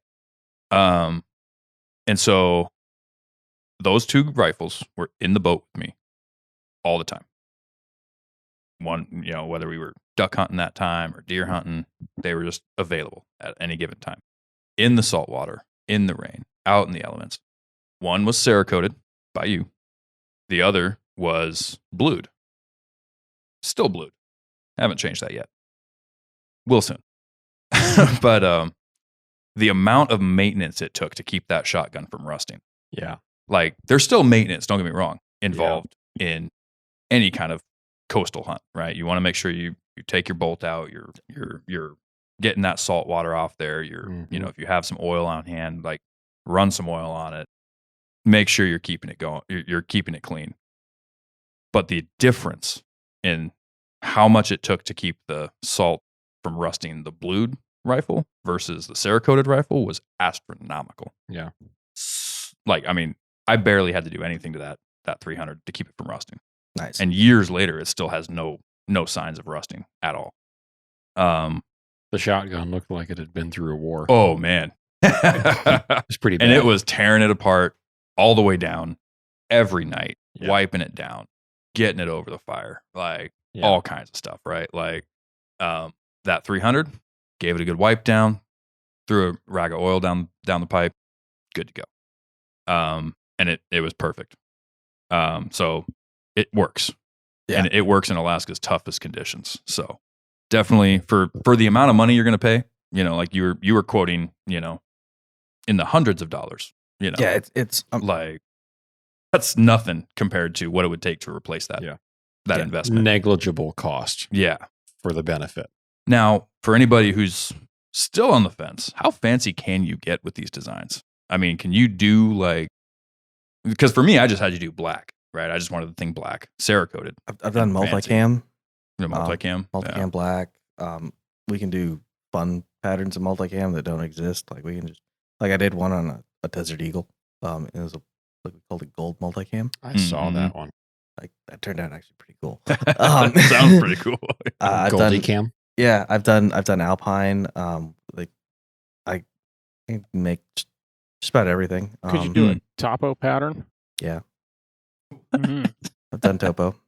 I have That a would gun be with cool. that now, Yeah, you do. and it's really Yeah. it looks really That cool. would be cool. Topo's pretty cool. Of course, the topos on that are laser engraved, but Yeah, Yeah. laser engraving is definitely a better way to do topo with Cerakote. I don't have a Mhm. laser. I wish I did. one day. One day, it's on the list. Gotta but, keep watering that money tree. Yeah, right. But as far as topo goes, I still do it the old fashioned way with stencils. Mm. It takes a little bit longer, and Costs a bit more. Costs a little bit more. Yeah. That's cool. But it can be done. What other cool to be done? Like there's something majestic about moss green and black. Yeah. I love that pattern. Just that color combination. We were talking about doing that 300 Win Mag I got in that Yeah. at one point. Yeah. That'd be cool. I did a 1895 in that. It blends really well too with that pattern. Blends really well with like spruce backdrop. Yeah. And stuff. I was gonna say that it's killer for bear bait. Sounds stuff. perfect. Yeah. I got a question for you. So, like, say how James had work done, I had work done. Say you kind of got like something that's just a solid color. You want to go back and incorporate maybe a design into it. What's that entail? I'm gonna start over. Breaking the whole thing back down again? Yep. Okay. Mhm. Good to know. Can you add a color pattern on top of that new Sure Grip coating? Or can you not do that? Is that just... I think I could do one underneath it. So like I think like we could do spray a color and like stencil over that, and then spray the super grip over that, and then pull the stencils, the color there, but it wouldn't be grippy. I see. Gotcha. We couldn't do like white topo lines over that grip finish. That'd be kind of cool That would be cool. for a That would be sheep pretty rifle. slick. That'd be super nice. Then I could just start making red X's like on the mountains. Yeah, but then people know where you hunt. How many folks see my rifle? Well, you said you guide, right? Yeah. Yeah, enough. Yeah, We're talking about clients that I see That once, are gonna be there with him, maybe yeah. 2 or 3 times in a lifetime. Mhm. Just post the picture of the rifle the other way. Yeah, blur your gun out. Yeah. Redacted. Oh man. All right. Well, unless you guys have any other questions, congratulations, Ryan. You have made it to the 4-hour club. Oh, good. So didn't expect that tonight, but very glad it happened. We should have started earlier. We I got didn't- 5. I know. Yeah. We didn't even get into reloading. No, sure did. Well, we'll just have to have you back. Yeah. So, but Not yeah, that far of a drive. yeah. Thank you very much for spending your evening with us. So just to break it down before we close out here. So somebody needs their rifles or any firearm really Cerakoted. You're the guy. All right. If they need, if they're wanting to rebarrel an old rifle, Yep. you can do that. Yep. I do Yep. rebarrels. Honestly, if it's firearms related, shoot me an email. I can probably get it for you. Mm-hmm. That includes ammunition. But I'm working on getting a website going too. Oh, awesome. It's supposed to be done by now, but the designers ran some issues with security issues, recent events, and so on. So, but yeah, ammunition. I can do ammunition. We can do if you're just looking for AR parts, optics, whatever it is. He's a Garmin distributor, Oh yeah, I am a Garmin. which Garmin we dealer. talk about those a lot. Yeah. on Yeah, that and brand. you know, You have Mantis? yeah, I have Mantis also. Mm-hmm. Talk to you. And then those things are awesome. Like holy cow, awesome. Like we could be here for another hour. Right. Shoot without the freak out, right? Yeah. And then if somebody really wants, you can build a rifle from the ground up for them. Correct? Absolutely, and that's mostly what I do. And we can always rebarrel stuff. If you have an idea of what you want to do, shoot me an email. Let's talk before you go buy stuff. Okay, Yeah. because sometimes there's like I've learned the hard way on a lot of stuff. Mhm. You know that first rifle I built on a Remington 700, I would not do that again. Yeah. Today's day, because like after you buy that, you got to buy a recoil lug, you got to buy your scope mount, you got to buy a new trigger, you got to buy all this stuff that you're gonna change out anyway. Just buy custom action, Mhm. and like there's some actions out there that are fairly expensive. I get it. You know that new Defiance action, their Mhm. titanium one, Mhm. it's salty, it's expensive action. You don't have to go all the way up to the tippy top of that mountain. I'm a big fan of the Zeus Terminus actions, or the Terminus Zeus action, I should say. Super awesome. Quick change barrel system, 3 lugs, 60-degree bolt throw, threaded trigger pins. Mm. Super nice action. But you know, it might be out of your budget. There are budget actions out there that are maybe like $100 more than a Remington, and they're a Remington clone, and they're going to work phenomenal. So, Oh, perfect. AR parts, whatever. Well, real quick, drop just about any way people can get a hold of you if they want work done. Coldregionshooting@gmail.com is the best way to get a hold of me because I still work my normal job and I swap from nights to days. So getting me to answer a phone sometimes is difficult. God. There is a phone number on our Facebook page and stuff like that. If you call it, sometimes I answer. It usually lives in my shop though, and so email is always the best way to get a hold. What, like better than Facebook Messenger or anything like that? Facebook Messenger works too. Okay. And I will get back to you on that. But sometimes I don't get the notifications as often. Like I don't know, technology. I'm Right stupid. Well, we'll make sure to put your email in the show notes for this. That way people Right can on, just yeah. go to it, click it, get into their mail app and start asking you questions. Right on. All right. Well, looking forward to it. I thank you guys for having me on here. It's been a lot of fun. Yeah, no, thank you. I mean, this was a very long episode and every bit of it was pure gold. So I Awesome. appreciate you sharing your I'm glad I knowledge. could help. Yeah. And like I said, I'm a student of this craft. Like every day I learn something about it, and like the more I learn, the less I realize I do. Like, that's when you know it's one of the best hobbies. Yeah, right. If you learn everything, it's boring. Yeah, and it's one of those things you can do. It's one of my favorite parts about shooting is like there isn't an age at which it stops. Well, I mean, I guess if your eyes go, but like, which can happen when you get older. But like, you see a lot of people doing this for a really long time. You don't see people doing that in boxing, right? Or yeah, unless you're Mike Tyson. Yeah, that's which apparently he's not going to make that fight. I was gonna say that might not happen. Yeah. But I mean, anyway, not to go another hour. There's a lot of stuff that like you can. It's not something just for older people or younger people. It's everybody, and like you can get really young people into this. Like I started shooting when I was 4 years old, so right, or maybe even younger. I don't know. Yeah, if it's your passion, it can be your passion for a long time. And hopefully, I think this should air before the 20th. Yes, this will come out. Yeah. So if anyone's interested in shooting a PRS match, we're doing one in Talkeetna on the 20th. And then if you guys go to the Long Range Shooters of Alaska page, there's a schedule. There's also some matches in Kenai. And if you're not sure if you want to shoot, just come on out and watch. Yeah. And most of us have extra ammo. Let you send a couple rounds. Awesome.